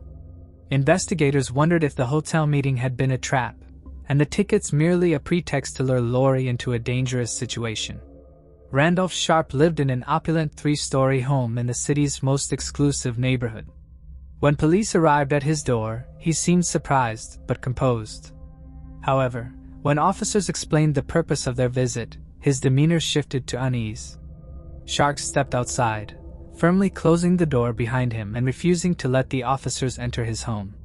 He assured them, though, that he was willing to answer their questions. As it turned out, Randolph had been married for many years and had 3 children. However, he had a habit of engaging in brief affairs with younger women, something his wife was entirely unaware of. Desperate to keep his indiscretions a secret, Shark confessed to having a short-term relationship with Lorie. He begged the detectives not to reveal this information, fearing it would destroy his family. Randolph admitted that he had been seeing Lorie in secret for about 2 months, and had indeed promised her tickets to a Yankees game for her boys. The hotel meeting was arranged so they could have a romantic evening together. According to him, he planned to return home afterward while Lorie stayed at the hotel overnight to avoid a late-night drive. However, Randolph claimed that Lorie never showed up at the hotel. He said he waited for hours, trying to call her multiple times, but she didn't answer. Assuming she had either changed her mind or had a change of plans, he eventually sent her several text messages before leaving the hotel and heading home. Surveillance footage from the hotel corroborated parts of Randolph's story.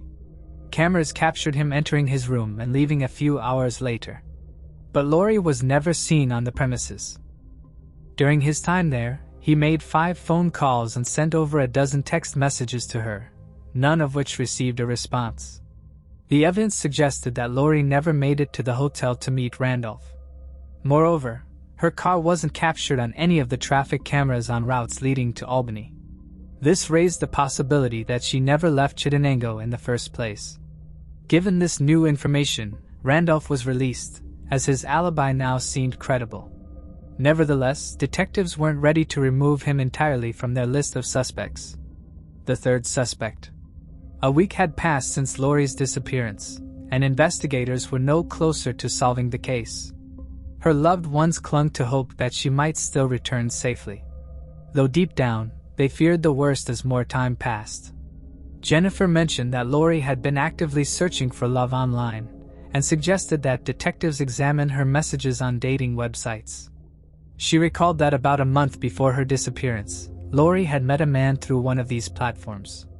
While they had gone on a few dates, Lorie quickly realized the relationship wasn't for her. However, the man wasn't willing to let her go so easily. He had fallen for Lorie and was determined to win her over. This lead caught the detectives' attention. They began meticulously reviewing Lorie's online conversations, and found that she had been communicating with 3 men in recent weeks. Of those, she had met only one in person, a man named Todd Owens. Todd had claimed he was serious about building a relationship, but judging by Lorie's abrupt shift in tone after their date, it was clear she wasn't interested in pursuing things further. Detectives suspected that Todd might have had difficulty accepting her rejection. Todd Owens wasn't just persistent. His behavior bordered on obsessive. He bombarded Lorie with messages, called her constantly, and practically begged her for another date. In one of his last texts, he even joked, though in poor taste, that he might harm himself if she didn't give him another chance. But could this man, so consumed by his feelings, have harmed the woman he was so fixated on simply because she rejected him? On the surface, Todd appeared to be a charming and attractive man who was popular with women. Yet something about Lorie captivated him in a way no one else had. He quickly became enamored with her, even fantasizing about marriage and taking on the role of a father to her sons. When detectives showed up at Todd's home to question him about Lorie's disappearance, he seemed genuinely shocked, upset, and even scared. Todd admitted he had been deeply infatuated with Lorie, perhaps even overly so, and acknowledged that his intensity might have pushed her away. After their first date, Lorie texted him to say that things wouldn't work out between them. But instead of accepting her decision, Todd saw it as a challenge. To Todd, Lorie was the ideal woman, someone he believed he could build a stable and lasting relationship with. However, she didn't feel the same way and had been upfront about it. Despite her clear rejection, Todd continued to pursue her, hoping to convince her to meet him again. But based on their text exchanges, it seemed that another meeting never happened, much to Todd's disappointment. Todd's obsession with Lorie was undeniable, and he didn't try to hide it. However, he had a solid alibi for the day of her disappearance. He had been at work all morning and hadn't left the office, something his coworkers, at least 10 of them, could confirm. After work, he went directly to a bar to celebrate a friend's birthday, a gathering attended by dozens of people who could vouch for his presence. With such a strong alibi, Todd was removed from the list of suspects. A shocking discovery. Nearly 3 months had passed since Lorie's disappearance. Jennifer had taken custody of her nephews, and the boys were now living in her home. Deep down, Jennifer feared she might never see her sister again, though she clung to a sliver of hope that Lorie would return. The investigation, however, had stalled completely. No new evidence or suspects had surfaced, leaving the case at a standstill. Then, in late July, everything changed, delivering a devastating blow to any remaining hope of a positive outcome. On the early morning of Sunday, July 24, 2005, a terrified man called the police to report a horrifying discovery in a nearby body of water. The caller was a local resident who had decided to spend his day off fishing along the Champlain Canal, which connects the Hudson River to the southern end of Lake Champlain. He had hoped for a quiet morning surrounded by nature's tranquility. As he cast his line, the man decided to take a short walk along the bank. That's when he noticed something unusual. Just a few yards away, tangled in the shoreline's tall grass, was a large toolbox floating near the water's surface. It appeared to have been carried there by the current, and had gotten stuck in the vegetation. The toolbox floating in the canal looked substantial. Hoping it might contain something valuable or useful, the fisherman decided to retrieve it. He hooked the box and started pulling it toward the shore. However, whatever was inside was extremely heavy, forcing the man to wade into the water to drag it out. After considerable effort, the fisherman finally managed to bring the box onto dry land. Intrigued, he began examining the rusty latches, working to pry them open. When he succeeded and lifted the lid, he recoiled in horror. Inside was the partially decomposed body of a young woman, wrapped in a blood-stained white blanket. The elderly fisherman was so shocked by the gruesome discovery that he nearly suffered a heart attack. Panicking, he abandoned everything and ran to call the police. Overcome with shock, the man struggled to describe what he had discovered, repeatedly shouting that a woman's body was inside the box. Law enforcement quickly responded, securing the area and transporting the box to a forensic facility for examination. The remains were sent for autopsy, but identification posed a challenge due to the extensive water damage and advanced decomposition. Nonetheless, forensic specialists were able to confirm the victim's identity through fingerprint analysis and dental records. It was Lorie Leonard, missing for nearly 3 months. Inside the box were several of Lorie's personal items, including her purse, identification, credit cards, and cell phone. Investigators believed the killer had kept these objects to fabricate the appearance that Lorie had left willingly. The condition of the body revealed disturbing new information. Lorie was found partially unclothed, with clear signs of physical assault prior to her death. Unfortunately, the extended exposure to water had degraded any usable DNA evidence, making it impossible to identify the attacker through biological traces. Her pants, which had been cut up and left inside the box, indicated that the assailant had acted in haste, likely trying to remove her clothing quickly without fully undressing her. Lorie's hands and feet were bound with metal handcuffs, and her mouth and nose were sealed with duct tape. A black bandana used as a gag was found inside her mouth. There were several cuts on her body, but none were fatal. Defensive wounds were visible on her hands, and a bruise near her left eye indicated she had sustained trauma while still alive. Despite these injuries, none of them directly caused her death. The autopsy revealed that Lorie had died from asphyxiation. Since no water was found in her lungs, it was clear she had been killed before her body was placed in the canal. The toolbox also contained 2 bags of construction sand, likely intended as ballast to weigh the box down and keep it submerged. However, one of the bags had torn open, allowing most of its contents to wash away. This caused a makeshift grave to drift until it eventually became lodged in the shoreline vegetation. A key witness and irrefutable evidence. When news of the horrifying discovery aired during the evening broadcast, a woman named Sydney contacted the police with a potentially crucial lead. She claimed to have seen the toolbox in question before, and she suspected she might know who was responsible for the crime. Sydney identified herself as a neighbor of Sean Doyle, who had previously been on the list of suspects. She explained that Sean had often carried a similar large toolbox in the bed of his pickup truck, but it mysteriously disappeared several months ago. Sydney recounted how her husband had casually asked Sean about the toolbox one day, wondering where it had gone. Sean hesitated at first, but then replied that he had gotten rid of it because he no longer needed it. Although the response struck the couple as odd, they didn't think much of it at the time. It wasn't until they saw the evening news segment about the body found in the toolbox that the pieces clicked into place. Since Sean was already a person of interest, and the canal where the box was found was only a few miles from his home, detectives acted quickly. They arrived at Sean's house, but he appeared prepared for their arrival. He had already hired a defense attorney and refused to cooperate with the investigation, invoking his right to remain silent. Mounting evidence. Despite Sean's refusal to cooperate, the case against him quickly began to build. Police arrested him and secured a warrant to search his property. Detectives also started interviewing his neighbors, hoping to uncover additional information. Several of Sean's neighbors recalled seeing the toolbox in his truck bed in the past and identified it with certainty from photographs. They also mentioned that the black bandana found in the victim's mouth looked remarkably similar to the ones Sean often wore. During the search of Sean's home, investigators uncovered 2 more pairs of metal handcuffs identical to the ones used to restrain Lorie. Witnesses confirmed that Sean was known for carrying handcuffs with him wherever he went. Police also discovered a large collection of bandanas in his possession, matching the one found on the victim. The most damning evidence, however, was found in a shed on Sean's property. Inside, detectives located several bags of construction sand purchased from the same store as the sandbags found in the toolbox.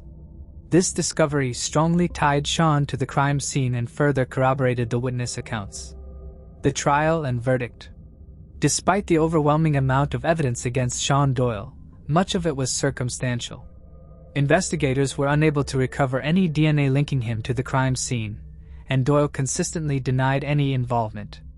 His attorney had meticulously crafted a strong defense strategy, which complicated the prosecution's case. However, a critical piece of evidence emerged, a broken key found under the seat of Doyle's pickup truck. The number etched on the key matched the lock number on the toolbox recovered from the canal. Investigators theorized that the lock had been broken for some time, which explained why Doyle had only secured the toolbox with its latches. It appeared he had forgotten about the misplaced key, leaving it behind as a damning piece of evidence. Doyle never confessed to the crime, and reconstructing this sequence of events was a complex process. Prosecutors argued that Doyle had approached Lorie in an attempt to rekindle their relationship, but became enraged when she rejected him. They believed that Lorie was leaving her home, possibly heading to meet someone else, when Doyle confronted her. Enraged, he likely coerced her back inside the house where the attack occurred. According to the prosecution's theory, Doyle assaulted Lorie, using a bandana as a gag that ultimately caused her death by asphyxiation. He then wrapped her body in a blanket and carried it out through the back door, placing it in his truck. To create the illusion that Lorie had left of her own accord, Doyle took her purse, phone, and identification. He later placed the body in the toolbox, added sandbags, and disposed of it in the canal. It took investigators nearly 4 months to gather sufficient evidence and build a case strong enough to proceed to trial. The court hearings began in late November 2005 and were held publicly, drawing significant media attention. Sean Doyle was charged with premeditated murder and tampering with evidence. After almost a year of legal proceedings, the trial concluded in December 2006. The jury ultimately found Doyle guilty on all charges. He was sentenced to life in prison, with the possibility of parole only after serving a minimum of 30 years. Moving on to the next case. Christa Martin. 20-year-old Christa Martin lived alone in an apartment on South Osage Street in Wichita, Kansas. She had only recently moved into the unit during the fall of 1989. On October 1st, her family reported her missing after being unable to reach her. The following day, October 2nd, police visited Christa's apartment to check on her well-being. Inside, they discovered her body. She had died from blunt force trauma to the left rear side of her head and had also been sexually assaulted.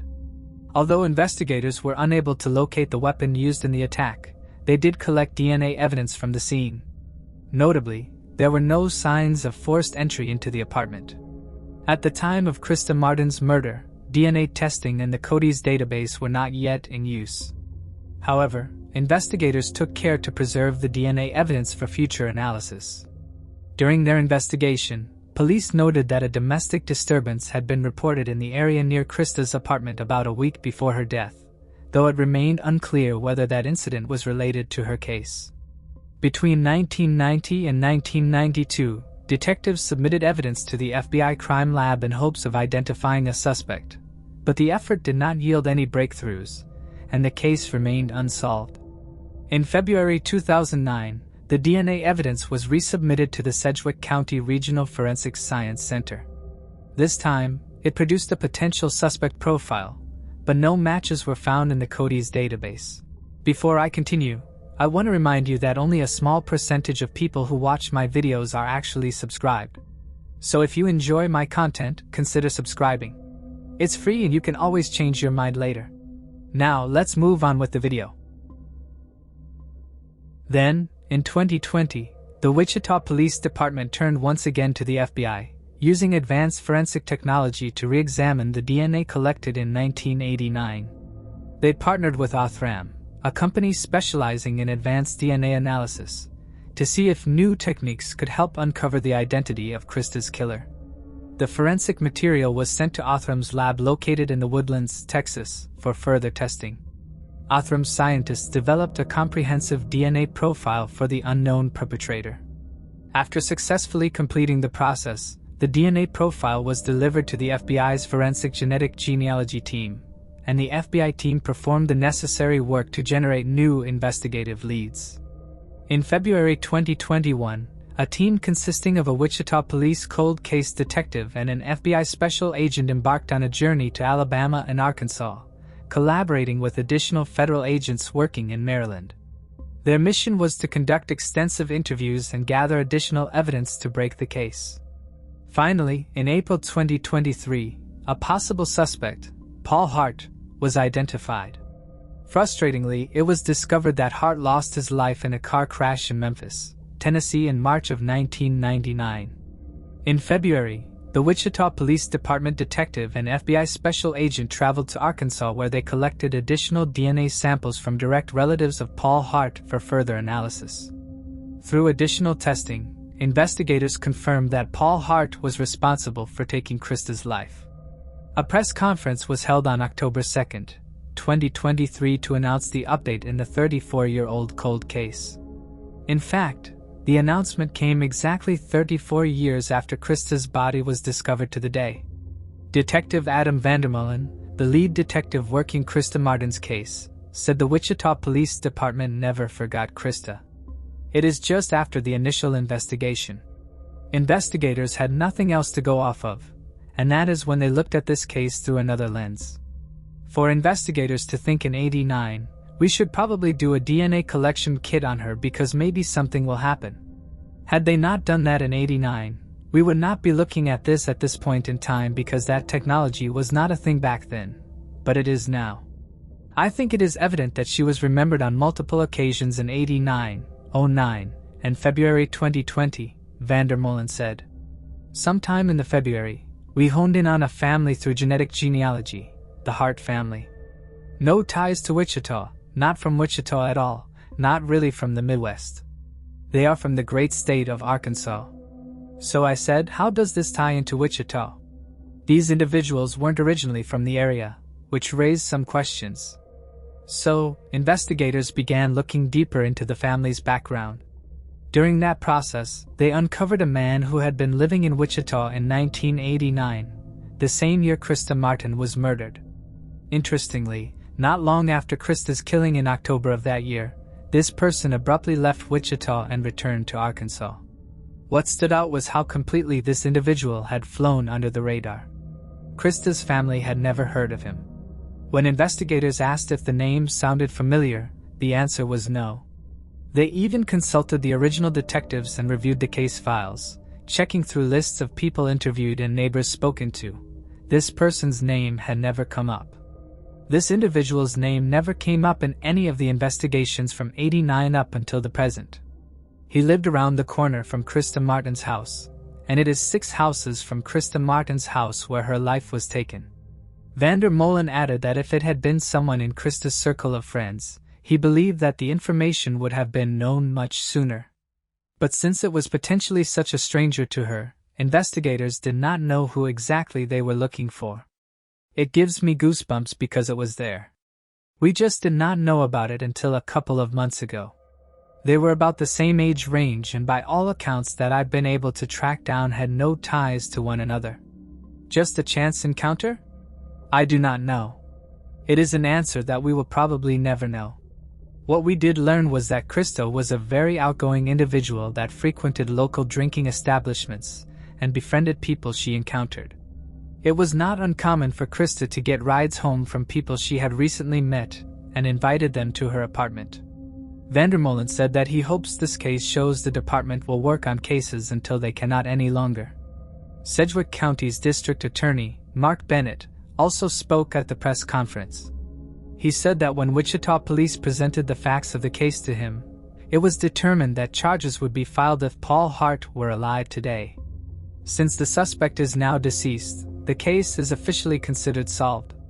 Law enforcement had informed me that they were actively working on the investigation. Once they had exhausted all leads and reached their conclusions, with support from the Forensic Science Center, they presented the case to me, just as they would with any other. After reviewing all the evidence, the findings, and the DNA results, it became clear to me that, had the suspect still been alive, I would have filed charges. This investigation is now complete and officially closed. During the press conference, Christa Martin's niece, Amber Moore, expressed her gratitude to the investigators and volunteers who remained committed to solving the case. "I'm thankful that we can finally move forward and find peace, knowing the perpetrator is no longer among us or walking free," she said. "We are deeply grateful to everyone who played a role in bringing justice for Christa. She deserves so much more from life than what she received." Moving on to the next case. Debbie Lynn Randall. In 1972, 9-year-old Debbie Lynn Randall lived in Cobb County, Georgia, with her parents, John and Juanita Randall, and her older brother, Melvin. On the night of January 13th, Debbie was walking home from a laundromat across the street but never arrived at her house.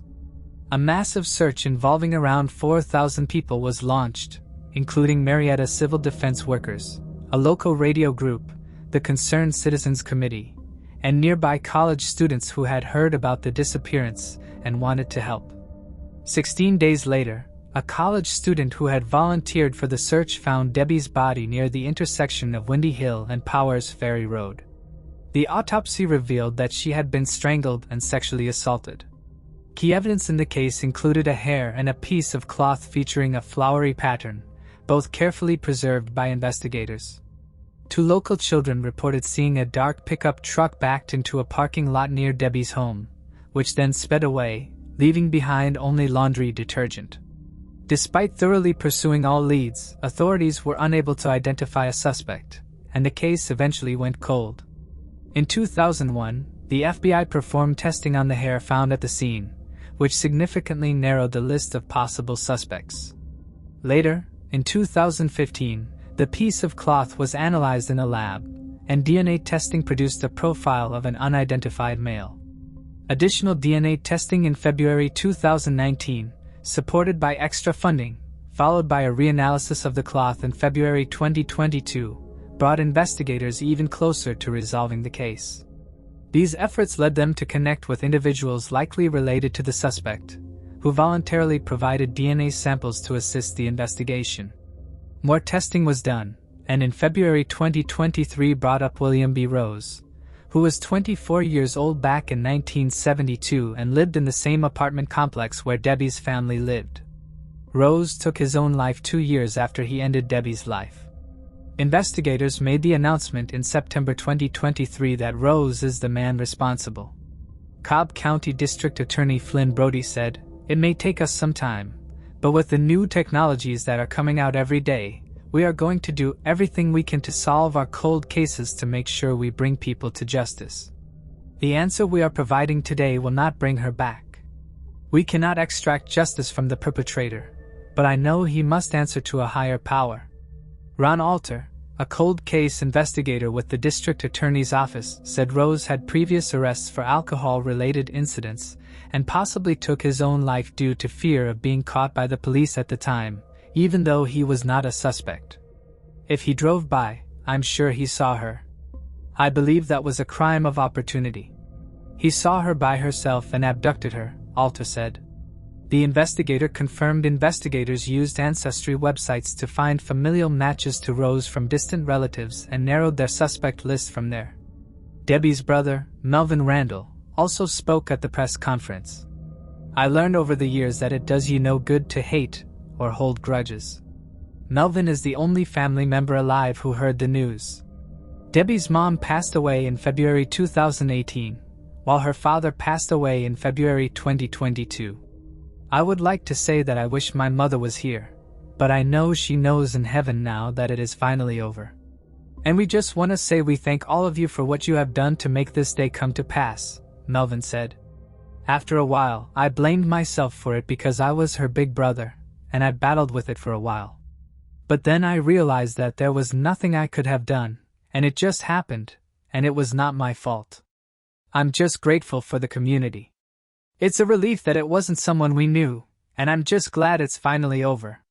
This has weighed heavily on us for a long time," said Melvin Randall, despite the losses he has faced and the painful nature of those experiences. He expressed no anger toward either William Rose or his own family. "I know they're struggling and going through this too. It was hard for us, and I'm sure it's just as hard for them," Melvin continued. "I wish them all well, and God bless them. I hold no animosity toward anyone." Morris Nix, a retired detective from the Cobb County Sheriff's Office who worked on the case, remarked, "Technology doesn't age. It doesn't retire, it doesn't get sick, and it doesn't quit. Technology was searching for William Rose, and it ultimately found him in the grave." Moving on to the next case. Katie Sepich. Being at home means feeling safe. No matter what, you always know you can relax and feel secure within the walls of your home. It's that deep breath of relief you take the moment you step through the door. That warm, comforting sense of belonging is what home feels like. Yet, for some people, the fear of being attacked in their own home looms over them. You might not want to dwell on it, but you can't honestly say you haven't thought about it. That fear became very real when Katie Sepich, 22, vanished from a party in Las Cruces, New Mexico. It was a nightmare that shook everyone. What made it even more terrifying was that her body was later found dumped in a remote, isolated area. As the police dug deeper into the case, they uncovered something horrifying. Katie had been killed just outside her own home. The story of Katie Sepich was far from straightforward. From the crime scene details to the suspects involved, the investigation was far more complicated than it initially appeared. Shockingly, it took the police 3 years to piece together what had really happened, and when they finally did, the truth was nothing like anyone expected. Katie was born to Dave and Diane Sepich on December 26, 1980, in Carlsbad, New Mexico. She was the eldest of 4 siblings, with 2 brothers, AJ and another, and a sister named Caroline. Katie was remembered as a kind and loving young woman, but as the oldest child, she also carried a strong and commanding presence. Katie liked to get what she wanted, but she always looked out for the people she cared about. My brother, AJ, says Katie was his best friend and guardian. She was known for being a bit of a clown once you got to know her. She would joke about everything and anything, even herself, according to one of her best friends. As the punchline of the joke, she was the one who pulled it off with style, wit, and comfort. Katie was an outgoing and sure of herself young woman. People who knew her liked her, and she had a lot of friends. Katie was going to New Mexico University at the time of the case. She wanted to get a degree in business administration, which sounded like a great idea. She was sure of herself, calm, and smart, so this was pretty much the right job for her. She lived in an apartment on the east side of Las Cruces, New Mexico, close to her campus. She also worked part-time as a waitress at El Sombrero Patio Cafe, a lively and famous Mexican restaurant in Las Cruces. Katie still didn't know what she was going to do after college even though she was in college. There was no sign of a job or anything like that for her even though she was working towards a degree. Giant, Katie's mom, said that Katie wanted to change the world and dreamed of doing something big, important, and life-changing. She just didn't know what it was yet. Katie was seeing someone at the same time. That person was another college student named Joe Bischoff. He was majoring in biochemistry. They were deeply in love with each other, and Katie knew that he was the person she wanted to spend the rest of her life with. Joe also fell in love with Katie's fiery and sweet attitude. He loved Katie so much that he bought her a diamond engagement ring. The two were looking forward to graduation because that would be the official start of their lives. Joe's gift was very kind. Things didn't go as planned, though. Katie wanted to keep going to college to get a master's degree after she got her bachelor's degree. But Joe moved back to Gallup, his hometown, and got a job there. They were still together. They just had different things to do in life. They would see each other when they had time in their busy plans. Sadly, Katie would not be able to do any of the things she had planned. Everything went wrong on one terrible night in February 2003, and she had to cancel all of her plans. Joe and Katie were going to meet up in Las Cruces on August 30th, 2003.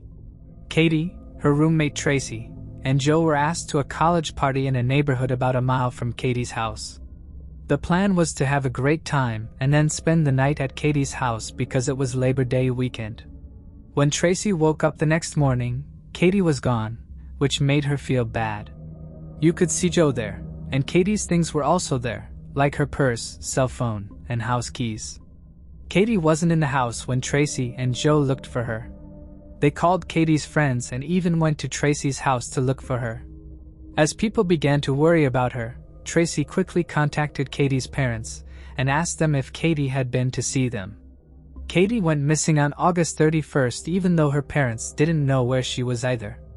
Detectives got right to work, and they didn't have to look for long because Katie's body was found the same day, just hours after she was reported missing. People from Las Cruces were walking by an old dump site when they saw something on the ground. Investigations were called right away because it was a woman's body. The cops taped off the area and looked at the body. It was a horrible scene. It wasn't hard to figure out that the poor woman had been used because the body was lying face down and naked. Arms and face cuts on the body were used as defense, and DNA was found under the nails in the form of skin. The body also had burn marks, which showed that the person who attacked her tried to set her on fire afterward, but failed. There were also tire tracks near the body that the police found. They looked clean, like someone dumped her there in a car. The police thought that the attack did not happen in the empty area because of this. Most likely, the woman was killed somewhere else, and then her body was dumped in a remote part of Las Cruces. Since Katie had just recently gone missing, the cops had a good feeling that it might be her. At this point, they didn't even know who the victim was, so Katie's dad, Dave, was called in to help identify the body. Sadly, the body belonged to Katie Sepich, who is 22 years old, and her dad was the one who identified her. The last people who saw Katie were her best friend Tracy and her boyfriend Joe. This led investigators to focus on them more closely. When the police asked Joe about it, he said that they got to the party together. But after a while, he saw that Katie wasn't there.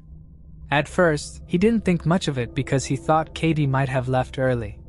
It wasn't until Katie didn't show up the next day that he became worried.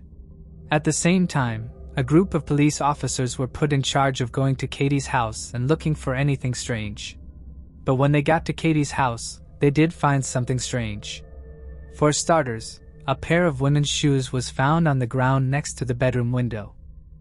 It looked like they were kicked off without a plan. Yes. You got it. Katie owned those shoes. As the detectives looked up through the window, they were shocked to see the screen lying on the ground. The window itself was locked, and nothing was broken, but her screen was taken off and put on the ground. This made the detectives think of an idea. They thought Katie did leave the party after all. But when she got home, she realized she forgot her keys.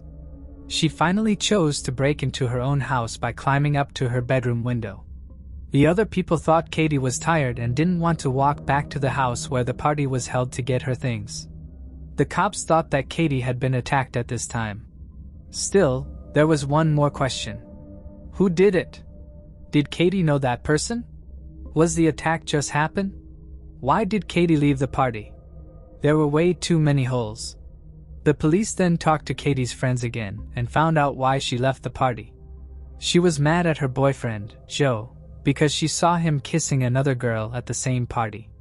The officers thought this was strange right away, not because Joe had been fired for being a jerk, but because he had never told the police about this.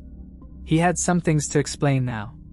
Joe told the cops that he didn't know why Katie left the party in the middle of the night when they first asked him about it, but it looks like he did know after all. It was his fault. The cops became very suspicious of Joe after this discovery because he had basically lied to them. In the end, Joe did say that Katie was mad at him and that he was the reason she left. But he also said that he drove down Katie's street to check on her, and even tried calling her the morning she disappeared. These guys thought this was also strange to hear. Joe knew Katie had left her phone at the party, so why did he call her when she wasn't with him? Detectives thought that Joe was doing this to hide his tracks and throw off the cops. This made them even more afraid of Joe. At that point, DNA was the only way for the police to show Joe was involved. It was the early 2000s, so DNA testing wasn't as common as it is now. Still, DNA matching was possible at that time, and the police wanted to get Joe's DNA to see if he was the one who attacked Katie. But what Joe did next made the police think he was up to no good. He flat out said he wouldn't give his DNA for tests. The cops saw this as a clear sign that Joe was keeping something from them. The cops were once again caught in the middle. They had a strong feeling that Joe was the person who did it, but the evidence was weak. DNA testing would have been the only solid proof of Joe's involvement, but Joe chose not to give it to the police. Katie's family was deeply shocked by Joe's behavior. He acted suspiciously and refused to cooperate, even though he was the man Katie loved. To them, it was possible he could have been involved in her death. The Sepich family felt a whirlwind of emotions, but none could ease their grief. Early in their long search for Katie's killer, they also urged Joe to agree to a DNA test. Meanwhile, police questioned every man who knew Katie and compared their DNA to the samples found at the crime scene, but none matched. Officers kept Joe under close watch, but since he showed no unusual behavior, the detectives grew even more puzzled. Months went by, and then suddenly, the police received new information.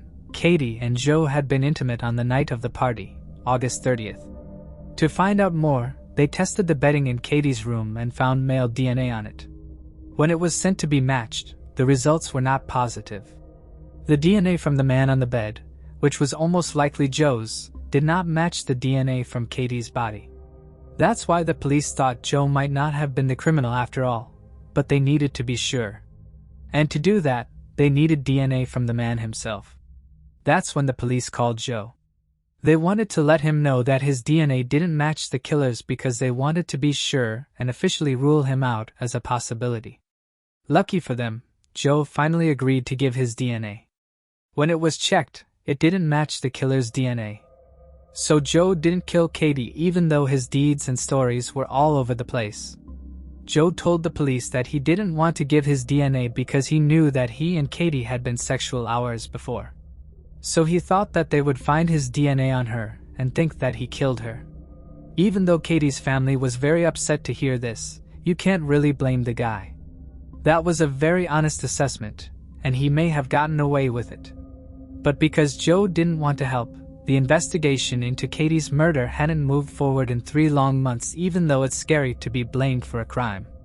Joe should have been honest from the start because Katie's case would not have moved so slowly. Since Joe wasn't the killer, the police had to go back to their original plan to find the real killer. They now thought that Katie's killer was probably someone they didn't know. Using the DNA, the police were able to figure out what race the killer was. They came to the conclusion that the bad guy was probably a male Hispanic. Also, remember that tire tracks from a pickup truck were found where Katie's body was. The killer was probably Hispanic and drove a pickup truck, which gave the cops some information, but it was still not much.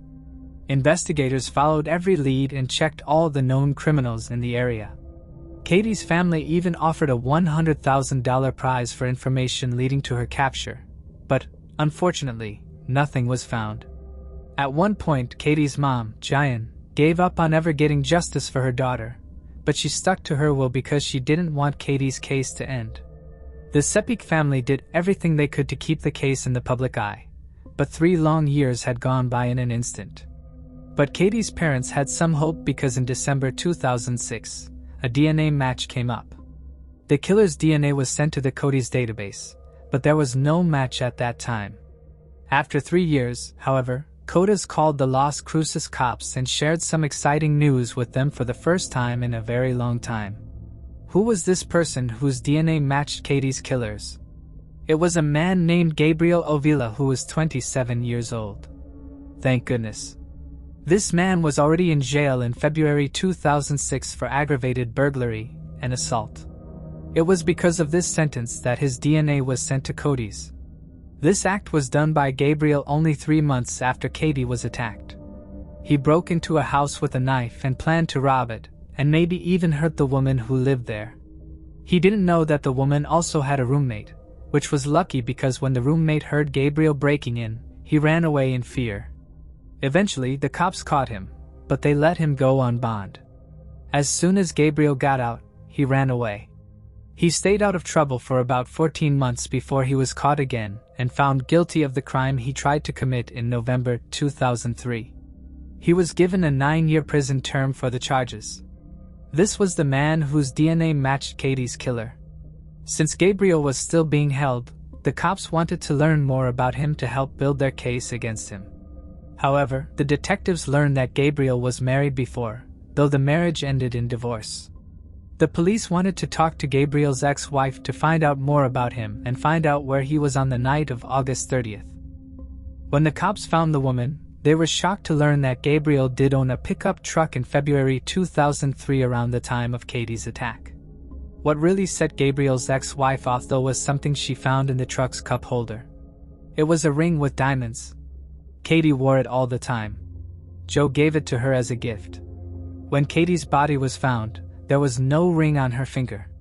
Even her parents said she wore it all the time, but it wasn't there when her body was found. For some sick reason, Gabriel took the ring, but it helped the agent with his work. It will sound like I made up the next part, but trust me, it's not. 3 years after the fact, Gabriel's ex-wife still had that ring on her. She thought Gabriel was cheating on her, and I think she probably wished he had been at this point because the real story behind the ring was much worse. Gabriel was linked to Katie's murder by this one very strong piece of proof. The woman gave the cops the ring, and they knew they needed to talk to Gabriel again. Gabriel was in jail in New Mexico at the time, and when investigators asked him about Katie Sepich, he at first pretended not to know anything. That's exactly what the police expected, so they confronted Gabriel and showed him the ring as evidence. When Gabriel saw the ring, his entire demeanor shifted. He realized he could no longer deny what had happened and finally confessed to the terrible crime. Gabriel claimed he didn't know Katie. He said that on the night of August 30th, he was driving his pickup truck when he nearly hit someone walking along the street. That person turned out to be Katie, who was 22 years old, and that's how they first crossed paths. When Gabriel offered her a ride home, Katie declined, so they both continued walking. That should have been the end of the story, but it wasn't. Gabriel admitted he felt troubled and uneasy seeing a young, vulnerable woman alone at night, and eventually, he followed her home. Katie broke into her own house from the bedroom window as soon as she got home and realized she had left her keys at the party. Once Gabriel saw this, he jumped at the chance to do something that would tragically lead to murder. Gabriel sneaked up on Katie from behind and pushed her to the ground. Katie fought for her life at that point. She did everything she could to fight Gabriel off, and she even scratched him. However, Gabriel was better than Katie, which was sad. He was much bigger than her, and he soon beat her up, pinned her down, and then sadly killed her. Gabriel told me that he didn't let her go after he got what he wanted because he was afraid she would have called the cops. After that, he put Katie's body in his truck, drove to the dump, and dumped her there while setting all the proof on fire. Gabriel thought the fire would get rid of all proof of the crime. However, the fires went out sometime after Gabriel left. This could have been because of the wind or a lack of accelerant. Regardless, Gabriel's plan failed, and he didn't even know it. That was what ultimately brought him down. Gabriel was charged with attack and murder of Katie Sepich on December 26, 2006. After he admitted to what he did, he pleaded guilty. Gabriel Avila was given a 69-year prison term by the jury. He had to start serving it after serving 9 years for burglary and assault. As of right now, he is still living and being held at the medium-security Lee County Correctional Facility in Hobbs, New Mexico. Katie's law DNA is a very important piece of proof for solving any crime, and Katie's case was finally solved because of it. Unfortunately, it was 3 years too late. In that time, the real criminal tried to commit another crime but failed. In the meantime, the police questioned an innocent guy who is still a scumbag.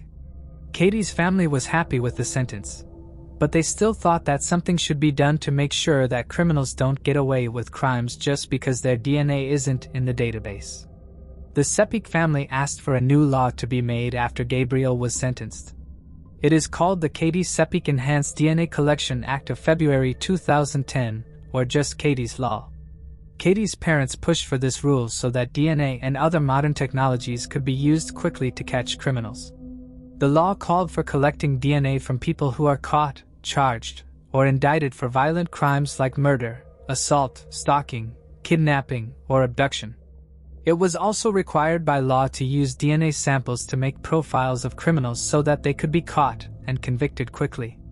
This would give the victim's family peace and closure and stop the criminal from hurting anyone else. Susana Martinez was the governor of New Mexico at the time and the prosecutor in Katie's case. In April 2011, she signed the bill into law. Now that we look back, Katie's legacy is the passing of Katie's Law.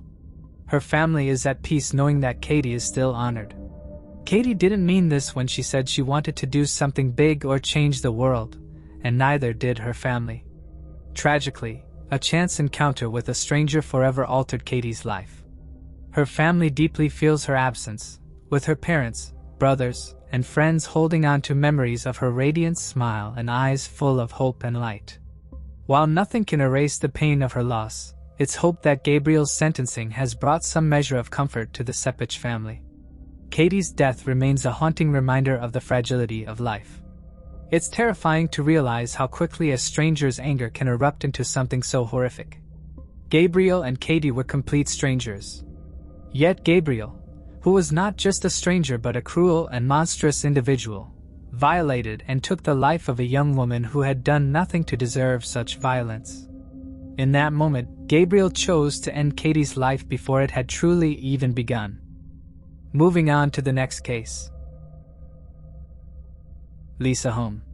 Lisa Holm was born on February 7, 1998, in the quiet Swedish town of Havdi. She lived there with her parents and older sister in a calm and peaceful environment.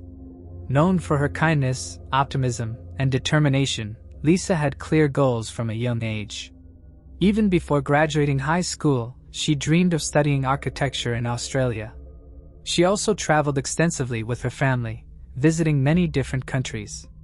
From her teenage years, Lisa demonstrated a strong sense of independence by working various part-time jobs to earn her own money.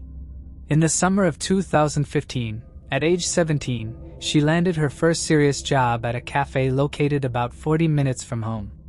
Initially, her parents drove her to work, but soon her father bought her a scooter, an ideal gift since she already held a license for it and couldn't get a driver's license until she turned 18. Lisa was thrilled, eager to manage her own commute. For the first few weeks, Lisa's father drove alongside her in his car, as she had little experience navigating the roads on her own. Since she only worked on weekends, he accompanied her every morning and evening to ensure her safety. This continued until June 7th, when he finally allowed her to make the trip to the cafe by herself. Around lunchtime that day, her parents decided to drop by the cafe to visit and share a meal. The cafe was quite busy, and Lisa was caught up with work. She managed to take a brief lunch break to snack with her parents before they headed back home. At 6:23 p.m., Lisa sent her father a message saying she was leaving work. Just 3 minutes later, he received a call from her. When he answered, there was no response, only background noise. He assumed Lisa had accidentally pocket-dialed him, as he could hear faint voices and what sounded like a car door closing. Thinking she was chatting with coworkers, he didn't suspect anything unusual at the time. He called Lisa's name several times with no answer, then ended the call and began waiting for her to get home. But she didn't show up.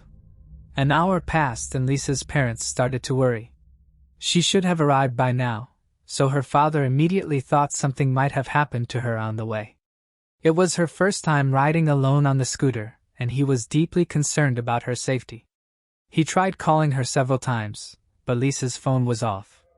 After waiting a few more minutes, her father decided to hit the road, hoping to meet her along the way since Lisa should have taken the shortest route. The father feared Lisa might have had an accident, so he drove at a slow pace scanning the road. But Lisa was nowhere to be found. The man eventually reached the cafe without finding his daughter. Upon arriving at her workplace, he noticed Lisa's scooter parked in front of the building. By that moment, the man was already in a state of panic, having been unable to find his daughter throughout the entire way. Seeing her scooter, he immediately calmed down, thinking that for some reason, she was delayed at work. However, there was no one in the cafe, and the man noticed something else. Lisa's scooter keys were left in the ignition, with a helmet hanging from its handle. All of this led him to believe that something bad had happened to his daughter. She would have never left the keys in the scooter, abandoning it in the parking lot unattended. Meanwhile, Lisa's mother called the cafe owner in hopes of shedding light on her daughter's whereabouts. But the woman claimed to have no idea where she could have gone. She had called her employees around 6 p.m., and they said they were closing the cafe. After the call from Lisa's mother, the cafe owner immediately got into her car and headed there. On the way, she called 4 of her friends, who lived nearby, and asked them to help with the search.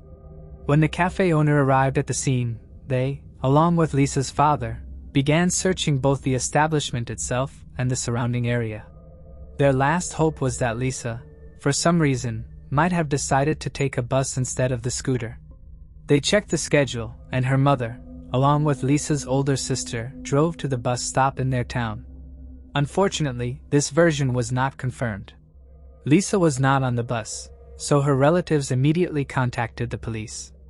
By that time, it was almost 10 p.m., and it already got dark outside. The police immediately launched extensive searches. The fact that Lisa's scooter was left in the parking lot with the keys led them to consider the possibility of abduction. Cases like this are quite rare in Sweden, especially in the remote provincial area where Lisa's town was located. Therefore, police immediately dispatched several groups with search dogs while other officers began knocking on every house located near the cafe. When Lisa's classmates and her friends learned about her disappearance, they began spreading information about it on social media, hoping to attract more attention and possibly find some witnesses. The search continued all night, but it yielded no results.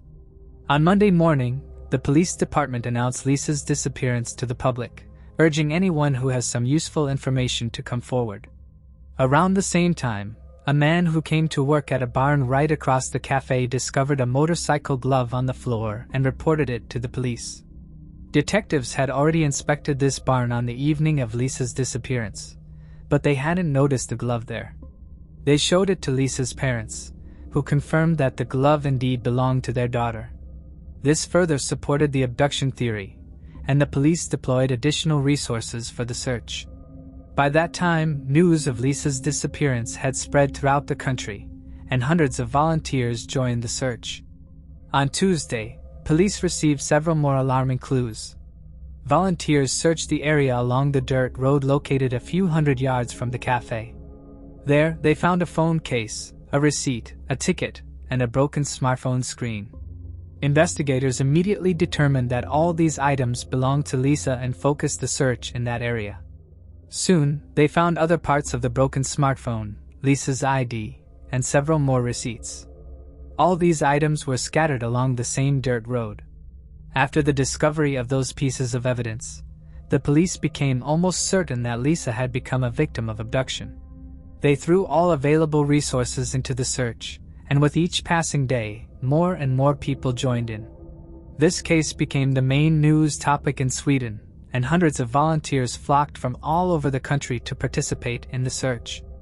A local volunteer organization specializing in finding missing people also joined the effort. All of this made Lisa's search operation the largest in the country's modern history, with over 1,000 people participating in total. The police also received numerous calls with tips. One woman recounted that she went for a jog the day before Lisa's disappearance. At some point, a man who stood next to his car stopped her in the middle of the road. He spoke to her in English and asked for directions to a city she had never heard of. She tried to show him the way on Google Maps, but the man asked her to get into his car and show the route on his navigator. Naturally, the woman found this request quite suspicious, so she refused and continued running. She also shared one interesting detail with the police. The woman believed she had already seen this man among the workers who were repairing the same barn located across the road from the cafe. Lisa's colleagues also shared one observation.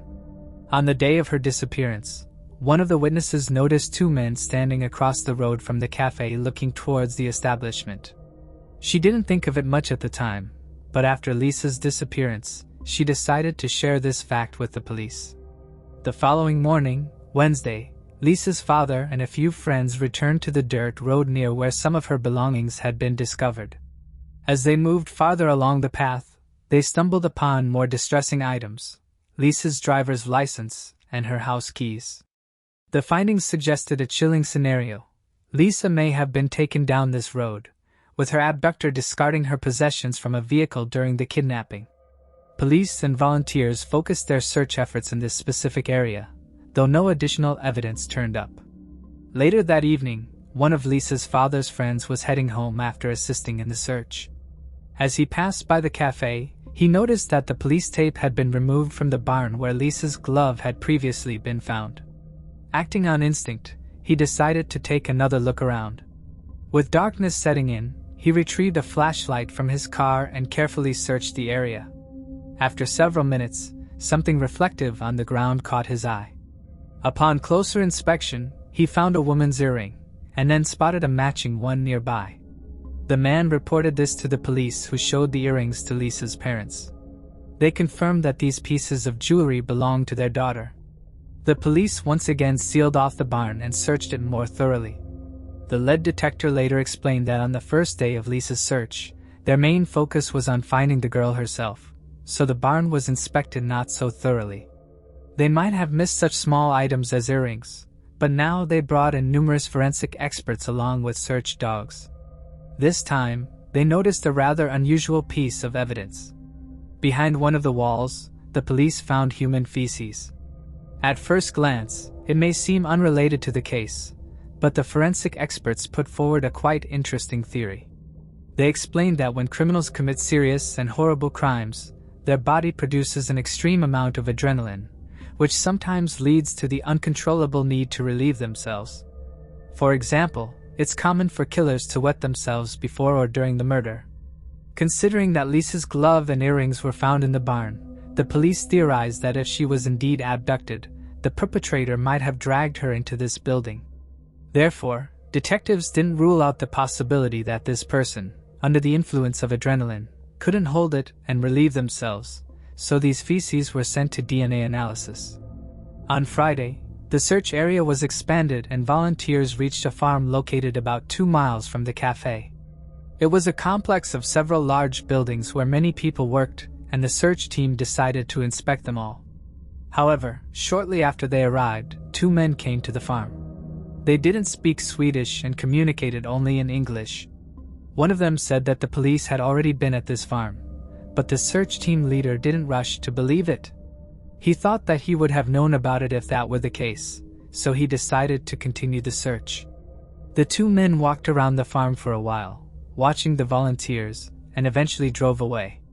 About an hour later, members of the search team found a pile of branches behind the cowshed. Under it, they found a motorcycle helmet, jacket, and headphones. The police immediately arrived at the scene and confirmed that all these items belonged to Lisa.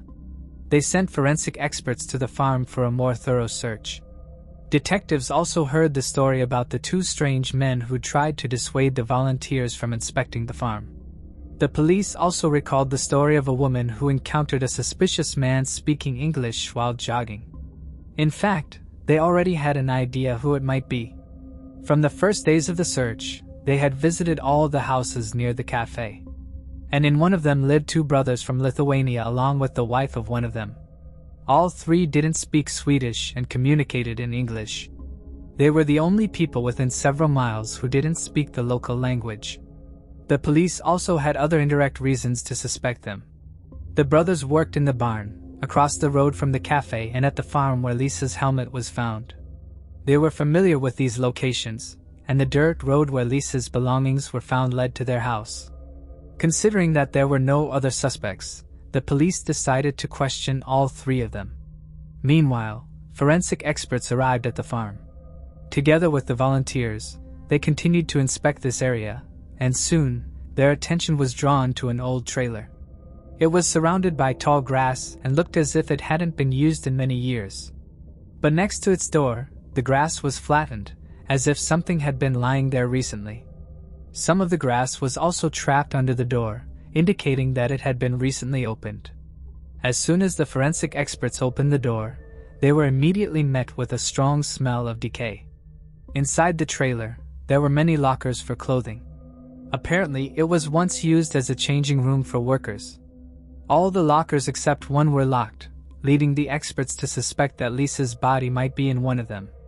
They began opening each locker and eventually saw that Lisa's body was actually in one that was left open, hidden behind a pile of old clothes and rags. Despite the small size of the locker, the perpetrator managed to fit their victim inside. Lisa had a rope around her neck and a large amount of tape over her head. Her pants were pulled down and her shirt was pulled up. Medical experts determined that Lisa died from strangulation. However, they found no signs of sexual assault. All of her clothing was handed over to the lab while news of the discovery of her body rapidly spread throughout the country. All this time, the news of Lisa's abduction dominated headlines in Sweden. When her body was found and the public learned of Lisa's brutal murder, the case shook the entire country. Such crimes were extremely rare in Sweden and people were shocked that someone could commit such a heinous act. On the same day that her body was discovered, something unusual and rather eerie occurred. YouTube users stumbled upon a video posted 13 days before the murder. The video was titled 13 and it featured a countdown timer. What was most unsettling was the name of the channel that uploaded the video.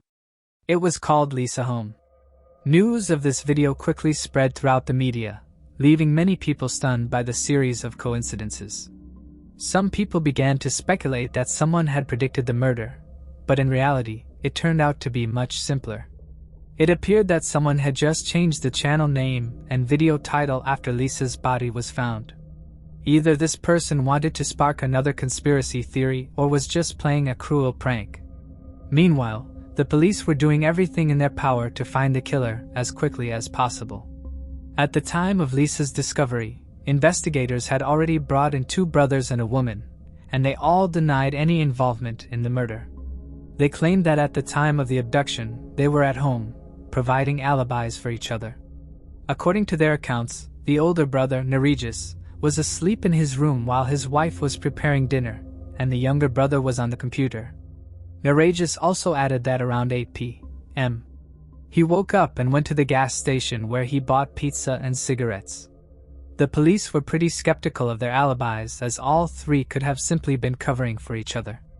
They collected their DNA samples, but investigators still lacked any evidence directly linking any of them to the murder. However, this didn't last long. Forensic experts were working in the barn and on the farm, utilizing all available resources and manpower, and soon their efforts paid off. In the barn, there was a small, office-like room. It had a large window overlooking the cafe. Upon examining this room, experts discovered 15 different traces of male semen on the walls and floor near this window. It appeared as if someone had stood there watching the cafe employees, including Lisa, and satisfying themselves. These semen samples were immediately sent to the laboratory and experts quickly extracted DNA profiles from them. All 15 semen traces matched the DNA of the older brother, 35-year-old Ramirez.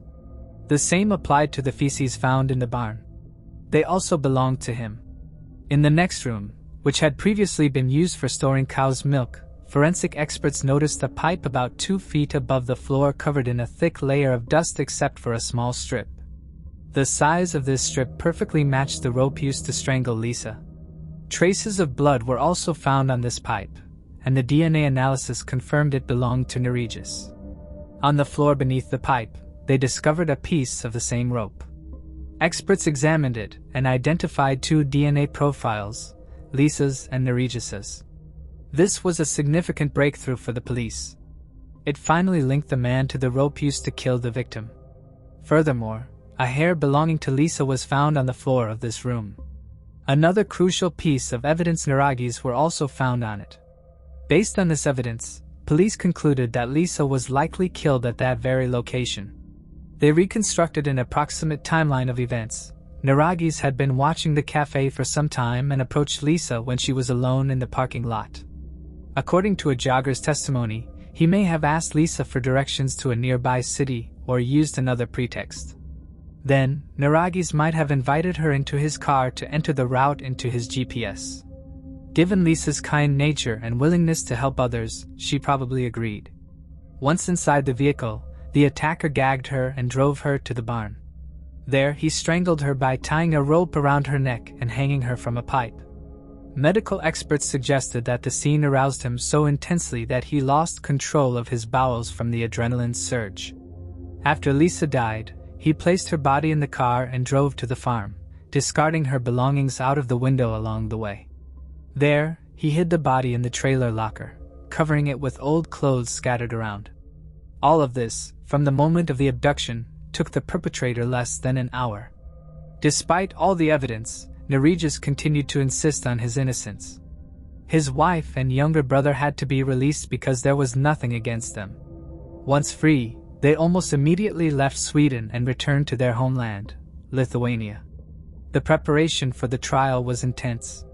Ramirez claimed he had worked in that barn for a long time, suggesting his DNA could have been present there due to his job. Additionally, he had an alibi provided by his wife and brother. Although there were serious doubts about the credibility of both sources, in court this could have definitely worked in his favor. On the other hand, the presence of Naragi's DNA on the victim's clothing could only be explained by direct contact with her on the day of the murder.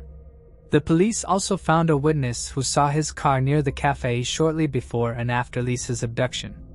According to them, the car passed along the road between the cafe and the farm several times at the same time when Ramirez was supposed to be sleeping at home, according to his brother and wife.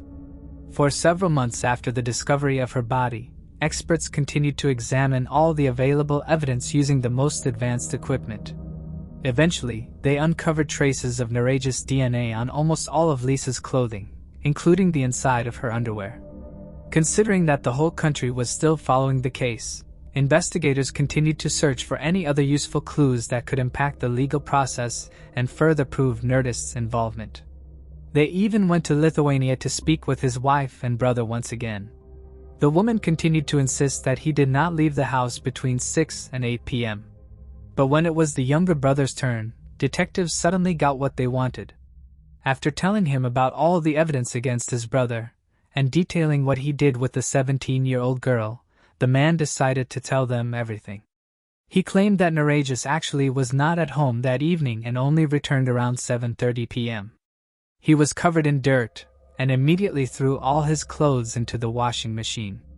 When the police started to question all the residents and reached their house, Nerds just whispered to his brother, "Tell them I was home at that time." Later, Nergis explained that he was afraid he would be framed for a crime he didn't commit because he was an immigrant and had no alibi for the time of the abduction. The younger brother truly believed that his relative had nothing to do with it, but after hearing about all the evidence, he realized it wasn't the case. Lisa's funeral took place only a month after her murder. The church where it was held could only accommodate 130 people, but there were many more who came to say goodbye to her. Organizers even decided to set up benches and large screens outside so that everyone could watch the ceremony. The trial began 4 months after the murder. This case once again captured the attention of the entire country, so everyone involved in the process was under tremendous pressure. None of them had the right to make a mistake. Naragi's lawyer insisted that his client's DNA could have ended up on the victim's clothing because he had worked in the barn. The prosecution, however, pointed out that this version made no sense, especially in the case of Lisa's underwear. The only way the suspect's DNA could have ended up there was if he touched the victim's underwear. The lawyer couldn't provide any other solid facts pointing on his client's innocence. At one point, he tried to push the version that the real murderer was Naragi's younger brother. According to this theory, the brother somehow took multiple samples of Naragi's DNA and placed them on the victim's body as well as at the crime scene. However, the lawyer failed to explain the possibility of such manipulations with the DNA. The trial lasted for a month and Naragi's was found guilty of murder. He was sentenced to life imprisonment in a high-security prison. Given that this is Sweden we're talking about, the facility resembled more of a decent 3-star hotel. His lawyer attempted to appeal the verdict, but the appeal was rejected. In early 2017, Naragic himself applied for deportation and transferred to a prison in his homeland. The reasons for this decision were unknown. Lithuanian prisons are significantly worse than Swedish ones, yet the court decided to approve his request. After all, providing comfortable conditions of detention costs Swedish taxpayers several $100s per day for each individual inmate. Later that same year, his motives became clear. He appealed to Lithuanian court and his sentence was reduced from life to 15 years. However, the joy was short-lived for the murderer. A few weeks later, the court overturned his decision, and Naragi's was once again destined to spend his entire life in prison. Only now, he had no chance of returning to the comfortable Swedish cell. 5 years later, in August 2022, Naragi's faced yet another downside of being transferred to a Lithuanian prison.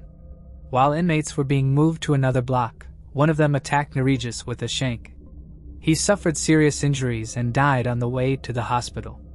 As for his wife, the question of her involvement is still not entirely ruled out. Police noted that there is practically no chance of her direct involvement in the abduction or murder. If that were true, experts would have detected his DNA on Lisa's clothes or belongings. Still, it's possible that she was aware of her husband's crime and aided him in escaping justice by giving a false alibi. Naragi's younger brother also raises suspicion. Cafe staff reported seeing 2 men near the barn watching them. Since one was likely Naragi's, the other was probably his brother. However, no DNA from the brother was found either in the barn or on Lisa's clothing, suggesting he was probably not involved in the murder. Perhaps they were merely watching the young employees together, and even talking inappropriately, but only Naragi's carried out the brutal crime. Thanks for watching. I hope you enjoyed exploring these intriguing cold cases with me. If you found the video fascinating, don't forget to give it a thumbs up and subscribe to Cold Case Mystique for more deep dives into unsolved mysteries. Your support helps me bring you more compelling content. Leave a comment below with your thoughts or any cases you'd like me to cover next. See you in the next video, and remember, the search for truth never stops.